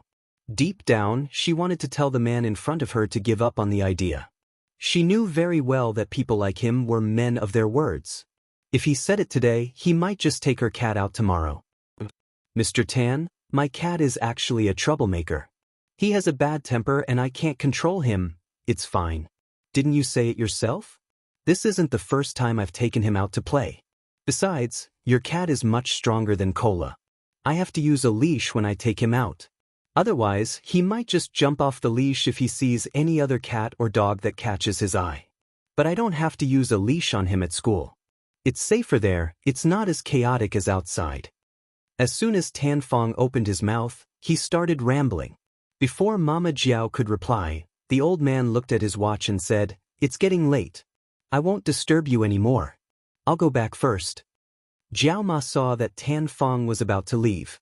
She wanted to say something to stop the old man from taking her cat out, but before she could say anything, Tan Fong raised his hand and said, "You don't have to see me out. You're too kind, Ms. Gu." Jiao Ma, Tan Fong called Cola and hummed a little tune as he went downstairs. When he reached the third floor, he saw Old Man Lon, who had just come out to throw out the trash.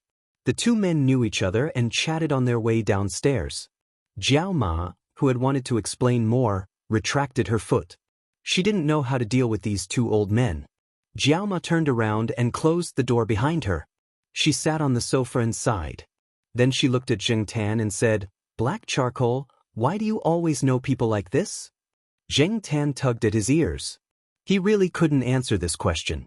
He didn't want to go out for a walk. He had already walked around the surrounding areas of Tsinghua University. If he went further, he wouldn't have gone there as often. Only the road to Jiao Yuan's school was a little further away. The other directions were basically unfamiliar. Of course, if Jiao Ma insisted on not agreeing, he would ignore the old man. Jiao Ma stared at Zheng Tan for a while before letting out a long sigh. She got up and walked to the bedroom. She decided to send an email to her husband, who was far away in the ocean, to tell him about it and let him make a decision. It wasn't just because of what happened today. Her cat was always running outside. In the past, when she was brought out by Wei Ling and Air Mao, she wasn't very happy. Now that there was another person, if this continued, would her cat become more and more wild and eventually run away from home? Jiao Ma's colleagues in the office all said that cats didn't love home as much as dogs, so she couldn't help but worry. If Zheng Tan knew what Jiao Ma was thinking, he would think that her worries were unnecessary. He really didn't want to leave the Jiao family. Although the Jiao family wasn't a rich family, the place they lived in was small, and the family members had no power or influence. Zheng Tan felt safe here. That was enough. If something happened to the Jiao family and they needed money, Zheng Tan could learn from Qi Dada and go out to earn money. If Qi Dada could earn money to support his family, how could he be any worse than it? Jiao Pa didn't know how to reply to Jiao Ma. 2 days later, Jiao Ma said to Zheng Tan, "If you want to go out to play, then go. But be careful. Bring the cat tag with you. Be careful." Tan Fong was a man of his word. The day before he went out, he told Jiao Ma that he was leaving. The next day, he rode his electric 3-wheeled motorcycle to the eastern courtyard. Zheng Tan had been waiting in a tree in the courtyard. The border collie named Kola was sitting on the 3-wheeled motorcycle. It was probably excited to see the other 3 cats in the courtyard. It wanted to come down, but it was scolded by Tan Fong and stopped. It still had a leash around its neck, so it couldn't jump down even if it wanted to. Zheng Tan looked at the basket in front of the motorcycle. There were things in it, so he could only squeeze with the dog. He jumped down from the tree and onto the back of the 3-wheeled motorcycle. Although the space wasn't big, it was enough to accommodate a dog and a cat. The 2 bottles of wine didn't take up much space, so Zheng Tan didn't feel crowded. However, the border collie next to him kept swinging its tail. Zheng Tan was annoyed, so he kicked it, but he didn't use much strength. Woof! Kola barked after being kicked, but it wasn't really angry. "Be quiet, Kola. You're riding a bike." Tan Fong didn't turn around and shouted. Kola looked at Zheng Tan and moved to the side. However, its tail was still wagging happily. This guy seemed to be in a good mood and didn't care about Zheng Tan. It kept looking at the people and things on the side of the road. Sometimes, it would even bark at someone's dog. Zheng Tan didn't take the main road with a lot of traffic. After leaving the area around Tsinghua University, Zheng Tan was unfamiliar with the surroundings. He didn't care about Kola's wagging tail. He carefully looked at the surrounding buildings and road signs. It wasn't easy to walk around, so he had to remember the way. After turning a corner, they entered a small street. There were more people buying sundries and snacks on both sides. There were also people riding 3-wheeled scooters like Tan Fong. However, they were carrying 2 children, while Tan Fong was carrying a cat and a dog. The scooter was driving slightly faster. When it caught up from behind, that person even talked to Tan Fong. He often came here, so he was familiar with him and they could chat for a while. That person was carrying his twin granddaughters. The 2 children were dressed exactly the same and had the same little braids. From their reactions when they saw Zheng Tan and Kola, it could be seen that although they looked the same, there were differences in their personalities. The 2 scooters were side by side for a few seconds. A cat and a dog on one side, and a pair of twins on the other, stared at each other. The child closer to the scooter had a more lively personality. She even wanted to reach out and pull Zheng Tan's beard, but Zheng Tan dodged her. However, Kola went up and licked the little girl's hand, causing the child to laugh so hard that her eyes disappeared. After all, the road wasn't wide, so it was impossible for the 2 scooters to stay side by side. Tan Fong slowed down, and the scooter ran in front and gradually went away. Tan Fong's destination was a normal university. This university wasn't bad, but it was slightly far from Tsinghua University. It would take too much time for Zheng Tan to walk here by himself, so he had never been here before. Just now, he was wondering why there were so many small shops on the street. It turned out that they were near the university. Tan Fong went through the side door. The guard here was very familiar with Tan Fong and even took the initiative to greet Tan Fong. When the scooter stopped, Zheng Tan looked around. It should be the staff dormitory area of this university. The building was older, but it was newer than the building in the east courtyard. On the second floor, an old man was standing on the balcony and watching.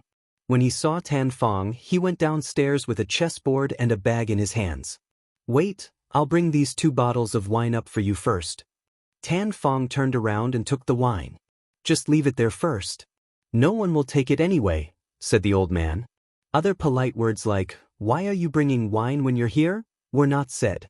Before Tan Fong went upstairs, the old man's wife came downstairs. She waved her hand and asked the two of them to go play chess. She could still carry these 2 bottles of wine. It wasn't troublesome. "Oh, why is there a cat this time?" the old man asked curiously. Then he immediately scolded, "You brought the cat out of someone's house? You old man, why do you always do such unreliable things?" "How is it unreliable? This cat is smart. It was very well behaved along the way. It knows what's good for it," said Tan Fong. "Aren't you afraid of losing it?" "No, I've asked around.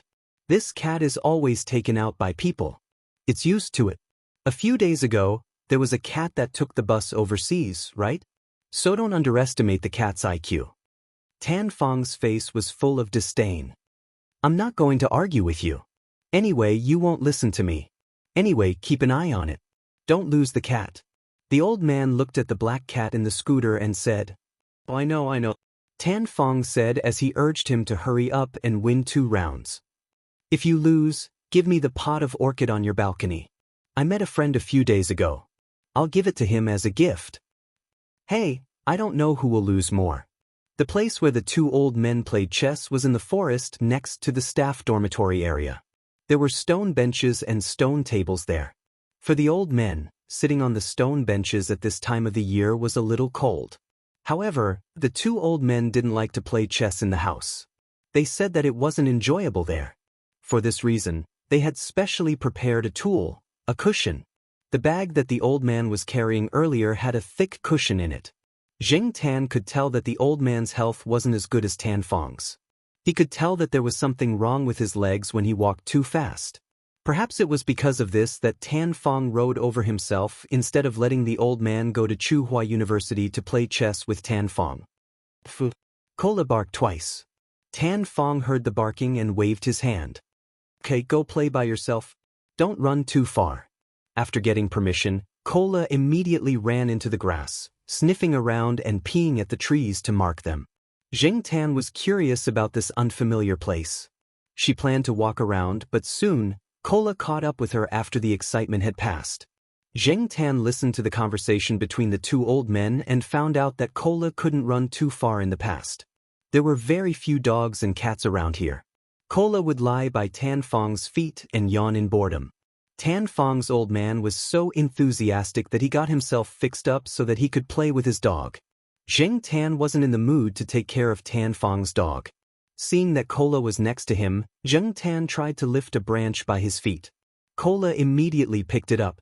Jing Tan lifted it again, and Cola picked it up again. It seemed to be having a lot of fun. Jing Tan used all his strength to lift the branch away. He saw Cola chasing after the branch and was about to take the opportunity to run away. Suddenly, he heard a wolf howl not far away. "Ooh, woo!" She turned off the night light and covered her shoulders. Intertwined with sparks and settling, this phone's ringtone was really unique. Jing Tan pulled his ear. Just as she thought of this, Jing Tan heard a familiar voice. She walked towards the voice. Jing Tan was on higher ground. When he looked down, he saw 2 people squatting down. They were Er Mao, who had been missing recently, and Qin Tao, who was nicknamed Beast. Er Mao sensed something and looked up. When he saw a familiar cat head, the corner of his eyes started twitching. Qin Tao didn't notice Er Mao's actions. He was busy answering a phone call. "So, I'm at Beijing Normal University. I'm interested in a girl from Beijing Normal University. She's the prettiest girl in Beijing Normal University. Birthday party? Whose birthday? I don't know. Or, it's been almost a month. Who still remembers what she looks like? I'm not going. I'm not in a good mood recently. I'm not going to work. You don't have to go to the company to find me. You don't have to go to the apartment either. That's all." After hanging up, Qin Tao started to complain to Er Mao again. When he saw Er Mao's actions, he also looked up. "It's that cat. That look as if it was looking at an idiot. It must be that cat." Qin Tao didn't need to look at the cat tag. He was quite sure just by looking at the cat's eyes. When Jing Tan saw these 2 people, his thoughts were, why are these 2 idiots here? Chapter 220. Why is it here? Qin Tao nudged Er Mao with his elbow and asked, "How would I know? This cat always comes and goes like a ghost." Er Mao was also depressed. How could a cat be so troublesome? There was still some distance from Chuhua University to here, right? Could a cat really be able to walk a long distance? But it would be at night. There were so many people and cars in the day. It didn't make sense. Just as he was thinking about the reason, Air Mao's phone rang. Looking at the caller ID, Air Mao's eyes narrowed and he immediately picked up. Seeing Air Mao like this, Zheng Tan and Qin Tao thought something big had happened. They didn't make a fuss and quietly waited for Air Mao to finish the call. It's really here? Air Mao's voice went up a notch when he heard the voice. He felt that he was too excited and calmed down. Okay, I'll go back right away. Thank you. I'll treat you to a drink next time. After hanging up, Air Mao's face was gloomy. Damn it. It's really her. That cat actually dares to come over. Which cat? That little bastard that only shows its teeth when it sees me. Air Mao said angrily. How long has it been since Black Rice gave birth? I finally had a few days to relax, and this bastard came over again. If they relapse and give birth to another litter of kittens, I'll be tortured to death. When Air Mao said this, Zheng Tan knew that Peanut Candy must have run to the courtyard again. Qin Tao laughed gloatingly. Speaking of which, it's been 4 months since your Black Rice gave birth. She can definitely give birth to another litter. I've seen a mother cat get pregnant again before her kittens left. Shut up. Air Mao raised his leg and kicked Qin Tao. You're asking for a beating. Qin Tao jumped up to avoid the kick and made an orchid gesture. Come on, hit me. Zheng Tan and Air Mao were speechless. They suddenly felt that this person was getting more and more despicable. Air Mao didn't have time to play with Qin Tao. I'll go first. Go find your goddess yourself. If you catch her, I'll treat you to a meal. Got it. Cat slave Mao, hurry up and go home. I heard that cats are hard to keep. Even if it's on the 3rd floor, it can probably escape. There are many ways that you can't think of. Before Qin Tao could finish, Air Mao ran away like the wind. TSK, look at him. He's just a cat slave. Qin Tao looked at Air Mao's back with disdain. He probably felt too bored and wanted to talk but couldn't find anyone. Looking around, Qin Tao's gaze fell on Zheng Tan. He waved at Zheng Tan and took out his phone to show Zheng Tan the photo album. Qin Tao's mobile phone was a new model with a large color screen. Compared to current mobile phones, it was considered high-end. The screen was slightly larger than other mobile phones, and the photo on it was also clearer. Zheng Tan stood at the top, some distance away from the bottom. He looked to the side and walked down a staircase not far away. He looked at the photo on Qin Tao's phone. Qin Tao squatted down and handed the phone to Zheng Tan. He had to admit that the girl on the phone was quite pretty. How is it? Isn't she pretty? And this was without makeup. Love at first sight. Understand? Qin Tao raised his head and covered his chest as if he was deeply in love. The gentleness when you lowered your head was just like the shyness of a lotus flower in the cool breeze. He even recited a poem. Zheng Tan shook off the goosebumps and despised him in his heart. According to the rumors he had heard about Qin Tao, this guy's love at first sight was too easy and too cheap. Sure enough, the deep love on Qin Tao's face soon became wretched. He raised his hand and drew a heart in the air. Do you know why the heart is in this shape? Zheng Tan looked at him. This is the shape of a woman's buttocks when she bends. Qin Tao shook his head regretfully. TSK, a cat like you won't understand the meaning of this shape. Zheng Tan poked at his sore spot. Zheng Tan wanted to say, King understood it deeply too. Unfortunately, the King god had turned him into this. CK, do you King know my pain?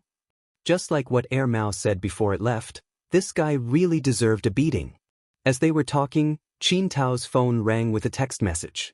After reading the content of the phone, Qin Tao's smile widened. I won't chat with you anymore. I'm going to meet the beauty. Qin Tao waved the text message on his phone in front of Zheng Tan. He didn't expect a cat to understand it. He just wanted to satisfy his vanity. Zheng Tan looked at it. The sender was Beauty Chen.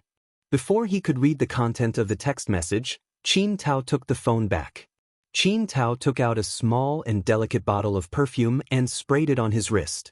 He touched his middle finger and ring finger on his wrist, then touched the back of his ear, the back of his neck, and his hairline. He even combed his hair. Not only did this guy like to be cheap, but he was also very showy. After Qin Tao finished tidying up, he couldn't wait to meet the beauty. Zheng Tan sighed in his heart. Another good cabbage had been eaten by a pig. However, Zheng Tan recalled the familiar feeling he felt from Qin Tao. Only then did he remember that he was also like this in the past. However, now it seemed that compared to Qin Tao, Zheng Tan didn't have the capital to squander like Qin Tao. He didn't know why he thought he was so awesome in the past. Zheng Tan suddenly felt that looking down on Qin Tao's behavior was very funny. It was like mocking himself in the past. As he was looking, Zheng Tan felt a pain in his head. A branch fell on his head and then fell beside his feet. Fortunately, the branch wasn't too thick. In addition, Zheng Tan's resistance to attacks was stronger. Zheng Tan didn't get a concussion from the hit. He looked up and squinted his eyes to look at the culprit. That guy was panting with his tongue out and barking at Zheng Tan. "Call your grandfather. F***ck, he even knows how to sneak attack." Zheng Tan ran up the stairs and slapped Cola twice with his paws. After Tan Fong finished a round, he saw a cat and a dog chasing after each other. He said happily, "Look, these two are playing so well." At the same time, Tan Fong was happy for his wise decision to bring the cat along. Even though he had just lost a round, his mood wasn't that bad. After slapping Cola a few times, Cola saw a mouse and went to block it. Zheng Tan wasn't in the mood to play with the mouse. He decided to walk around. Maybe he could see a few beauties. The staff dormitory area was at the edge of the school. It was closer to some of the side streets outside. However, it wasn't the end of the school day, so there weren't many students walking around. As he walked along the side of the side street, Zheng Tan looked at the snack bars on both sides. He really felt a little hungry after smelling the food. As he walked, Zheng Tan saw a few young people in front of him. Originally, Zheng Tan didn't plan to pay attention to these people. However, after hearing their conversation, Zheng Tan slowed down his footsteps. "You think you're so great just because you drive a car that costs 100,000? You're just a frog in a well." That's right. He even wants to hit on Beauty Chin. He's overestimating himself. He's looking for death. If he dares to go again, it won't be as simple as getting hit with a stick. The leader handed the phone in his hand to another young man. "Return the phone to Beauty Chin from your class. Don't let her know about this." "Beauty Chin? Isn't she the prettiest girl in a certain school that Qin Tao mentioned before?" Then, though looking for death, these people were talking about couldn't be Qin Tao, right? Looking at these people, it seemed like they had just finished beating someone up. Two of them were carrying a long bag in their hands. Judging from the shape of the bag when it shook, it seemed like something like a steel rod. When they walked past Zheng Tan smelled the smell of blood. There was also the smell of Qin Tao's perfume. Sure enough, Qin Tao must have been beaten up.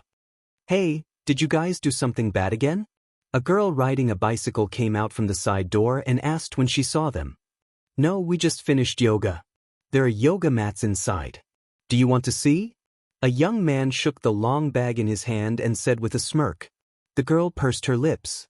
Obviously, she didn't believe him. However, she didn't say much and rode away. She didn't dare to take these people seriously. The young men didn't care about the black cat that had just passed by them. There were many cat owners around here. They didn't have the interest to pay attention to a cat. Zheng Tan looked in the direction that the young men had come from. He turned a corner at the fork and went into a slightly more secluded alley. Not long after, Zheng Tan smelled the smell of blood. He quickly ran over to take a look. The person who had confidently gone to pick up a girl an hour ago was now lying on the ground with a pig's head. Next to him was the new phone that used The Legend of the Hungry Wolf as its ringtone. At this moment, the screen was broken and the battery was thrown out. Ermao was right. That brat was really beaten up. Zheng Tan walked closer. Seeing that the person was still breathing but didn't open his eyes, he raised his paw and patted Qin Tao. Qin Tao opened his eyes and saw a black cat's face in front of him. He then pulled the corner of his mouth and said, "Fortunately, it's you. Otherwise, if other people saw me like this, they would lose a lot of face." Qin Tao sat up, touched the blood from his nose, and casually wiped it on his clothes. He sat there without making a sound. Zheng Tan thought for a moment and ran out of the alley. When he passed by a shop, he saw a roll of toilet paper in front of the door. It was probably dropped when the shop owner was moving goods. It was the kind of low-quality toilet paper used in restaurants. It hadn't been used yet and wouldn't fall apart even if it was rolled. When Qin Tao heard the noise and looked over, he saw the black cat playing with a roll of low-quality toilet paper used in food stalls like it was playing with a toy. Although Qin Tao usually didn't use this kind of toilet paper, the situation was different now. He picked up the toilet paper at his feet and used some to wipe the mud and blood on his body. At least he didn't look so bad. It was better than going out with blood all over his body. Feeling the rough texture of the low-quality toilet paper, Qin Tao said to Zheng Tan, "Don't tell Air Mao and the others. It's too King embarrassing." After a pause, he said, "When a tiger falls, he will be bullied by dogs." After wiping, Qin Tao took out a twisted cigarette from his pocket. The lighter was still working. He lit the cigarette and sat there smoking in silence. After finishing the cigarette, Qin Tao used a tissue to wipe the blood from his wound. It was King painful, but fortunately he had protected a few vital parts. His life was not in danger. After smoking, Qin Tao got up and took off his jacket that was full of blood and footprints. However, he didn't throw it away. He put it on his shoulder. "Thank you, Brother Cat." Zheng Tan was worried about Qin Tao. Although Qin Tao was not a good person, he was Air Mao's friend after all. It was better to keep an eye on him. Following Qin Tao out of the other end of the alley, Zheng Tan looked around. This place was a little closer to the staff dormitory. It was in a V shape. After walking out, they found that it was not far from the other entrance of the side street.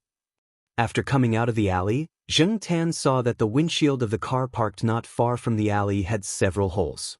Zheng Tan looked at the car and felt that it was quite familiar. Just as he thought of this, he heard Qin Tao say in a relieved tone, "Fortunately, this car is Air Mao's. It's cheap and not worth much." Zheng Tan. No wonder it was familiar. Last month, Qin Tao lost a bet with Air Mao. They exchanged cars. Air Mao bought a car that was worth about 100,000 for Qin Tao to drive, and Qin Tao's luxury car that was worth 1 million was driven everywhere by Air Mao. Previously, Qin Tao was quite depressed, but now it seemed that if his car was smashed, the loss would be great. However, if it was really his luxury car that was worth 1 million, would these people really dare to smash it? Shaking his head, Qin Tao stopped thinking about it. No matter what, it had happened. What should be done was done. Some people around pointed at the car, but Qin Tao did not care. He opened the door and got in. There were a few stones in the car. They were probably used to smash the car. If it was my car, it would not have been smashed so easily. Air Mao's cheap car is really lousy. While complaining, Qin Tao picked up a few stones from the car, took out a bag, and put a few stones in it. He threw them on the passenger seat, together with his coat. Qin Tao's eyes looking at the stones made Zheng Tan feel uncomfortable. He mourned for those people in his heart. How could Qin Tao take this lying down? However, Zheng Tan did not have the leisure to care about that. Qin Tao could do whatever he wanted. Those people did not look like good people. They must have done this kind of thing often. However, was it really okay for Qin Tao to drive like this? What if he suddenly became dizzy and had an accident? Qin Tao was not worried about this at all. After tidying up the car, he checked that the car could still be driven. He waved to Zheng Tan and left. Chapter 221. After that incident, Zheng Tan did not see Qin Tao for a while. Qin Tao would occasionally come to the courtyard to look for Air Mao, but he was probably afraid of losing face and wanted to wait until his injury was better. Zheng Tan passed by the 3rd floor one day when he went out. The door was still open, and he could hear Air Mao talking on the phone. Air Mao was very angry. He could not find Qin Tao recently, so he asked around for some information. After he found out, Air Mao did not intervene because Qin Tao said that he wanted to solve it himself. Air Mao let him do whatever he wanted. With Qin Tao's ability, he would not lose face if he was prepared. During this period, Zheng Tan followed Tan Fong to Beijing Normal University a few times and heard some gossip. From the students, Zheng Tan knew that Qin Tao had taken revenge. Basically, Everyone who was involved in that incident was beaten up and sent to the hospital. They would be hospitalized for at least 1 or 2 months. When the students who were shopping on the side street were talking about this matter, they didn't know that the other party was Qin Tao, but this didn't stop them from gloating. Thinking about it, the number of students who didn't like those people and had suffered losses at their hands wasn't small. Just like what the students had analyzed during their discussion, neither side was easy to deal with. Qin Tao had taken revenge, but the discussion about this incident in Beijing Normal University's BBS was still ongoing. Even Tan Fong and Mao mentioned it once when they were playing chess. However, it was only mentioned as a topic, and it led to a sentence that many people lamented: students nowadays. When Zheng Tan saw Qin Tao again, it was almost New Year's Day. When Qin Tao came to look for Mao, the injury on his face was no longer visible. He even asked Zheng Tan to come down from upstairs and bought a lot of imported cat food to express his gratitude. Zheng Tan stared at the pile of cat food and wanted to kick Qin Tao's face. "You can eat the cat food yourself." Mao looked at the cat food and tried to hold back its laughter. "Beast, don't you know that this cat does not eat cat food?" Qin Tao looked at the unhappy Zheng Tan. "I also asked my friends over there. They said that no matter what breed the cat is, it will definitely fall in love with this cat food. And I don't know what kind of food it likes, so I bought some of each kind, dry and wet food, and even canned cat food." As he spoke, Qin Tao even took out a disposable cup from Mao. He opened a bag of dry food and poured some into the cup. Then he placed the cup in front of Zheng Tan. Zheng Tan pulled his ears and looked at Qin Tao. He slapped the paper cup filled with cat food in front of him. "You can King eat it yourself." Black Rice, who was lying on the sofa, saw the cat food scattered on the floor. It jumped down and sniffed, then sneezed. "Look, my family doesn't even eat the black rice. You know, my black rice has always been eating cat food," Mao said. Qin Tao's expression changed, and he threw the bag of cat food on the ground. "Those bastards lied to me." "Maybe not. Cats are still picky about their food. No matter what, this black coal won't eat cat food. It's a waste to throw it away. Leave it here. I'll send it to the rescue station and feed it to the cats there. Up to you." Qin Tao waved his hand. He didn't want to talk about this anymore. He turned to the black cat and said, "Brother cat, I don't know how to thank you. When you go to Pearl City, I'll take care of your food and drink." If it was in the past, Qin Tao would never talk to a cat like this. "Ready to go?" Mao asked. "Yes, my mom is urging me. No matter how unwilling I am, I have to go. Otherwise, I'll be dragged back to the capital. Pearl City is better than the capital. If I stay in the capital, I'll probably be nagged to death by the old man. That's right. If you go back to the capital, you'll be beaten up first. And you can't fight back. After that, you'll be watched." Mao nodded in agreement. It was just like how it didn't dare to go back to the capital. "I've fixed the car for you and modified it. It's much better than your old car." Qin Tao threw the car key to Mao. "You should be more careful in the future. Don't get tricked again," Mao said. "I know. I was too careless this time.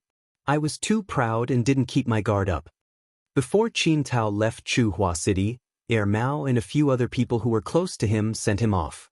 They went to have fun for a night. Qin Tao wanted to send Zheng Tan along, but Zheng Tan didn't go. He still had to earn money to support his family. Every year at the end of the year, especially during Christmas and New Year's Day, Xiaoguo was especially busy. He arranged all kinds of activities in the pet center and was busy making more money. The employees in the shop were also very enthusiastic. Everyone wanted to perform well at the end of the year. Maybe they could get more year-end bonuses this year. The calendar year was coming to an end.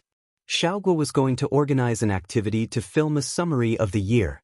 It was to celebrate the new year and promote the new products in the shop. Now that Xiaoguo's pet center had expanded, there were more kinds of pet clothes sold. Nowadays, many young people like to cosplay with their pets. The pet clothes shop was also accepting orders to make pet outfits. It was not the kind of low-quality clothes, but really good materials. Many customers were not short of money now. It was said that the clothes sold well in that shop.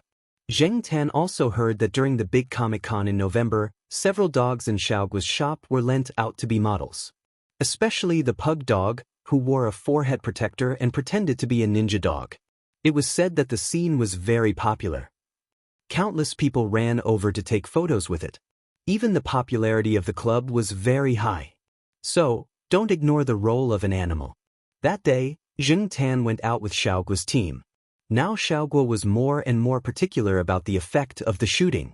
Every time, he would book a place with someone and take the team out to shoot. After shooting a part, Zheng Tan rested on the side. The person responsible for serving Zheng Tan was still Charlie. They had worked together many times. Charlie knew a little about the character of this cat.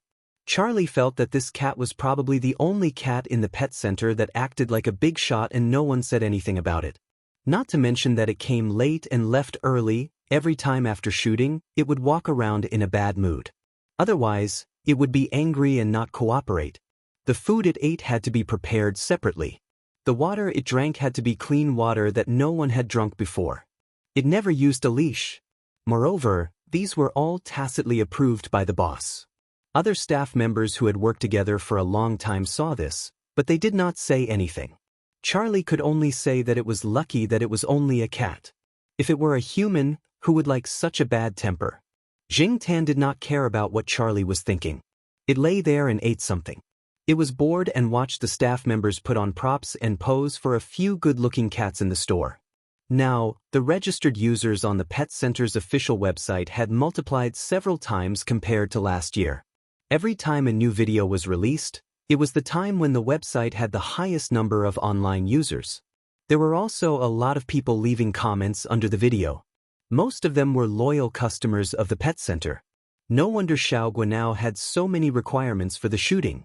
Yawning, Zheng Tan rolled around on the recliner. Suddenly, his ears moved. Zheng Tan heard a familiar dog bark, but it was a little far away. He could not see anything from here. Zheng Tan glanced at the shooting progress. It estimated that it would take a few more hours, so he got up, jumped off the recliner, and prepared to walk around. Charlie saw this and knew that the cat was going out for a walk again. The first time, he was scared to death. Gradually, he knew that there was no need to worry at all. Come back quickly if you want to walk around. Don't walk too far. Although your part is finished, it's hard to say when it will be res hot. Boss takes this shoot very seriously. Zheng Tan turned its head and looked at him, then continued to trot in that direction. Charlie looked at the cat running away and sighed. Although he was not sure, Charlie felt that the cat should be able to understand what he said. It came from his intuition as a veterinarian. It was not good for the cat to be too smart. It was easier to take care of the stupid ones, such as the ones that were being handled by the staff members on the set. Zheng Tan came out of the set. The wall was just a decoration for the cat. Over the wall, Zheng Tan moved his ears.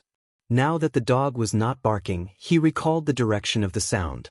He walked a few steps in that direction and jumped onto a tall tree. Zheng Tan immediately found the target location. It was not that Zheng Tan had sharp eyes, but that place was too eye-catching. There were several police cars there. It would be strange if he did not notice it. He got closer and jumped onto a tree. Zheng Tan decided to watch the situation from the side. After all, there was nothing to do at the set. There were many villas around. The people who lived in this area were more or less of a certain status.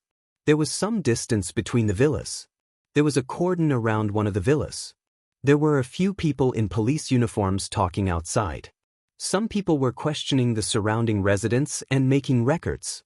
Zheng Tan also saw Senior Walnut. He was talking to a few people. However, after Senior Walnut was promoted, shouldn't this kind of thing be handled by his subordinates? Why did he come here personally? As for the dog that had barked earlier, Zheng Tan looked over and saw that the dog was being led around by someone. It seemed to be sniffing something and could not be stopped no matter how hard one tried to yell at it. The police officer who was leading it was being forcefully dragged along, and it looked like the dog was leading the man around. The greenery in this area was done well. There were many trees around. The grass was no longer green, but the surrounding evergreen trees did not give off the bleak feeling of autumn and winter. There were several holes in the grass. They were all the work of He Jin. The surrounding residents were already looking at them with disdain. This made the police officer who was leading He-jin feel a lot of pressure. He was only helping his superior look after the dog. His superior had told him to lead the dog around. Perhaps he could find some clues. However, from the looks of it, there were no clues at all. The dog was purely causing trouble. It was almost causing trouble in the grass of the neighboring family. He-jin, don't cause trouble. The police officer pulled on the leash and scolded. He-jin turned to look at the police officer and bared its teeth. It seemed to be unhappy with the police officer's scolding. It looked around and found Jing Tan on a tree not far away. Woof woof woof. He-jin barked at Jing Tan a few times. It even went over to Jing Tan. Jing Tan ignored it and pretended not to know it. The police officer who was leading He-jin did not know Jing Tan. Seeing He-jin's reaction, he said helplessly, "You really just think it's fun. Don't scare other people's cats." Jing Tan looked at He-jin, who was coming over from under the tree. He felt that He-jin was seriously looking for something. It was still sniffing around the ground. Suddenly, it smelled something. It dug around and pushed away some of the leaves on the ground. It growled and raised its head to bark a few times. "You're doing it again." The police officer touched his forehead. "Since you can't dig holes in the grass, you're digging holes here." Chapter 222. The officer pulled on the leash in his hand, intending to take He-jin away. But He-jin didn't want to.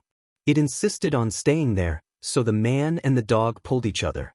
He-jin was probably also annoyed by the young officer's actions.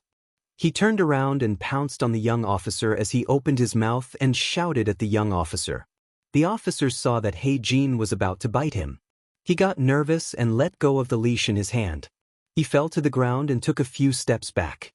But He-jin didn't run away. It stayed there, sniffing around, but didn't dig anymore. Seeing that He-jin didn't run away, the officer was relieved. But he didn't want to come into contact with the dog again. It really scared him. He really thought that the dog was going to bite him. He didn't expect it to just scare him. But this dog was much fiercer than the dogs he saw in the station. It just looked obedient on the surface. Shaking his head, the officer looked at where his superior was and ran over there. It was better to get someone else to take care of the dog. He really didn't have the ability. After the officer left, Jing Tan jumped down from the tree and walked over to where He-jin was digging. He-jin, who was sniffing around, looked at Jing Tan and immediately rushed over to guard where the hole was dug. To be exact, it was where the black bug was. It was as if it was afraid that Jing Tan would mess it up. Jing Tan walked towards the bug, and He-jin immediately let out a warning growl. He retracted his foot. The warning immediately stopped. He raised his foot again and He-jin growled again. After testing a few more times, Jing Tan didn't plan to walk in that direction anymore. He looked at He-jin, then stretched his neck and sniffed the bug. He ignored He-jin's warning. He knew that as long as he didn't touch the bug, He-jin wouldn't do anything to him. He-jin only growled a warning. It didn't even bare its teeth. Compared to the officer from before, its attitude was much better. Wretch, he felt like vomiting. Jing Tan immediately retracted his neck and moved away. What the F***ck is this smell? How disgusting! Jing Tan could not tell what the smell was. Not only was it smelly, but it was also disgusting. It made Jing Tan want to throw up all the food he had eaten at the filming location. They could smell the unpleasant odor even before they got close. For humans, this odor could only be detected if they put it under their nose and sniffed it carefully, but for cats and dogs, it was too easy. Ignoring the bug, Jing Tan jumped back onto the tree. He could hear someone coming their way. It was the young police officer. He was bringing Senior Walnut over. Along the way, he looked at the holes that He-jin had dug on the lawn. "I didn't find anything. There's nothing unusual either. I even used a wooden stick to turn the place over. There's nothing buried here," the police officer explained. When he first saw the black gold digger, he was excited. He thought that he had found some evidence or a corpse, but there was nothing. There were no traces of the soil being turned over. Although his professional knowledge was not very good, he still knew some basic things. It was obvious that no one had touched the soil here. At least, no one had touched it for more than a month. "Okay." Senior Walnut nodded. After looking at the small holes that He Jin had dug, he looked in the direction of the black gold digger and walked over. When Senior Walnut came over, the black gold digger wagged its tail vigorously. It seemed to be asking for praise. Senior Walnut touched its head. He did not immediately look at the holes dug by the black gold digger. Instead, he looked at the black cat in the tree. Black charcoal? Senior Walnut called out. Zheng Tan moved his ears, but did not raise his head. He continued to stare at the place where the black gold digger had dug. He did not look at Senior Walnut. It was as if he was not the one being called. Anyway, he did not have a cat tag on him. "Do you know this cat?" the police officer asked. Walnut shook his head. "I think you're mistaken. This cat doesn't look like it was raised by someone here. There's nothing special about the breed. It probably came from somewhere else, but it looks quite strong," the police officer said. "The cats raised by people around here should be the kind that was different from the rest. There were very few of them." Without saying anything, Senior Walnut turned to look at the holes dug by the black gold digger. There did not seem to be anything special about it. Just then, someone called out to him. Senior Walnut took the black gold digger and left. The black gold digger was not very happy, but it still followed. Zheng Tan squatted in the tree with his ears propped up. He listened to some of the people around him talk about what had happened there. Two people were talking. Their voices were not loud, but Zheng Tan could still hear some of it. It seemed that there had been a murder in the villa. Moreover, the person in the house did not look like a human anymore. Only the bones were left. Zheng Tan did not sneak in to see the crime scene, but he could feel the hairs on his back standing up as he listened to the two people's conversation. He felt that the two people were exaggerating. Yes, they were exaggerating too much. A gust of wind came out. Zheng Tan shivered. It was better to go back to the filming location. It was better to be bored than here. Not long after Zheng Tan left, Senior Walnut, who had finished dealing with people, looked in the direction of the tree. Seeing that the cat was no longer there, he laughed softly. Did he make a mistake? How was that possible? How could he not have noticed that the cat in the tree was not black charcoal? But was the cat also sniffing there? When he was led by the police officer to look at the hole in the grass, he noticed that the black cat was sniffing at the spot where the black gold digger was guarding. If there was nothing unusual, why would the cat and dog sniff there? This really misunderstood Zheng Tan. Zheng Tan had sniffed there out of curiosity. There was only one black bug there, and the rest was soil and dead leaves. There was nothing else to sniff. Zheng Tan did not find anything unusual. He Tao stood in place and thought for a while. He asked the police officer to wait for a while. He held the black gold digger's hand and walked back to the tree. The black gold digger was very excited. It pulled on the leash and ran in that direction. If it wasn't for Senior Walnut, it probably would have rushed over. After carefully searching the small pit, He Tao confirmed that this was the bug that He Jin was looking for. He Tao then took out a clean paper bag and put the fingernail-sized bug into it. After that, he checked the other small pits on the lawn, but he didn't find any similar black bugs. On the other hand, after Zheng Tan returned to the filming location, Charlie breathed a sigh of relief. Although he knew that the cat would come back on time, he was still worried every time. After all, if anything happened to her, he would take the biggest responsibility. Overall, the shoot was quite smooth. Zheng Tan felt that there was not much skill involved.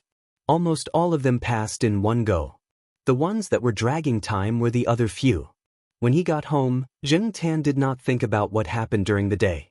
He went back to his usual routine and thought about where to go in the future. Around Tsinghua University, only the Jiaoyuan school was further away. Zheng Tan decided not to go there in the near future. There was no need to look at the construction site. After all, it was mostly built. Which path should he take? Zheng Tan decided to look at the map when Jiao Ma and the others were not at home. There was a detailed map of the campus and its surrounding area on the desk in the master bedroom. He would choose the right path when the time came. That night, Zheng Tan slept peacefully, but some people did not sleep at all. For example, He Tao's wife. He Tao did not return home the whole night. Yesterday, he said that he had something to do, but there was no reply. His phone could not be reached either. In the past, when he was working on a case, he would turn off his phone. However, this time, He Tao's wife felt uneasy. She waited until dawn, and after her child went to school, she called Mao. Mao was still sleeping at that time. For Mao, 8 or 9 o'clock in the morning was the best time to sleep. When it was woken up by the call, it did not sound very happy. It wanted to directly reject the call, but when it saw the caller ID, it immediately picked it up. After hearing his sister-in-law's words, Mao's sleepiness disappeared. His phone has been turned off. When I called his colleagues, they said that He Tao left a long time ago. However, it seemed that he had something urgent and left with He Jin. They still haven't returned. No one in the bureau knows either, He Tao's wife said anxiously. Have you called senior brother Wei? No, I don't know the exact situation yet. Little Wei just got married not long ago, so I didn't bother him. I'm just worried. Yes, I know, sister-in-law. I'll ask a few friends first. He Tao's wife knew about Mao's background and knew that he had some ability. Otherwise, she would not have called him. After hanging up the phone, Mao scrolled through the numbers and called a few friends. An hour later, Mao scratched his head in annoyance. The situation was not good. Brother Walnut's car was found, but he was nowhere to be seen. The bureau obviously knew that there was something going on, but they did not tell his sister-in-law. As expected, his sister-in-law's worry was justified. After a while, Mao received an email. This was the information that he had asked someone to get in a short period of time. It was not comprehensive, but it gave him a general idea of what had caused this. In general, this was a bloody incident caused by a business war. It seemed very normal, but these two people were quite famous in Chuhua City and their companies were quite big. After reading it, Mao sat on the chair and thought for a while. Brother Walnut left with He Jin. What did he need to find with a dog? Mao decided to ask the cat on the 5th floor for help. It was better to be safe than sorry. Although he could borrow a well-trained dog, Mao trusted the black cat on the 5th floor more. Even if he did not like the cat on a daily basis, he had to admit that he could only ask it for help at critical times. Especially now that the situation was related to his brother. When it came to the sense of smell, cats did not necessarily lose to dogs. The reason why people often use dogs to help instead of cats was that cats were not willing to be manipulated and were not easy to train.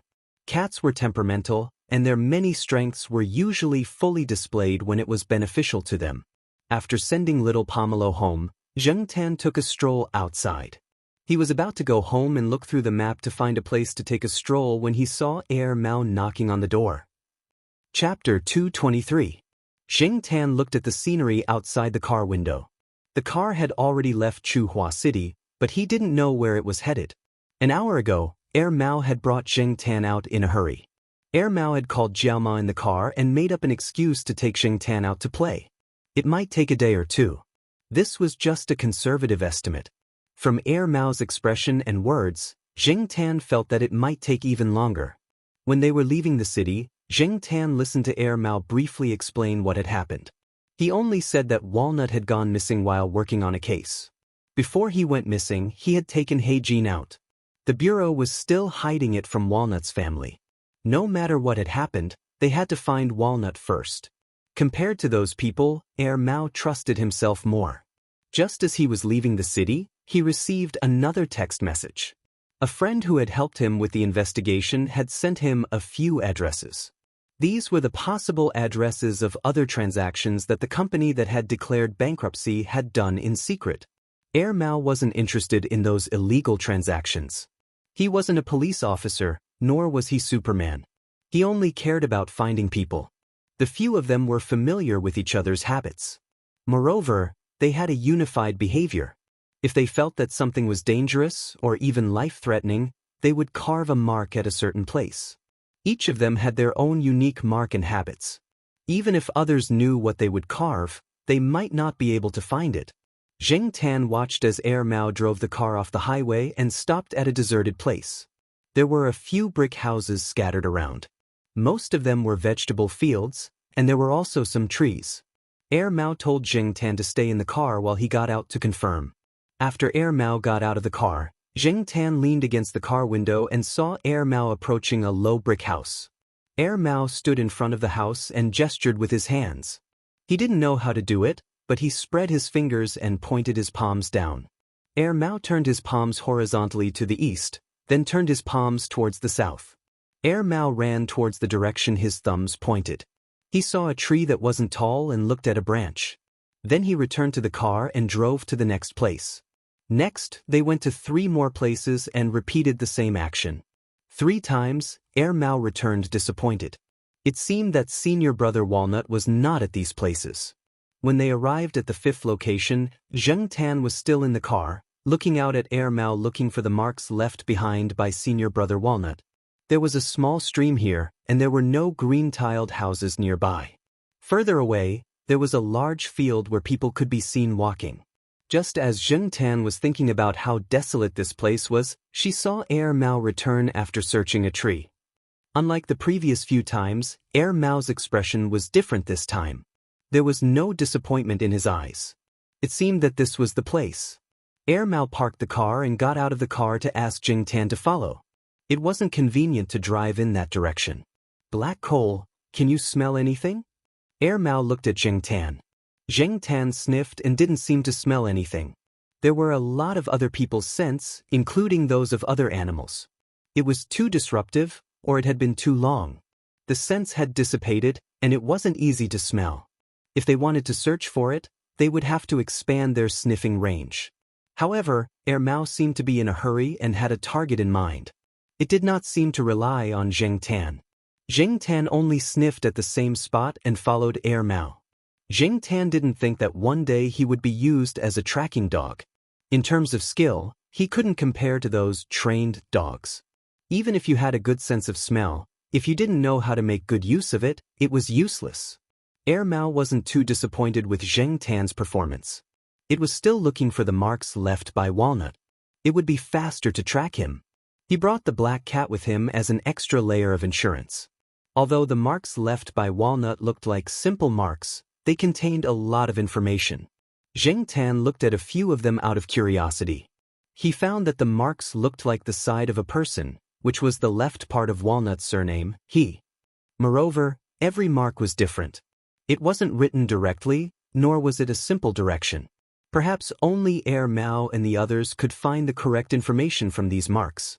Seeing Mao's outstretched hand gestures, Xianxia knew that it was more complicated than he thought. Xianxia followed Mao not far behind. He didn't need to do anything now. He just needed to keep up. Mao had said that it might not ask him for help, so Xianxia didn't feel much pressure. However, he sincerely hoped that He Tao and He Jin were safe. Although they weren't familiar with each other and had only met a few times, because of Celestine and Mao's relationship, Xianxia hoped that everything would go well for Walnut. As he was thinking, Xianxia's footsteps paused. He raised his head and sniffed. He looked in a direction that was slightly off from Mao's route. Xianxia thought about it and ran in that direction. As the smell got stronger, Xianxia saw a black bug crawling by his feet. Looking forward, there were even more bugs crawling on the ground. If it wasn't for the dried leaves blocking the way, he might have seen more. Mao, who was following the mark, noticed the situation at Xianxia's side. It turned around and jogged over. "What's wrong?" Mao asked. Xianxia ignored him and continued walking until she came to the side of a dried-up ditch. It looked like it had been used as a canal in the past. There were more trees around, and most of them were deciduous. Someone had swept the leaves from the ground into this ditch, so the leaves were piled up slightly thicker. If not, the place Xianxia had just walked through would have more leaves. And the place where there were more bugs seemed to be slightly more protruding than the other places. Now, Xianxia and Mao's attention wasn't on the leaves, but on the bugs. Why are the bugs so active in this weather? Mao frowned. He also smelled something unpleasant. Xianxia watched Mao walk towards the ditch. He stayed on the side and watched. He didn't want to get too close. Those bugs were the same as the ones he had seen in the villa that He Jin had treated as evidence. Thinking about the words he had heard at that time, Xianxia felt a chill down his spine. He was very nervous. What was under those leaves? Mao had already used a branch to push the leaves aside and saw the object under the leaves. It was a body that had been gnawed to the point where only the skeleton was left. But what made Mao feel a little relieved was that this person was shorter than Walnut Sr. Zheng Tan glanced over and didn't look again. Based on Air Mao's expression, this wasn't Walnut Sr. He was relieved. But it was just as those people had said. Only the skeleton was left. It seemed that the bugs had gnawed on it. Forcing himself to divert his attention, Zheng Tan walked around and smelled the scent of Walnut Sr. and He Jin. He had been too nervous just now and had paid attention to the bugs and the smell of the ditch. He had missed the tracks of the man and dog. Although Air Mao could find the general route left by Walnut Sr., this place wasn't on that general route. Zheng Tan tried to identify the smell and followed it to the back of a big tree. There was a slope here. If the light wasn't good, it wouldn't be easy to notice someone lying here. It seemed that Walnut Sr. and He Jin had stayed here for a long time. The smell they had left behind was more obvious. Guessing that when those people were dealing with the ditch, Walnut Sr. and He Jin should have been here to watch. Walnut Sr. only continued to follow after those people left. Air Mao finished looking over there and took a few photos. Then he covered the leaves again and followed Zheng Tan. After seeing the situation here, he could guess what had happened. Good job, Black Coal. After confirming that Zheng Tan hadn't found any other clues, Air Mao continued to look for the markings. After searching along the road for a while, Air Mao stopped. The markings stopped here. The last mark didn't tell Air Mao where to go next, nor did it indicate a stop. Could it be that time was too tight and the incident happened so suddenly that Walnut Sr. didn't have time to leave a mark? Air Mao didn't know. He looked around carefully. There were traces of people staying here. He even found some footprints. There were at least 3 people. There were also some cigarette butts. Those people had smoked here. Air Mao's gaze fell on the narrow cement road about 10 meters away. Those people had probably driven away. But which way should he go? The information Air Mao had obtained pointed to a few locations. There was one nearby, but on the other side of the road, there was another place further away. Could it be that he was going to investigate both places? Air Mao stood there and thought. He was about to let the cat behind him try, but when he turned around he realized that the cat had gone in another direction. After Zheng Tan knew that Air Mao couldn't find the markings, he tried to sniff around. Other than the strange scents, there was also Walnut Sr.'s and He Jin's scents, which weren't easy to detect. He Jin's scent was more obvious. When Zheng Tan was looking for the scent, he found something unexpected and stopped there for a while. There's something? Air Mao asked. At the same time, he took out his folding knife and squatted down to dig the soil. With the skeleton that was almost gnawed away, Air Mao would think about what had happened here when he saw the cat Paws. He also found that there were traces of the soil being moved. Although the area wasn't big, it could be seen.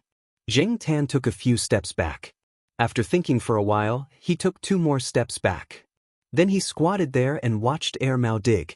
If Zheng Tan could express himself clearly, Air Mao wouldn't have to waste time digging. He would definitely stop it. However, Zheng Tan couldn't speak and didn't know how to express himself. Even if Zheng Tan tried to stop it, Air Mao would definitely do it. The soil wasn't tightly buried. Air Mao could easily pick up the soil above. After a few quick digging, Air Mao saw what was buried below. A piece of shit. Air Mao was speechless. Was it He Jin's poop? Chapter 224. Air Mao wasn't sure if the poop belonged to a human or a dog. Even if it was a dog, it might not be He Jin. He was just guessing that it might be He Jin. Zheng Tan was very sure that it was He Jin's poop, but he didn't understand why cats had the habit of burying their poop, especially those in the wild. He had heard people say that it seemed to be a cat's instinct, except for Zheng Tan himself. There were many speculations about this behavior. One was that cats, as an independent hunting animal, would try to hide their tracks as much as possible. Even though they had been brought into human society, they still maintained their wild habits and instincts. As a dog, it would normally leave after pooping.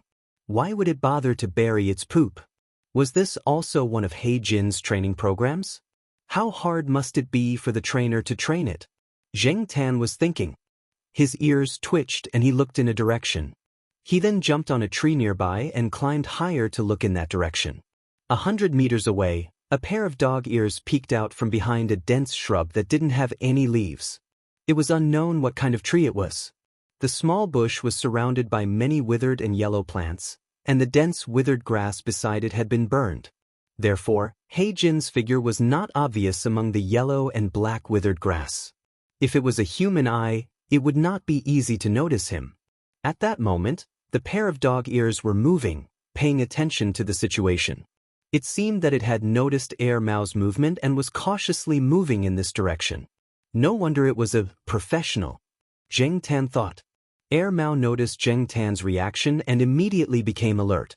It was about to hide when it suddenly paused and looked at the cat on the tree. The cat didn't look like it had seen a stranger or something very threatening. Instead, it looked like it had seen a familiar person or thing. Could it be? Although it felt that there was no threat, Mao still acted cautiously. It hid and looked in the direction Zheng Tan was heading. Soon, Mao found He-jin. However, He-jin looked at Mao hesitantly. After all, it wasn't easy for it to accept strangers. Even though it had seen Mao a few times, it still couldn't get close to it. Walnut's senior apprentice brother had also spent a few months gradually getting closer to He-jin. Seeing He-jin, Mao was very happy. Unfortunately, He-jin couldn't speak. Mao asked a few questions, but He-jin didn't have much of a reaction. However, when Mao asked about senior brother Walnut, He-jin heard a familiar name and reacted slightly. He then looked in a certain direction. Looking along the cement road, he couldn't see the end. There wasn't even a car in sight. But Mao could tell from Black Gold's reaction where those people and Walnut had gone. It seemed that Walnut had no choice but to leave first. He couldn't take Black Gold with him, so he had Black Gold wait here. After connecting the dots with the new messages he had received, Mao guessed a place and decided to drive over to take a look.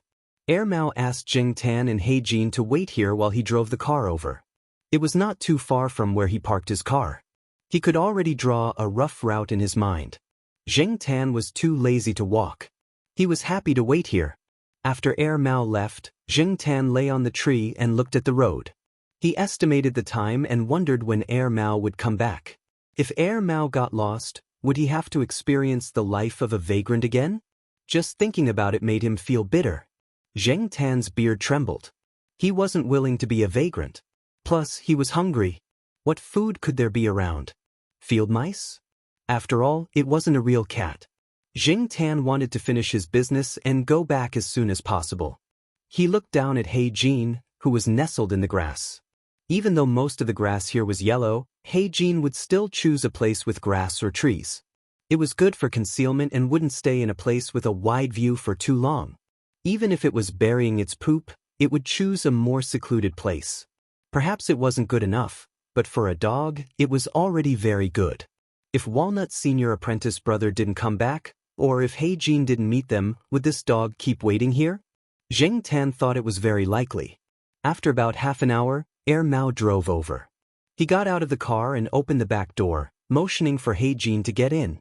However, He-jin just stood there and looked at Mao without moving.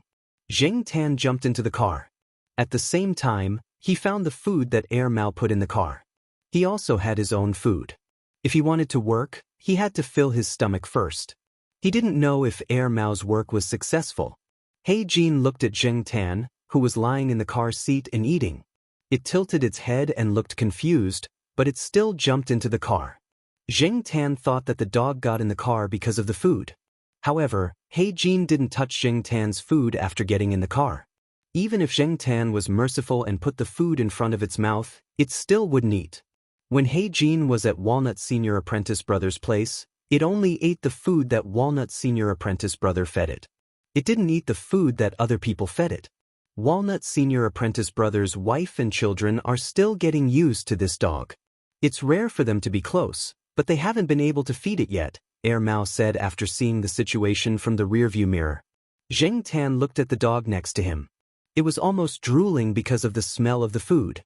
He thought that the dog must be very hungry, but it still didn't eat. He was impressed. If it was Sahara, that dog would have run away with the food in its mouth. After driving for about an hour, Zheng Tan took a nap. When he woke up, he looked out the window and saw the mountains not far away. There were many mountains here. Mao wanted to go to a mountain. It wasn't easy to drive there, so he didn't ask the residents at the foot of the mountain to look after it. He found a place to park his car. The car was modified, so Mao wasn't afraid of being stolen. Even if it was stolen, it was nothing compared to Walnut's senior apprentice brother. He Jin got out of the car and followed Air Mao for a while. Then, it began to sniff around. Apparently, it found a familiar smell. It wasn't necessarily Walnut's senior apprentice brothers, but there were other people. Air Mao saw a mark left on a tree and felt more at ease. Like before, it followed the mark and moved forward. He Jin was a little ahead of Air Mao. Air Mao followed the mark and compared it to He Jin's route. As for Zheng Tan, everything was taken care of by He Jin and He Jin. As an amateur, he just needed to follow them. It was winter, so many trees on the mountain had withered leaves. However, there were some evergreen trees, so they didn't look so bare. Zheng Tan was still in the mood to look around as he followed Air Mao up the mountain. After walking for a while, Air Mao suddenly stopped and called out to He Jin. It didn't let He Jin go any further. There was a mark that wasn't very obvious. It was this mark that told Air Mao that there might be surveillance equipment in front of them.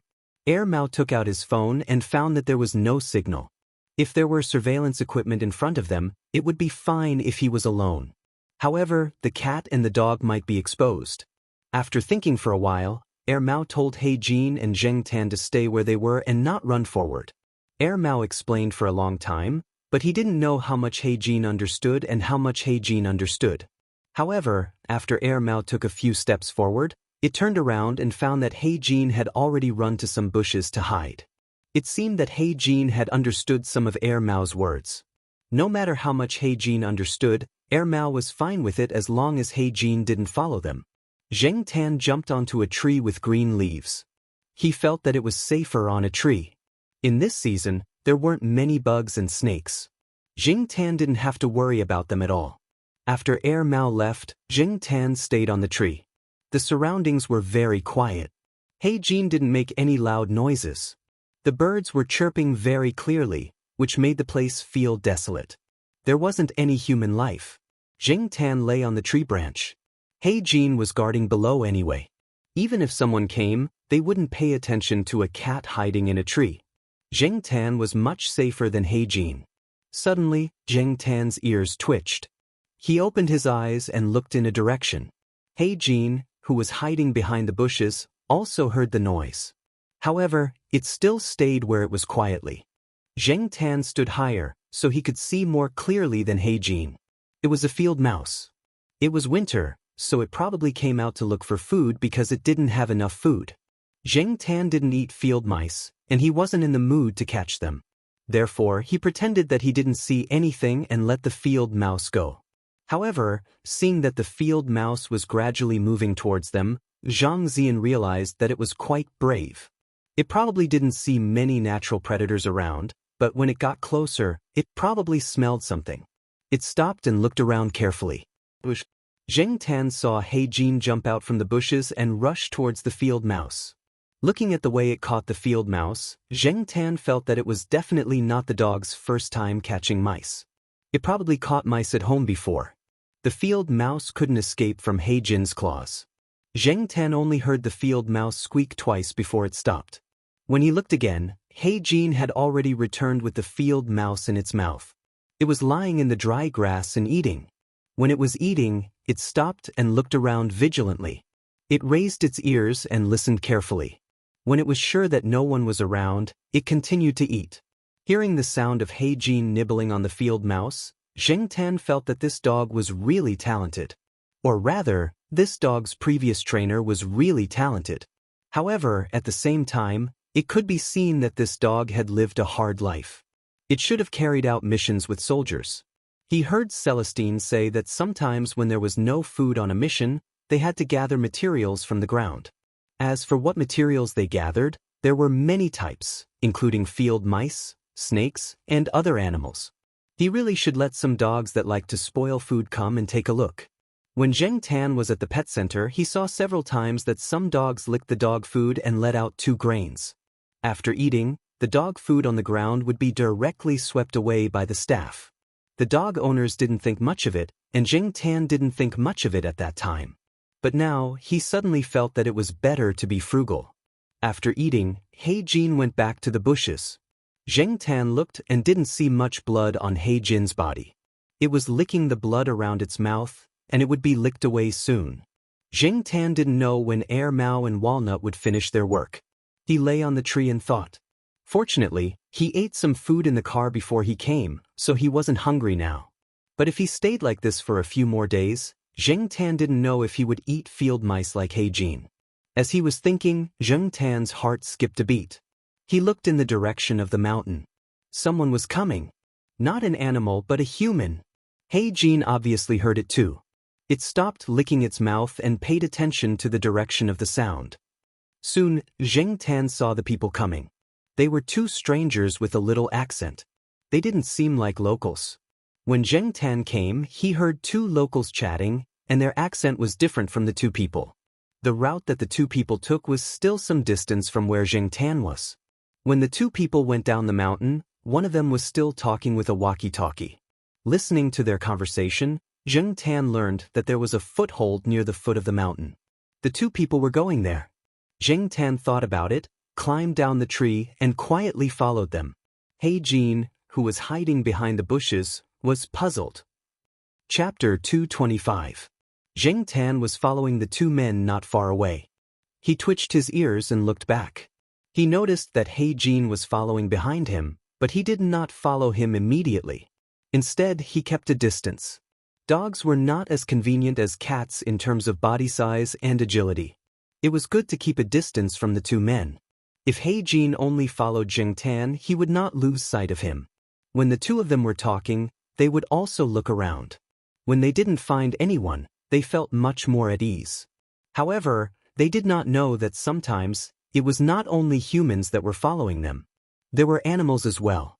Perhaps they thought that it was impossible for any dangerous animals to appear in the middle of the day in winter.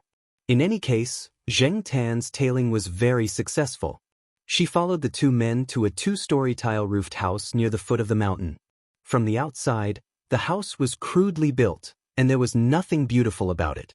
There were other people in the house. When the two men knocked on the door, it was opened from the inside. When Xianxia got closer, he hid in a corner and observed. He noticed that there were cameras in two corners under the eaves. He walked around the house and memorized the positions of the cameras. As for whether there were more hidden cameras, Xianxia did not know. The house did not look special from the outside. It did not look expensive. Who would have thought that there would be cameras installed in such a shabby house? Xianxia looked behind him. Heijin was still hiding a certain distance away from him. He did not move forward rashly. The house had good soundproofing. Xianxia could not hear what the people inside were saying. At most, he could hear some vague sounds, but he could not understand them clearly. Therefore, Xianxia decided to check out the situation first. He had a feeling that he might be able to find something here. After taking a few steps, Xianxia turned around and saw that Heijin was about to get up and continue following her. She quickly raised a paw towards where Heijin was hiding with her palm facing that direction. She wanted to wave her hand to signal Heijin to stop, but she suddenly realized that cats were different from humans. Could Heijin understand? Heijin, who was about to get up, saw Xianxia's action. He tilted his head in confusion. After a few seconds, he lay down again, still staring at Xianxia's direction. Seeing Heijin lying down, Xianxia sighed in relief. Now, he finally felt the benefits of working together with an intelligent animal. He did not need to do too many actions to explain. Besides, there was a language barrier, so even if he could explain, it would probably be useless. It was still a matter of understanding. After taking a few more steps, Xianxia quickly glanced behind him. Seeing that Heijin was not following him, he chose an angle where the camera couldn't capture him. The wall outside was not painted much, and there were no tiles or anything like that. Xianxia had climbed this kind of wall before, so this was nothing to him now. He nimbly jumped up from the wall. There were 3 places where he could avoid the camera, and the reason why Xianxia chose this one was because it was facing the mountain. Because of this place would not be noticed. The 2 cameras installed at the corners could only focus on the distance, but not the situation below. The most important reason was that there was a broken window on this side. Perhaps those people felt that this window was not important, or perhaps they felt that it was fine to install this window, so they did not replace the glass. Instead, They used a piece of cardboard to block the window. At least, it could act as a shield against the wind. Pushing away the cardboard that blocked the hole, Zheng Tan walked through it. The room was filled with boxes of goods. Zheng Tan looked at the words and pictures printed on the cardboard boxes. XX brand sandwiches, XX brand milk tea, etc. They were all the same brand. Zheng Tan had never heard of this name before, so it should not be a legitimate manufacturer. It should be a counterfeit. The logo was very similar to a famous food brand, just missing a stroke. What made Zheng Tan even more amused was that there was an exemption sign printed on it. However, if it was just a counterfeit, there was no need to make such a scene. Walnut Sr. would not take the risk because of this. The cardboard boxes were all sealed with tape. Only the boxes near the door were not sealed. Zheng Tan jumped up to take a look. Just by looking at the packaging, he knew that it was a shoddy product. The door of this room was also locked. Zheng Tan could not open it because there was a metal lock on the outside. If no one came to open the door, Zheng Tan would not be able to leave through this door. Looking around the room, Zheng Tan found a gap in the corner of the ceiling. Zheng Tan jumped onto the boxes. The boxes were piled up a little high, only 70 or 80 centimeters away from the ceiling. Zheng Tan stood on top, just enough to carefully observe the gap. Zheng Tan looked and found that there were bite marks on the edge of the gap. It was probably chewed by rats. However, this gap could only allow rats to enter. Zheng Tan could not squeeze in. The ceiling was made of wooden planks, the kind that were relatively cheap. After a long time, some of the planks had obvious gaps between them. Through the gaps, many black stains could be seen. At this moment, the wind outside was a little strong. Zheng Tan could feel the stale air blowing in from these gaps. Zheng Tan stood on the edge of the cardboard boxes piled on the top. He gently jumped up and hooked onto the gap. The wooden planks made a creaking sound. This sound was not much and could only be heard in this room. Moreover, when the wind outside blew hard, the ceiling would also make some noise. Therefore, even if someone heard the sound of the wooden planks made by Zheng Tan, they would not care. Hooking onto the wooden planks, Zheng Tan used a hand to push the wooden planks next to him. Unexpectedly, he did not know if it was too old or if it had been pushed open when he was piling up goods in the past, but Zheng Tan used a little force to push it open. Carefully pushing up the loose wooden planks next to him, Zheng Tan made sure that the gap was enough for him to squeeze in. Only then did he retract his claws and tightly grab onto the gap and gap. Then, he used his head to push against the loose wooden planks next to him and squeezed up with some difficulty. The wooden planks made a caw sound, but Zheng Tan listened carefully. There was no other movement outside, so he continued to squeeze up. While squeezing, Zheng Tan looked around. Other than a few small insect corpses that had been dead for who knows how long, there was thick dust and cobwebs. After squeezing up, Zheng Tan carefully let the wooden planks return to their original positions without making any loud noises. Only then did he try to walk on the wooden planks. The material of the wooden planks was not very good. Coupled with the fact that they were old, they probably could not withstand the weight of an adult. Even little Pomelo would not be able to stand on them.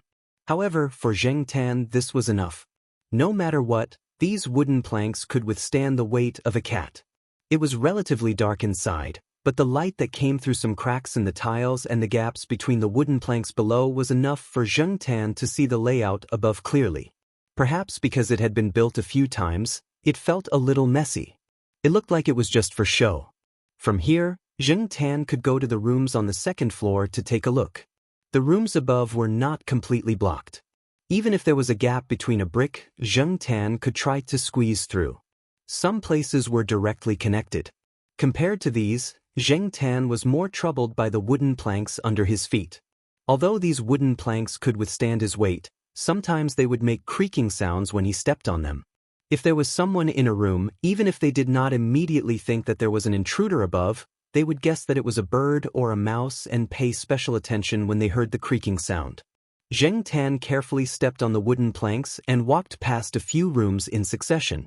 He did not see anyone, so he guessed that they were all on the first floor. However, when he came to the top of a room, Zheng Tan noticed that it was different from the previous rooms. Looking down from a small gap between the wooden planks, Zheng Tan found that there was a person locked in this room. The room was not big, and there was not much junk around, so the object in the middle was particularly conspicuous. In the middle of the room was a chair, and a person was tied to the chair. Looking from above, Zheng Tan could not see the person's face. The more eye-catching thing was the burgundy hair. It was very messy, and the hairstyle could no longer be seen. The person was wearing a green cotton jacket. The jacket was patched, and there were a few holes where the cotton inside could be seen. There was a lot of dust on the jeans and the hiking shoes on the feet. Looking at the pattern, if it was authentic, this person should have some value. Zheng Tan carefully took a few steps forward and looked at it from a different angle. Unfortunately, the person's head was lowered, as if he was sleeping, and he could not see his face clearly. At this time, Zheng Tan heard voices outside. Someone was going upstairs, and they were coming toward this room. After the sound of the door being unlocked, the door was opened. 3 people walked in. Zheng Tan had seen 2 of them before, and the other person should have been in this room for a long time. One of them, who was wearing a gray coat, walked over to the person tied to the chair, grabbed the person's hair, and shook it. Then, Zheng Tan heard a sound that sounded like a pig being slaughtered. "Shut up!" The man in the gray coat slapped him. The person's scream stopped, and then it was followed by crying. It was a 4-syllable cry.